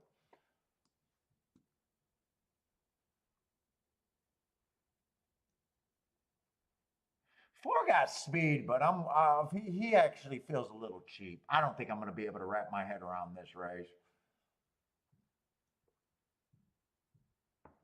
I'd be interested in 3-1-5-6. Fuck, 8's still a player here.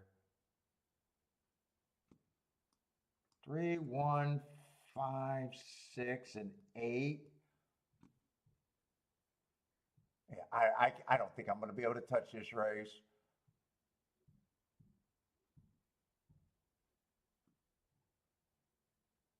I'm going to root for the 3-1-5, but I'm not rushing to put anything in here. I think 1 and 3 would have to be my keys here, though.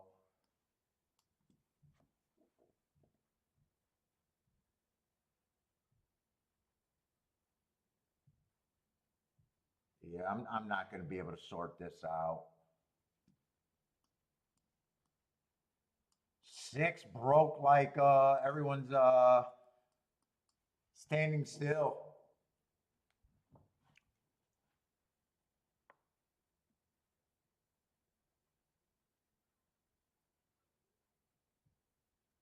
pace is slow. One doesn't have any chance from there.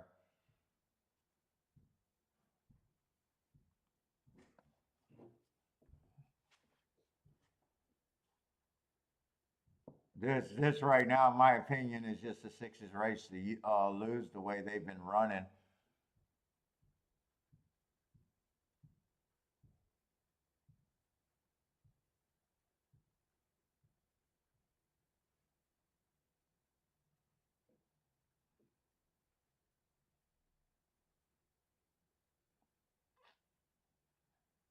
I think this is going to be a 6-3 exacta. I'm not even sure. Is that three? Oh, three's in second right now. One might be able to get up for third. One might be able to get up for second if, nah, three's still running.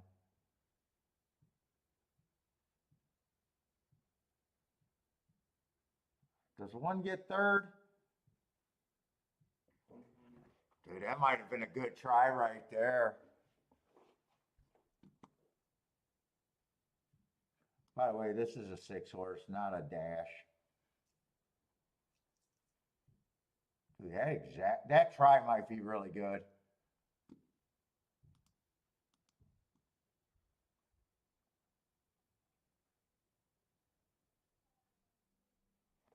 Six, 3, 16-1.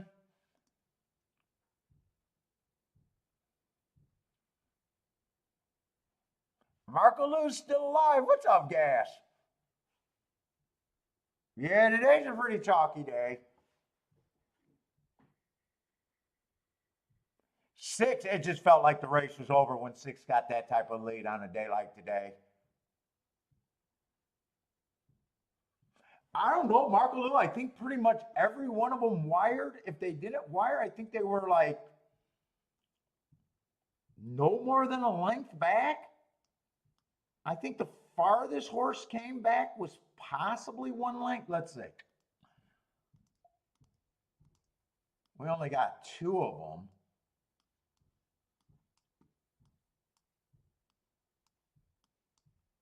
Maybe someone came back from 1 length or 2.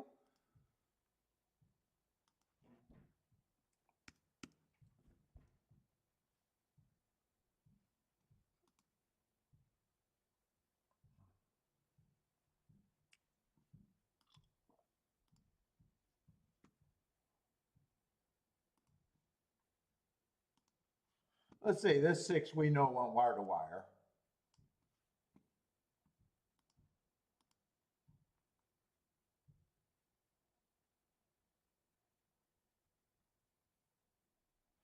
Let's see, they got this 1A coming from 1 length off the lead.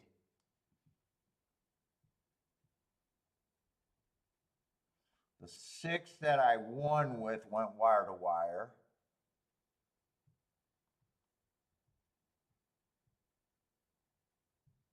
The 4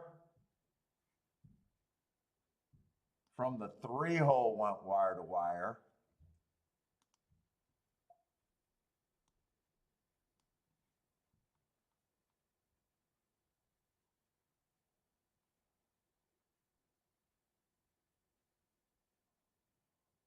Gilmore came from the farthest back today, 2 lengths back. I think Gilmore probably was a horse that came from farthest back today. And he was 70 cents on the dollar.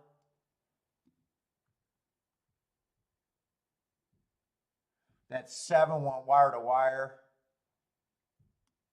in that claiming race. 10, didn't 10 end up going wire to wire last race at 4 to 5?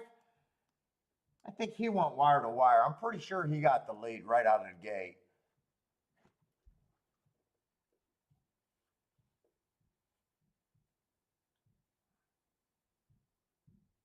And this was I think this was a 5-horse field, and I think 2 took a lot of money, and this 6 was 70 cents on the dollar, so. I think there was only 2 decent price horses today, 5 to 1 and 4 to 1. Oh, did I get breakage? Wait a minute. No, I can't be up $60. I can't have 50 more dollars. Did I get breakage on the horse that I won? Did I get a little bit of breakage there? Give me a little bit of breakage. Give me a little bit of breakage. Nope. Paid $10 even. No breakage.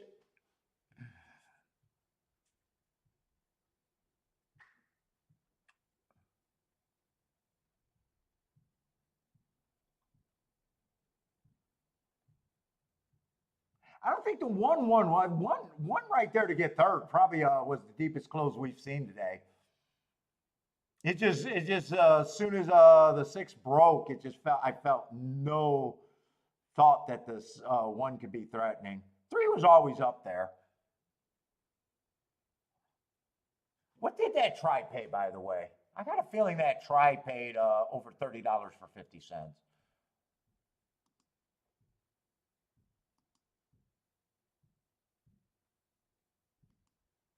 I think the highest exact that we seen was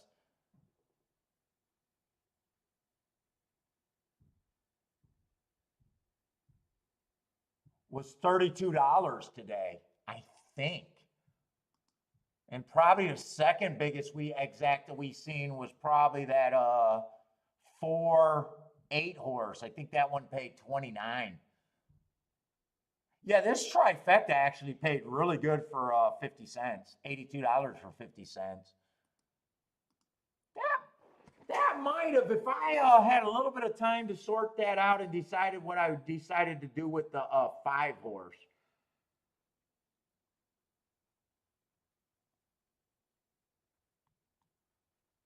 I don't think I would have took the $16 exacta. I thought that the 3 and the 1 could have been keyed off of there, though.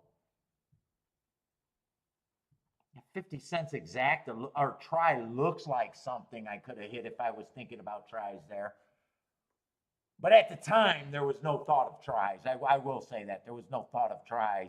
There was really no time to even, I kept saying I can't even wrap my head around the race. It just feels like knowing that those horses could have been keyed off of, that possibly could have been a try that you could have put together.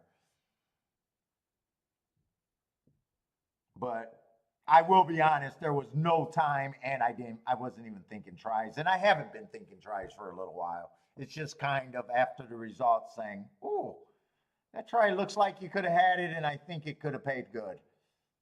So really there's no expectation.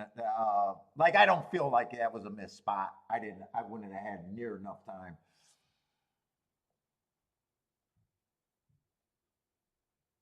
But that does look like a nice try with the chalk on top that went wire to wire.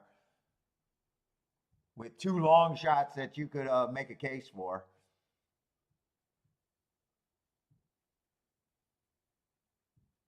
I also try to be honest about really of what are my chances of actually hitting the bet afterwards. And if I know there was no time, then there's 0 chances to hit the bet. Like you can't get upset about that because you can't get time back. Look at it. Jared's giving out free bonus plays all over the place.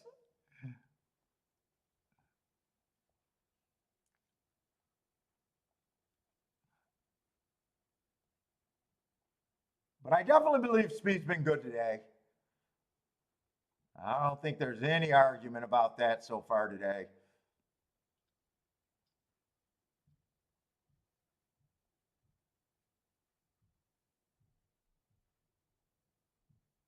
And did you hit that trifecta? Hopefully you hit that. Or you're just telling me what it was? That just looks like a very nice try that you could have hit a lot of times. What we got here? 1, 2, 3, 4, 5. Looks like only 5 horses in this race. We only got 2 races left.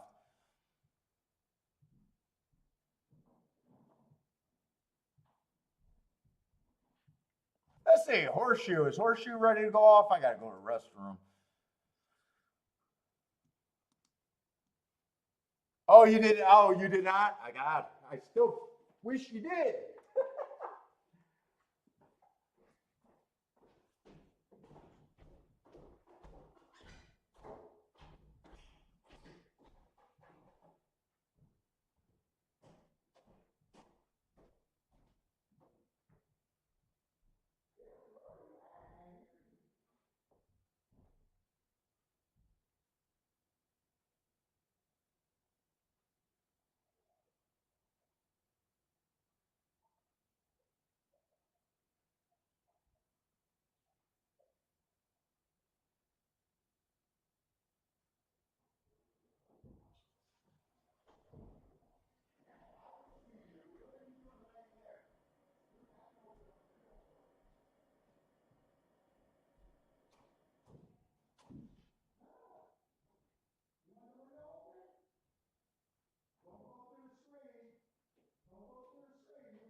Oh, it's only 5 horses next race.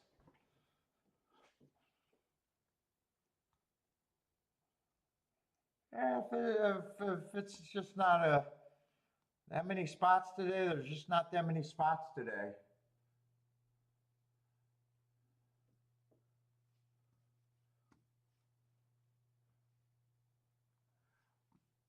I'm gonna try to look at the late double, but as soon as I seen that there's a 5 horse race, I kind of got turned off. I'll be honest, I kind of got turned off there.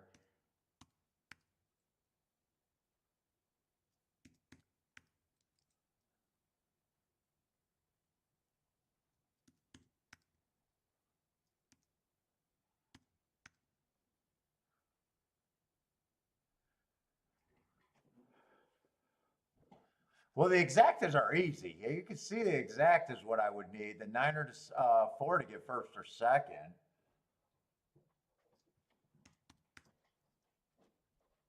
Doubles is it depends on who you like in the next race and where the value at, if any. Let's see, it looks like 5 horses. You know what? I'm not gonna pay attention to I'm not gonna pay attention to the horseshoe. I'm gonna see if I can look at this race. We got 1, 2, 3, 4, 5. I got someone that I don't have scratched or I can't count. 1, 2, 3, 4, 5. 1, 4, 5. No, I got 5 horses there. 1, 2, 3, 4, 5. I will say the favorite may or may not have the right running style. At least the first race, he tried a route. He closed on the route, but he did everything that was asked of him.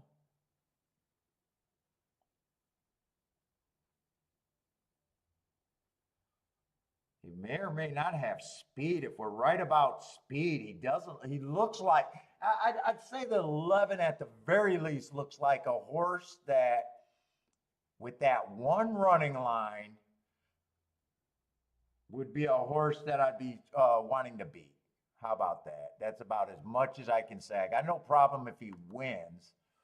He feels overbet in this situation, and he feels to me like he has the wrong running style. I don't know why Sean Pletcher. That does make me nervous.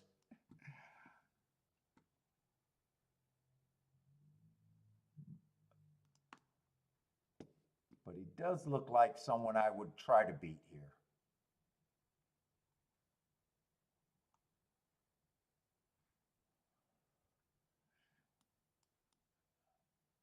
Yeah, and I just got him match strides with the slowest winner, average.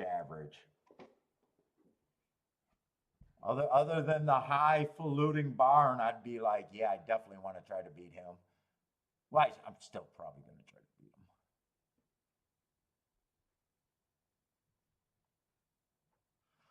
Let's see, I want to look up the other couple horses. So I thought this Woodbine horse might be a little interesting at a big price.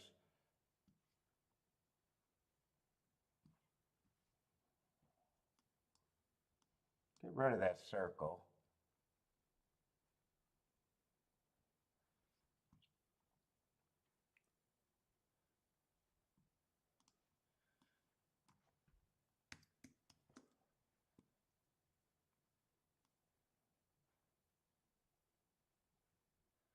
That was just average on the turf.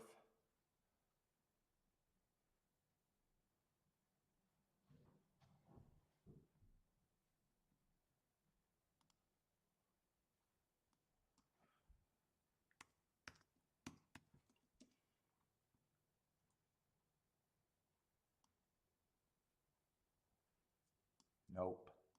Average match strides with the slowest winner slow. Lively race, might have some speed.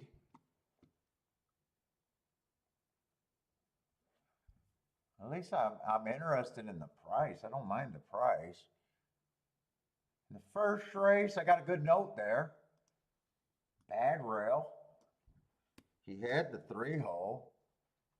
Bad rail stalking day. He was also a closer, so I believe he gets a good asterisk.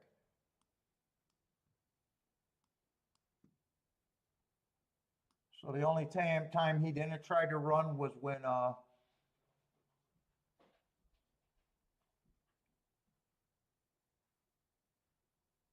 let's say I'm not going to know what to do with the press style horse other than he ran the right running style. And he beat a horse that I think came back and ran a decent race, came back and won off of that race. So I have to say that race, even though he won at a mile. These two horses, those two horses were being interchangeable. If I like the 5, I got to like the 9 kind of deal. The Ellis Park horse only ran 1 race, but didn't have any speed. Might not be a closer, but oh, this is a route race too. I keep forgetting that this is a route race because it feels like a damn sprint. It does feel like a sprint race. That's just because we got a lot of sprinters stretching out.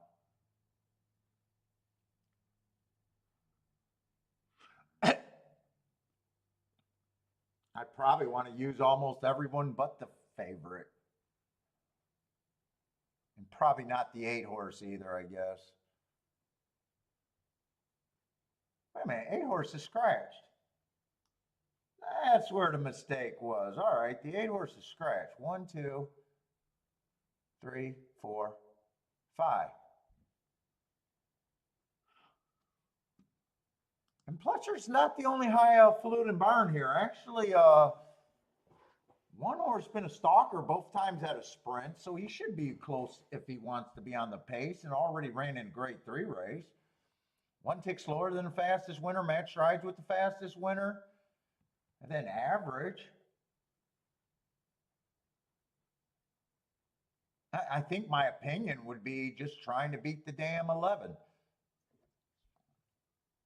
Let's look at the next race. Maybe I can do a double.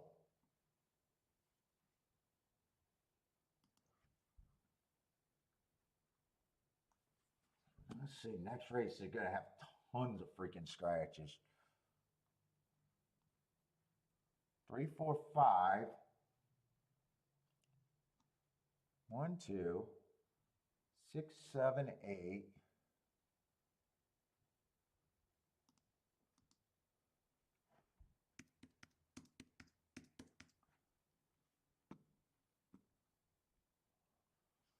$12 draws in. 13 is out. Fuck, I might have to do a little work there.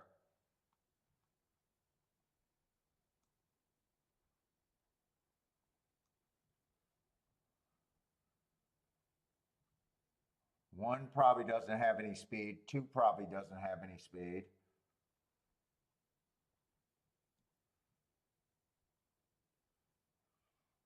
Six, 7, and 6 and 7 probably have no speed. 8 was close enough.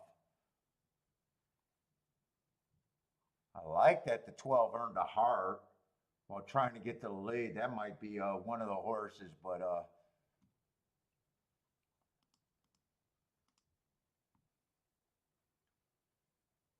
16 probably doesn't have any speed. Let me try to get these marks.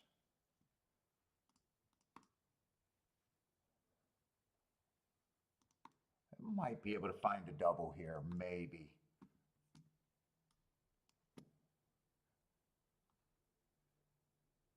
Two by four.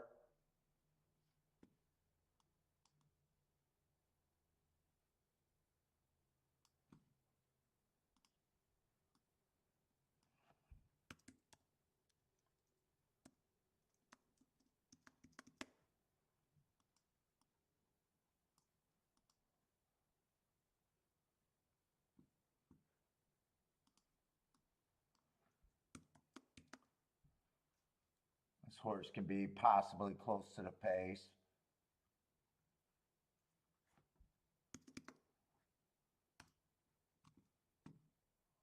Do I got May 5th at Belmont? No, I don't. I'd have to look him up. July 30th. Let me just look up the Saratoga horse. Come on, give me enough time. 14 looks like he could be a player next race. 8 by 6.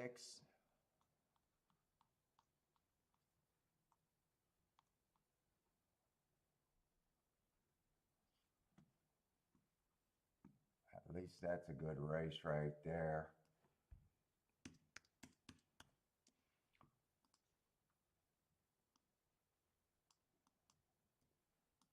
That's a big difference between circles and hearts. No, we got to have the nice hearts.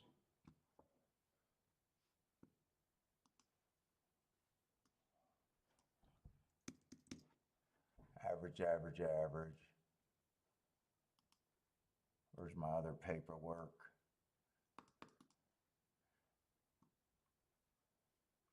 Can't beat the chalks today anywhere, Charles? That's tough sledding.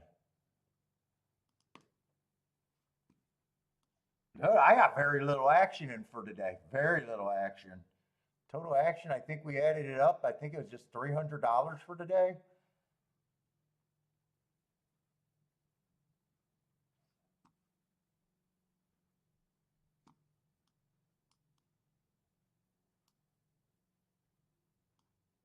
That's still a nice race. I didn't want to like him though. 7-4. Yeah, that's a nice race.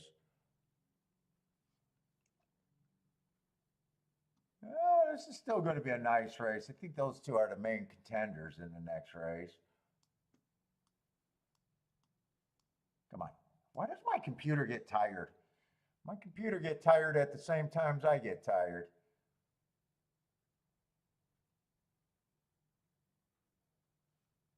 They better not be walking anywhere near that. Oh, we got 7 minutes. See, that must be the post parade I'm seeing.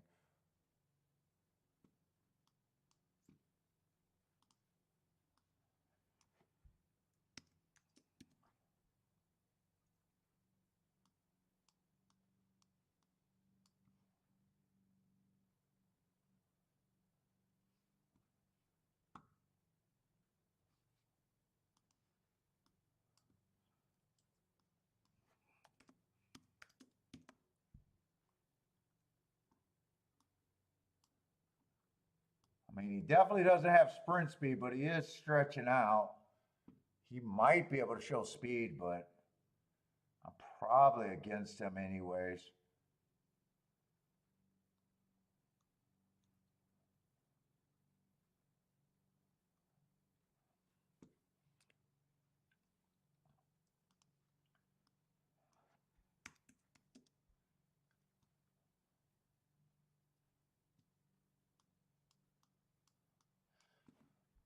Yeah, it's probably 14, 15, and 12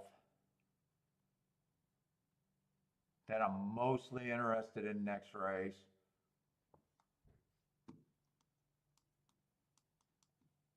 I don't know if any of those are going to be that big a price is in here. 14, 15, 12. I got to make sure I got those damn numbers right now.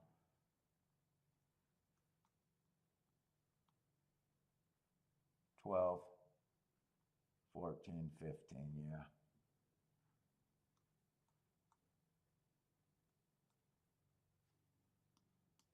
Basically here it's 1 through, I got to write the numbers. It's 1, 4, and now they're betting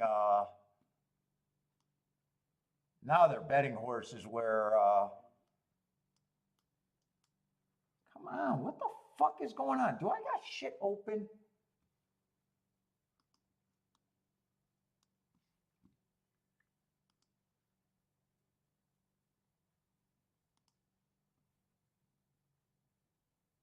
No, I don't got nothing open that's not supposed to be open.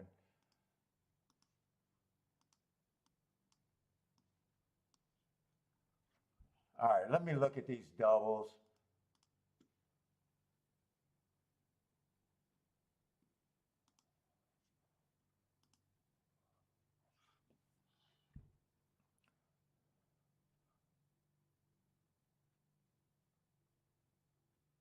I'm in the wrong race.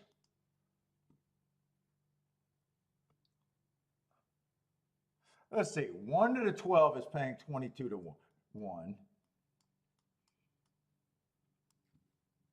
Oh, 1 to the 14 is good. 29 to 1.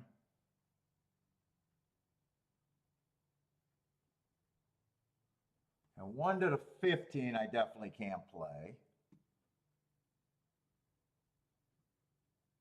4 to all 3 of those horses can definitely be played. 5 to the 12 is good, 31 to 1. 5 to the 14 is good. 5 to all of those horses could kind of be played.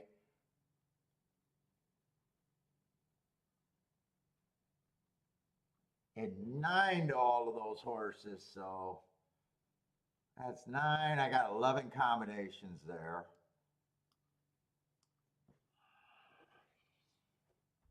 Be better if I'm pressing or get rid of something.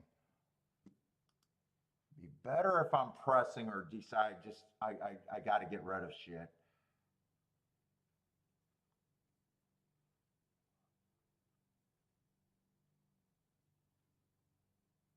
Four is good for me as a better.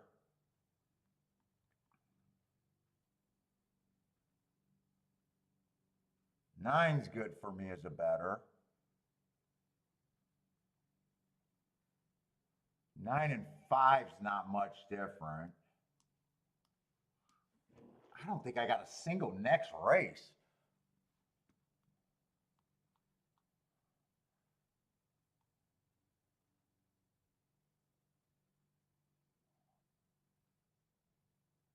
Probably to myself, I probably like the 14 a little bit more, but that's just because he offers more value.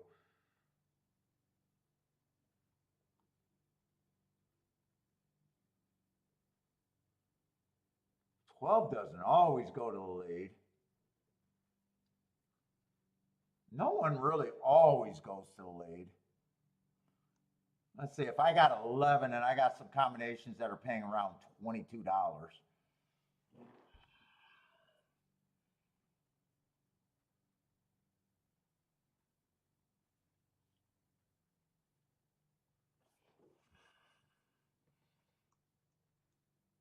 One could be the most talented. 4 would be probably the least likely winner.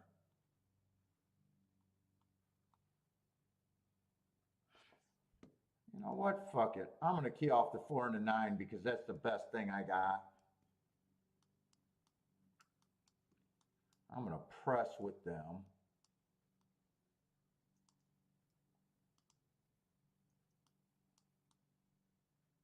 Do I want to do all 11 combinations? Let me look at these payouts.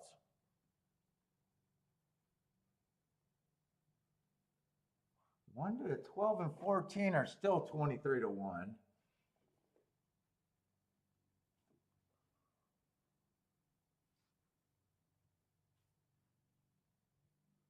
You know what? Fuck it. I got to take a stand somewhere. I'm going to drop the 1 off the double. I'm going to play the 3x3 and then the 2x3.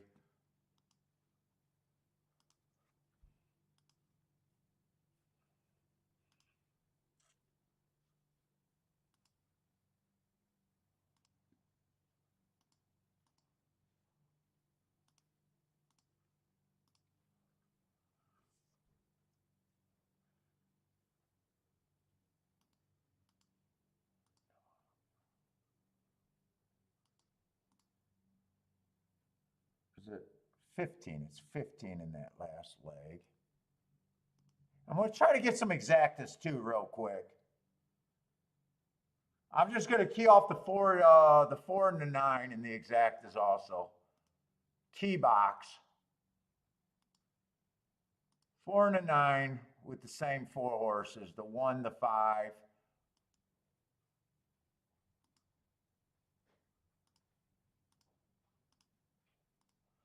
Do I want to weigh anything there?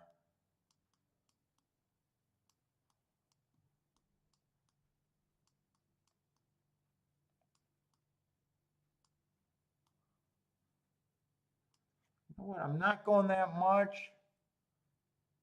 Since I got the 4 and the 9 press, I'll press them a little bit more in second.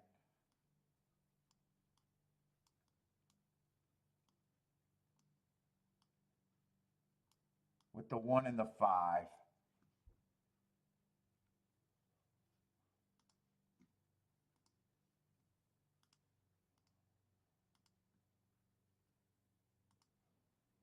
So I got the 4 and the 9 in a key box, and then I got to press with the 1 and the 5.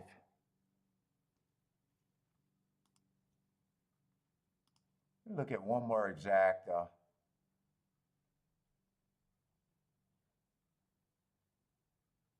You know what? That 11-4 is actually paying good. I think I'm going to just do a straight 11-4.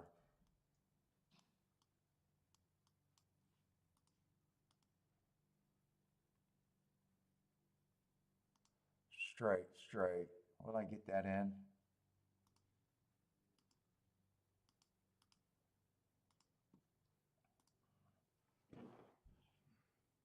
$11.9 is just paying 15 to 1, so. Oh!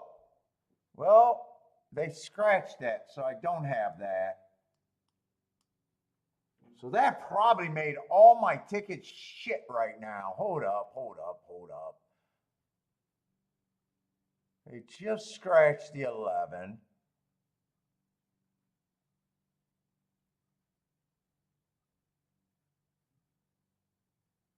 One, 4, and 1, 9 is 1, 4, and 1, 9 are still paying good enough to have. 5, 1 went down to 14 to 1. 5, 9 is still paying 25 to 1. I guess I'm not going to cancel these. I'm not going to cancel them. But is this 5 in the double any good now?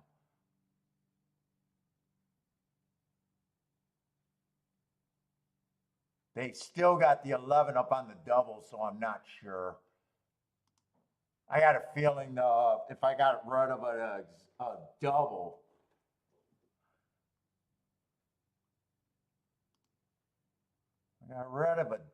it'd probably be the 5.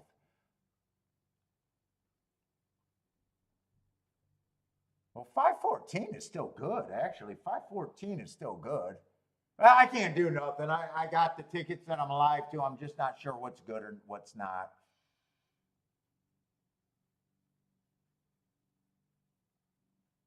Can 4 just win the race?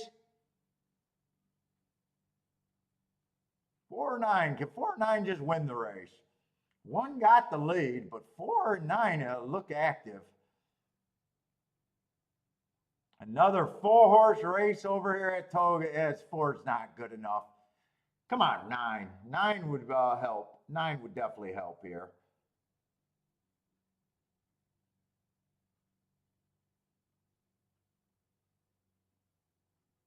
Yeah, I don't know. 9, I need you to change leads and still have enough to keep the 5 away.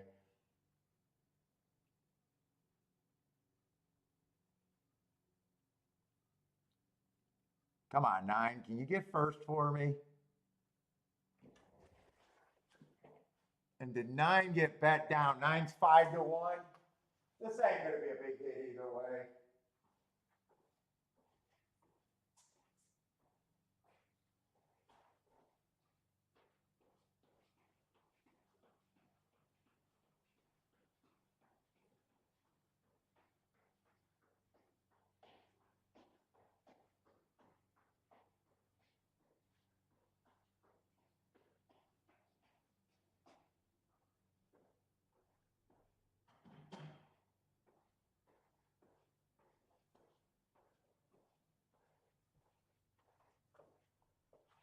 Oh, I don't know. I know 4's not the winner. I won't be alive in the. I thought 1 went away. How did 1 re-rally? Well, I need a 1-9 to hit an exacta.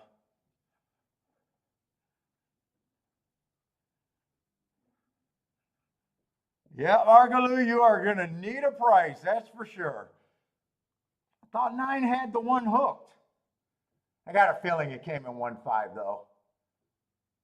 Oh, hit the exacta? I don't know if I'm going to do good, though.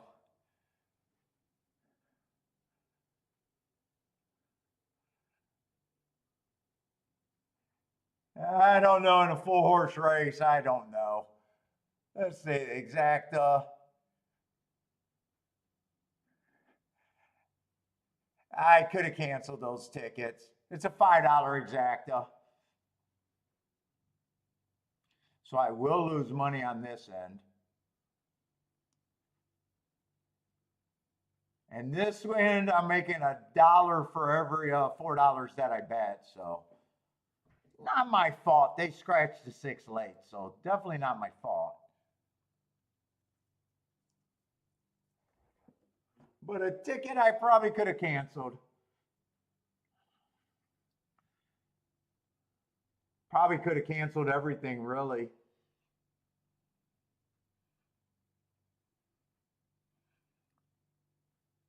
And that $1 that I make for every exacta I got will not be enough to pay for everything.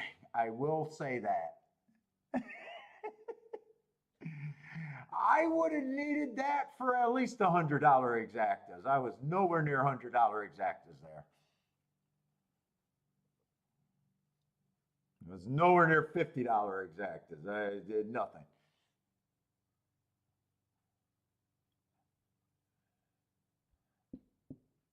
Parsons, you got to tune in and watch me hit a 5-1 exacta, man. You need to screen save this video.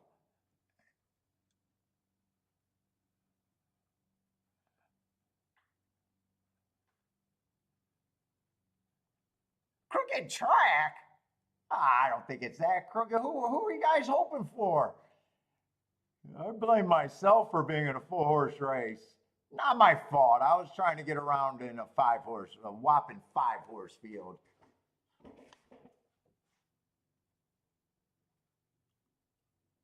The 11 stays in, and if the 11 doesn't run, my exactas will be good. Would have been good enough.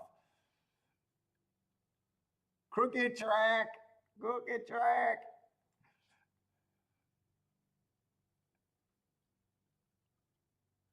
I thought the 9, when the 9 hooked the 1, I thought the 1 was done. I was kind of shocked to come back and sit down and see it come in 1-9. Must have just re-broke.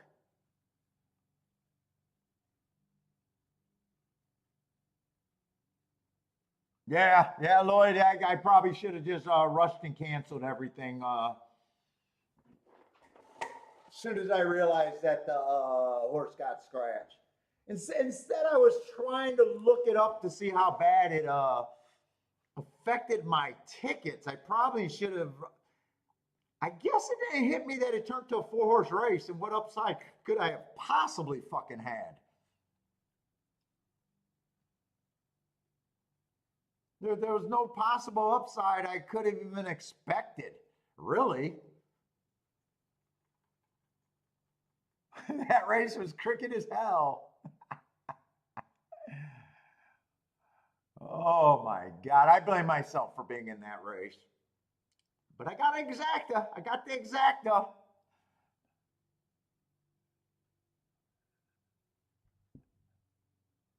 Dude, I'm having a great toga meet. I know all these people that are crying and can't wait to toga be done. I'm having a great toga meet.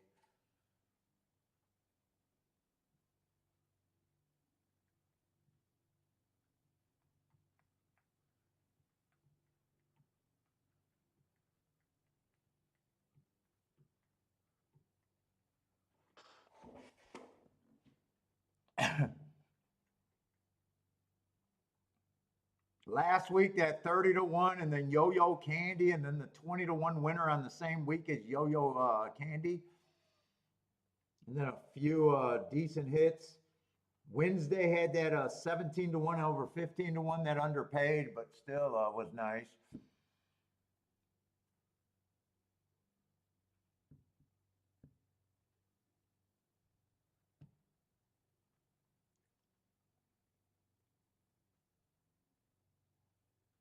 Did they give me breakage? Could I at least say I got $5 and change on that terrible exacta? Ooh, $5.90, closer to six, closer to six. I make $1.90 for every $4 I bet on this bet. On this bet, we won't talk about this bet. We won't talk about that bet. Let's see. What rate did I lose? Let's see. 1, 2, 3. So that's a $12 base bet. Although I did play this for less than that, but. So here I'm losing 50 cents on the dollar. So yeah, that $1.90 does not cover that, and it definitely does not cover the doubles.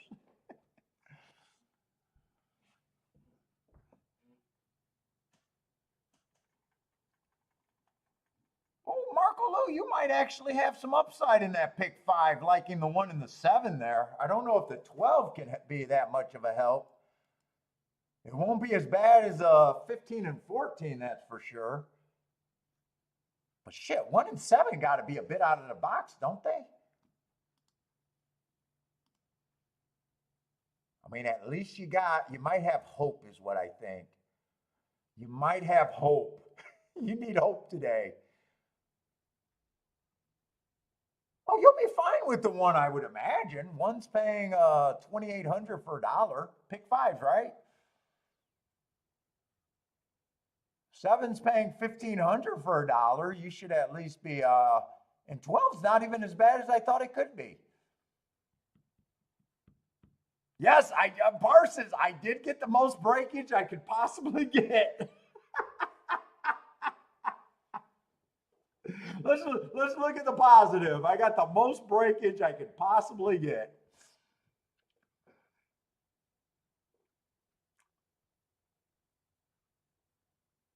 Yeah, Marco Lou, you're not in. Unless you were expensive on your. Oh no, you're for $18 tickets. Yeah, you're not in a bad spot. I was going to say, unless your tickets were expensive.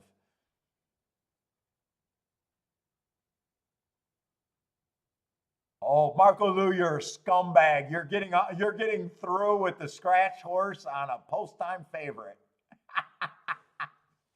Marco Lou got in the scumbag way.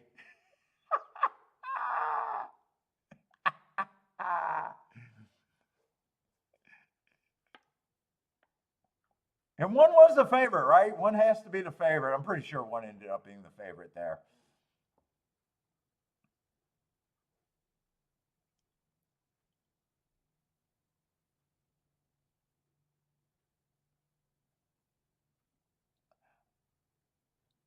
Lucky it didn't. Well, no, I don't have a 1-5 exacta. I couldn't have had it. Well, if it comes in 1-5, I lose everything. which would have been just as acceptable. Trust me, I would have been okay losing everything on the instead of cashing a $5.90 exacta. Yeah, you got the post on. Yeah, you got it back scumbag way. Scumbag, you got a live scumbag way. Ah.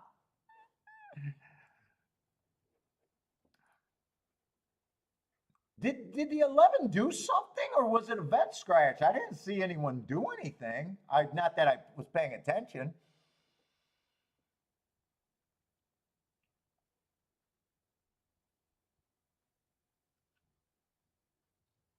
Yeah, an $18 ticket, you're at least not in bad spots there. I imagine everything's 50 cents, so 1400, 700 and some change, and 500 and some change. That won't be bad.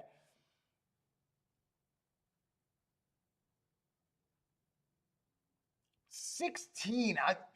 16, I looked at the doubles because that was the only sprinter stretching out. I just don't know if he's going to show speed.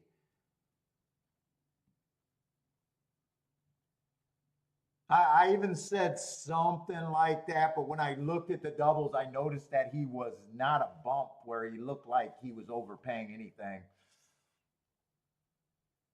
Yeah, you probably are because if the 11 got scratched because of health, he probably wouldn't have ran.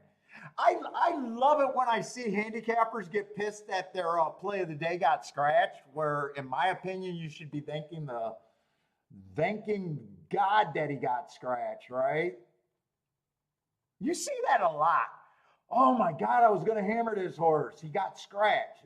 And I'm always thinking, dude, if it's a vet scratch, you're probably lucky he got scratched.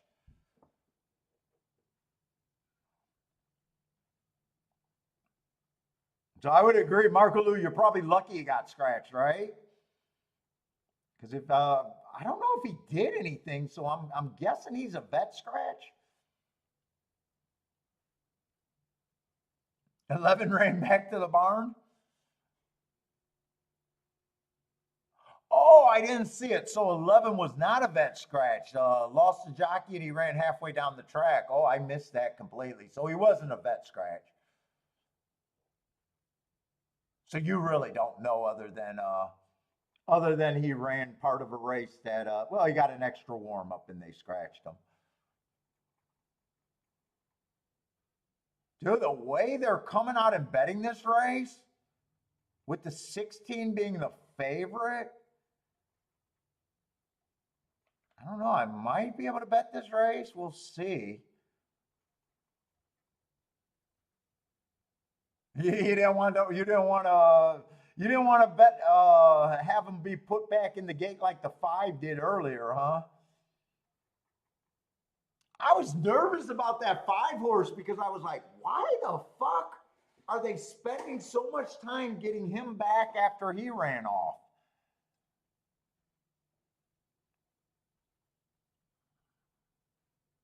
He actually got me a little worried, and he didn't run a lick.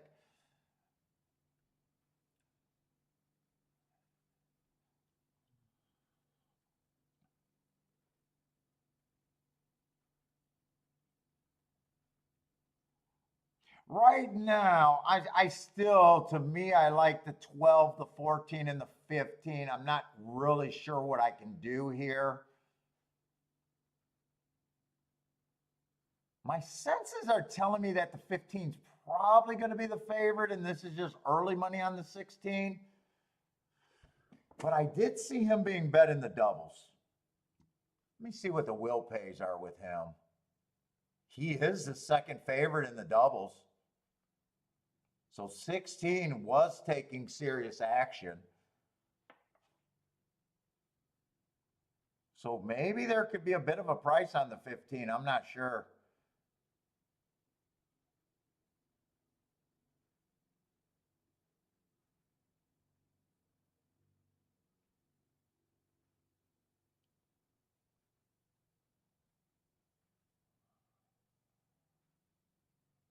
Let's see, one went wire to wire, right? He got hooked and then he rebroke and kept the 9 off. So far, there's nothing out there that makes me think that speed's not great today. In fact, I almost wish that that six horse that I won on earlier today was a later race because I probably would have bet more than what I bet on him.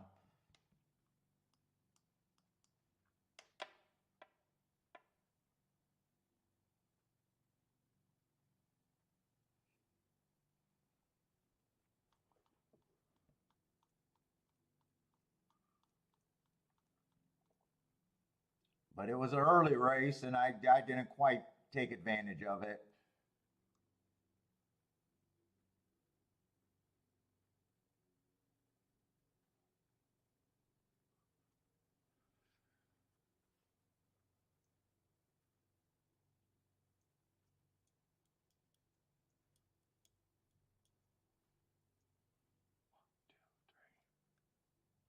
One, two, three, four, five, six, seven, eight, nine. There's 9 horses in this race. Yeah, there is 9 horses in this race. I guess I'll do a betting line here. So I am going to make my betting line like I think speed is everything, though.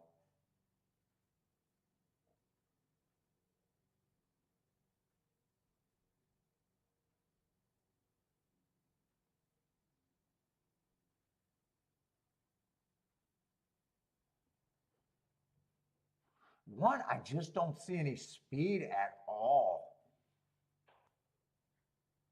I'd have to be completely right about the way the track's running, or I have to either be completely wrong about the way I think the track's running, or this horse would be a complete surprise to me.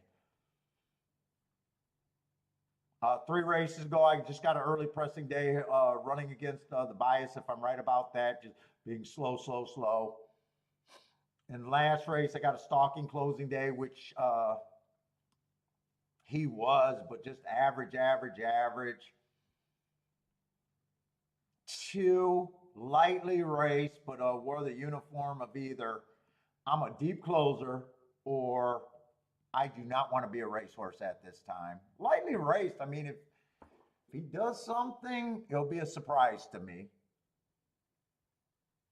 I do got a good note last race. If I'm right about the bad rail, you know, I could easily throw out the first race where he got off slow and being the first race. In the second race, I do got a good note, bad rail. That's not enough reason for me to bet him.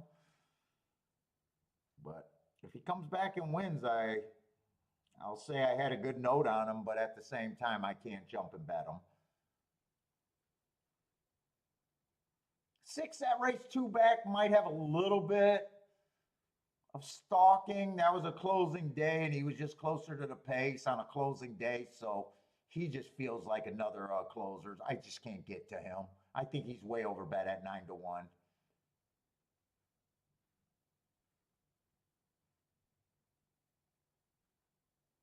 Seven, I will say, is a closer with a little bit more upside in this field. I like him better than all the inside horses that I just went over.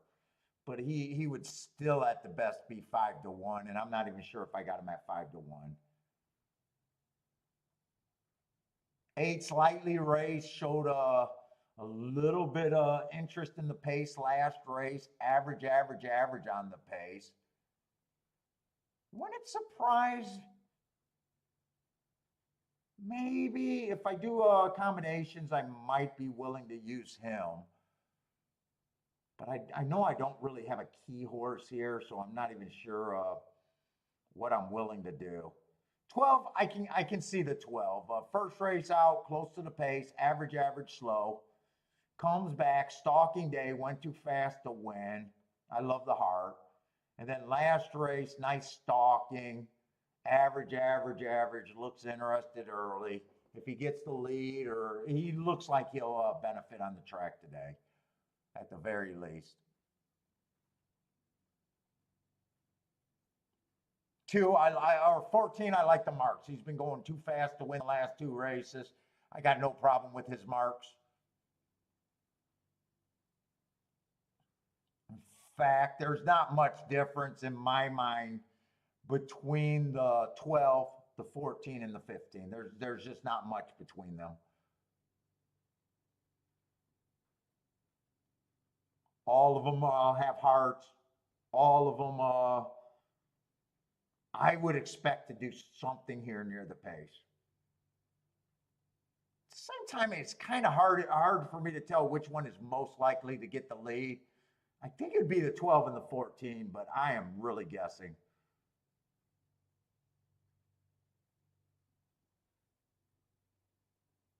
What's up, Rex?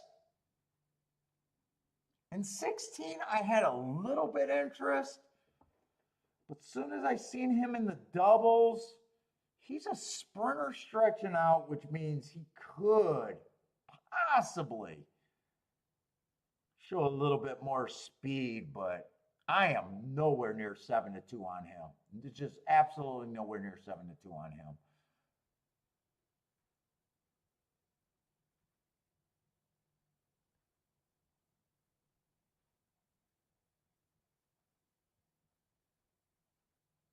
Marco Luke, Kentucky Downs and Saratoga.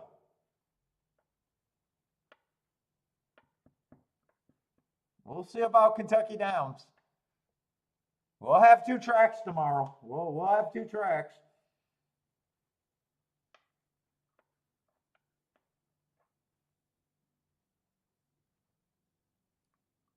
Rex says they should run Saratoga at Finger Lakes. So Rex sounds like he's not happy with Saratoga this year. I can't complain about Saratoga this year. I really can't.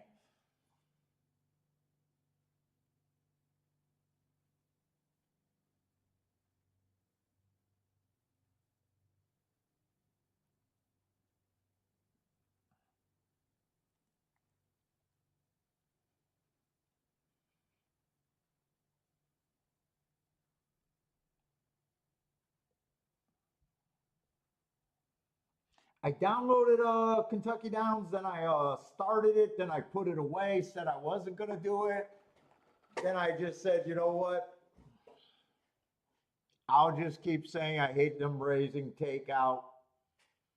I hate them raising their purses. I hate the excuse, but at the same time, it is going to be a good betting product. I don't like encouraging a track that fucking raise takeout, but I don't have a big enough voice.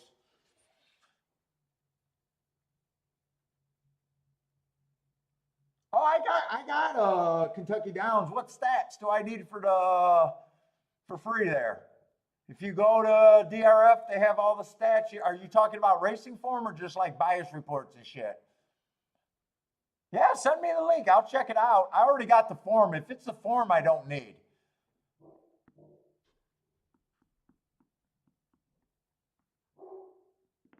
I already got the form. I think I got everything marked except for some New York races, I think. I think I'm pretty much done with it.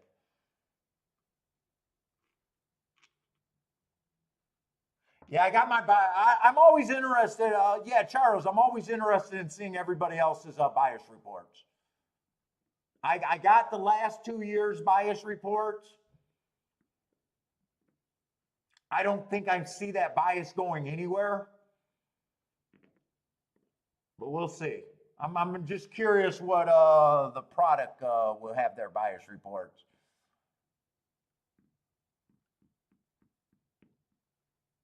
I think we whipped out mine the other day. Let me whip this thing out.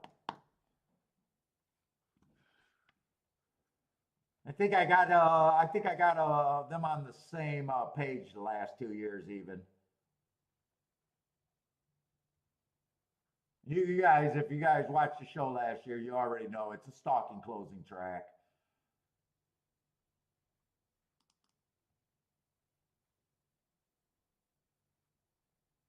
I got them only wiring in the sprints 26% of the time, 50% stalking, 24% closing. Last year, the year before speed was even worse, going wire to wire 15%. The stalking and the closing kind of pairs up. I'll be looking, hopefully that they're off the pace. Last year, we did go through a time where we thought the outside of the track was really good over there. If you guys remember that, we were thinking that the outside of the track was super strong. They ended with 41% of the winners coming from 7 on out. For routes and sprints. And sprints or routes, they were even more unkind to front speed. 21% went wire to wire. 62% stalk. The closers was a problem last year because 2 years ago they came from 5 lengths out or farther, 41%. That did take a dip. That went to 18% last year. Speed did a little bit better, but if you guys are familiar with just profile, 21% is not a speed favoring track.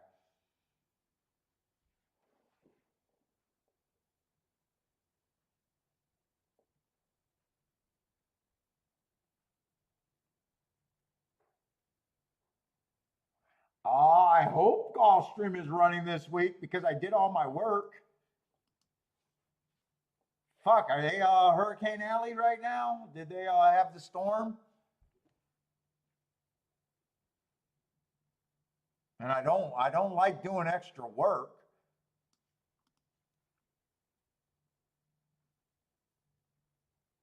Let's say 5 is slowly becoming the favorite.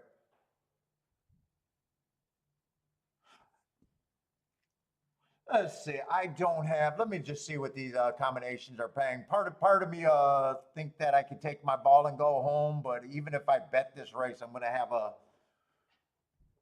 less than average losing day.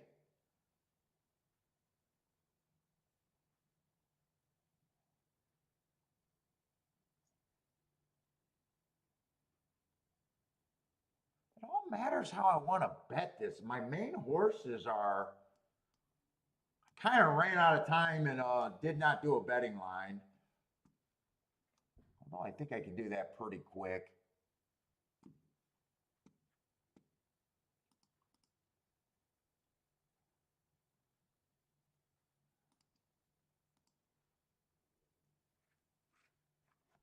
One, I actually think the one's even being I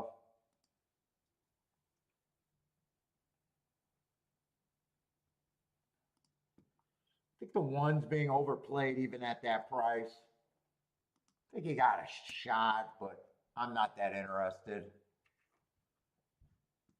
2, I can't get 2. 2 beats me. He's just the horse that's going to beat me.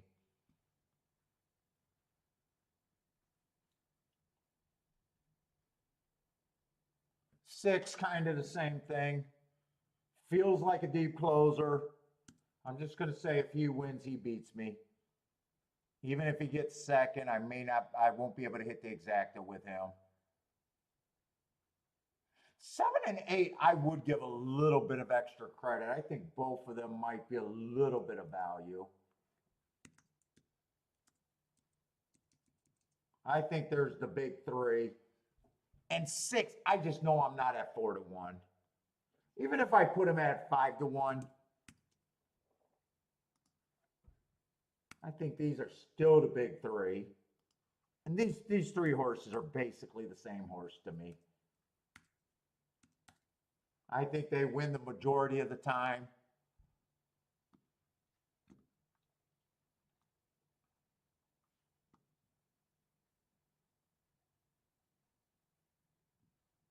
I think I want to bet this race a bit, give myself a chance to have a day.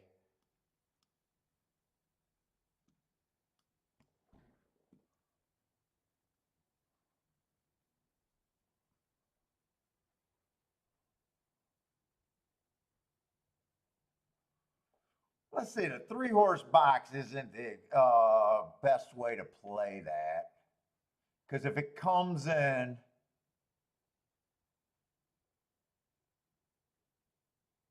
wait a minute, they're all $18 and $49. Actually, they are actually hammering the 15-16. You know what? Actually, does not end up being a terrible way to play that.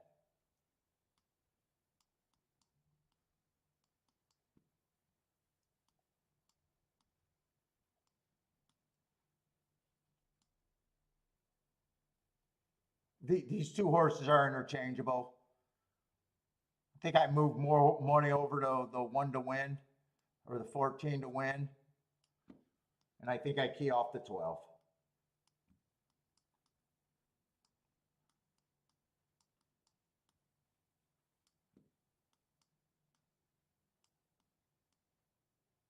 And I'm going to throw the 7 and 8, but I don't have time to do that. I'm going to have to bet. I'll write down what I did later. Let's see, I'm betting the 14 to win. I'm instead of Dutching, I'm putting more on him. I'll do the 3-horse box first.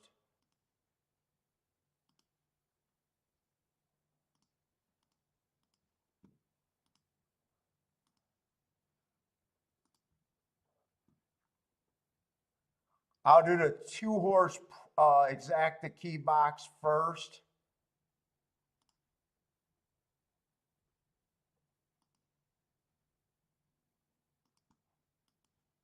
I get that in, but I want the same key box. Oh, I'm not going to get the other bet in. I was going to do the one more key box, the 12 with the 14, 15, 7 and 8. But that one I did not get in. So I got most of what I wanted in there. And the 2 is showing speed, and there's no way I could have seen that.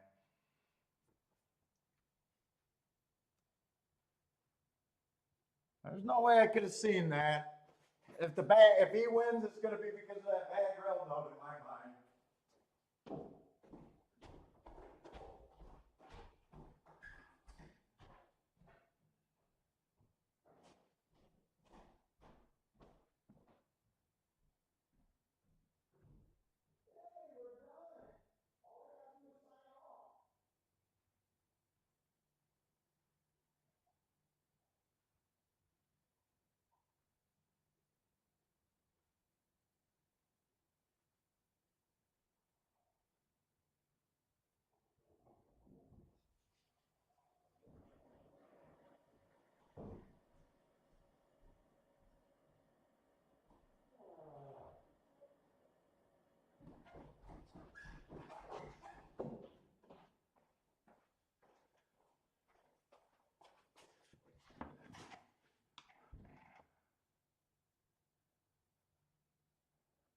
I'll hit the 3-horse. Oh no, I won't hit the 3-horse exacta box. That's a 16. No, I'm gonna lose everything there. I'll lose everything there.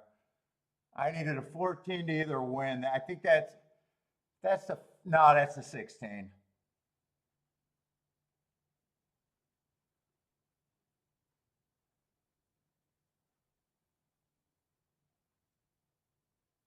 Yeah, put the right money on the horse that I thought was the right one to win.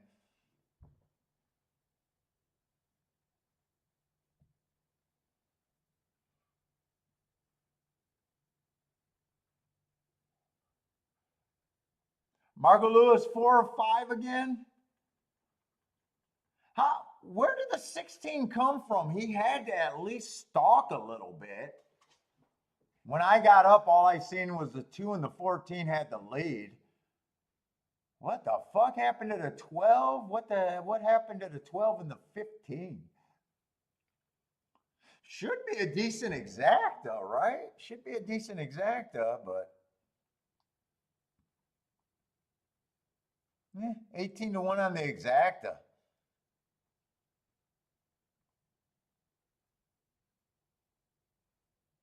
I'm going to have to see where that 16 came from. Was he always up there?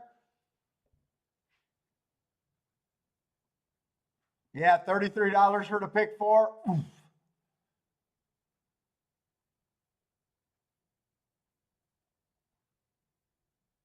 Yeah, that's the exact I seen when I was like, when I said that I couldn't box the 3 horses that I wanted to box.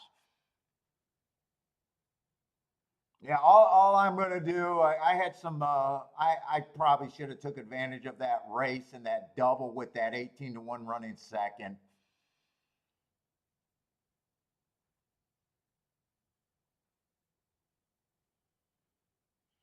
I'm just gonna end up with a below average losing day, which is in a way a win.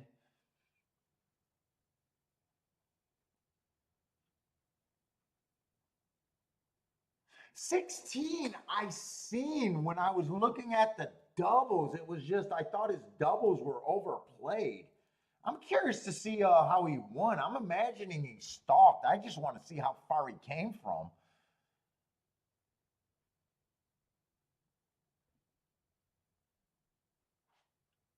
And what sucks is the 7 and the 8 actually ran. Although I didn't key off the right horse, I wouldn't have been keying off the right horse there. I would have been keying off the. That was just a spot where put more money on one horse to win and key in the with the other horse. I've been doing good doing that. Friday, last Friday, it was really good.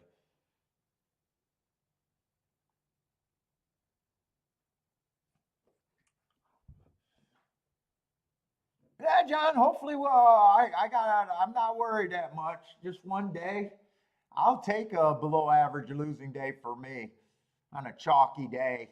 Chalky days could be way worse for me. Chalky days is when I come closest to meltdowns.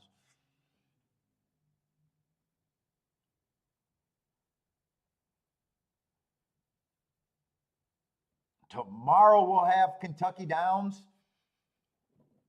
I'm just gonna watch this replay, but I'm pretty much done. So if you guys are still with me, I'm gonna watch the replay. But tomorrow Kentucky Downs in Saratoga, so we'll at least have 2 tracks tomorrow.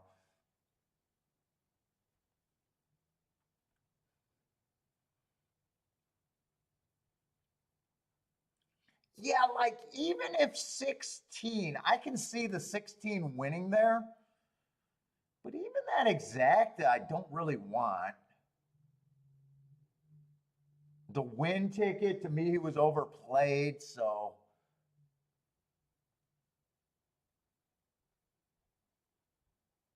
I kind of played what I wanted there. I'm just wrong, and that's fine. In fact, I got shut out on a little part of my bet. I still would have had the wrong key there. I would have needed a 12 to win first or second with the 7 and 8. How much was 15-14? Would I have been all right with 15-14 in the 3-horse exacta box, or did that ever come down? You know what? Even if that was 15-14, honestly, I shouldn't have been able to play that exacta. That exacta was $13. They kind of got off of the 12 and came to that. So really, I didn't. Even though when I checked it, the 3-horse exacta box, everything was paying over 25-1. I probably should have known that they were going to come back to that. Even if it came in 14, 15, it pays $15. Although 14-12 went up to 77, that went up a lot. Oh, here, I'll look at that. We'll talk about it tomorrow, Charles. I'll check it out. I definitely just want to watch this race.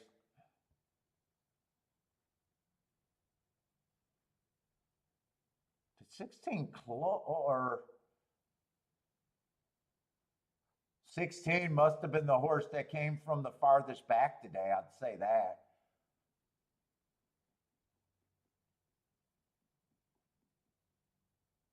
He can't. He closed. He did close.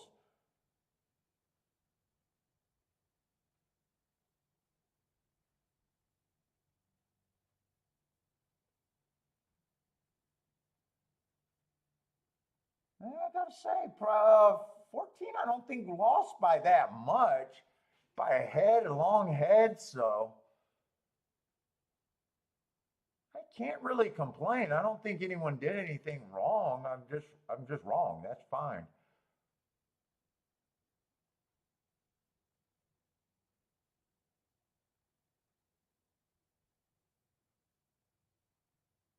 fact, 14's hooked right now and kept fighting. Yeah, I can't be mad about the 14 not winning that race. He fought pretty good.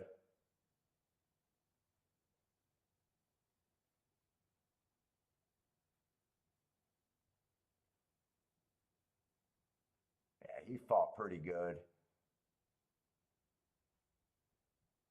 16, I'd say, was definitely sneaky and just didn't feel like it just felt like he was over bet. All right, everybody, take it easy. Good luck. Tomorrow we'll have the takeout razors, but we'll have them on. Kentucky Downs in Saratoga. Good luck if you guys are playing tonight, and hope to see everyone tomorrow.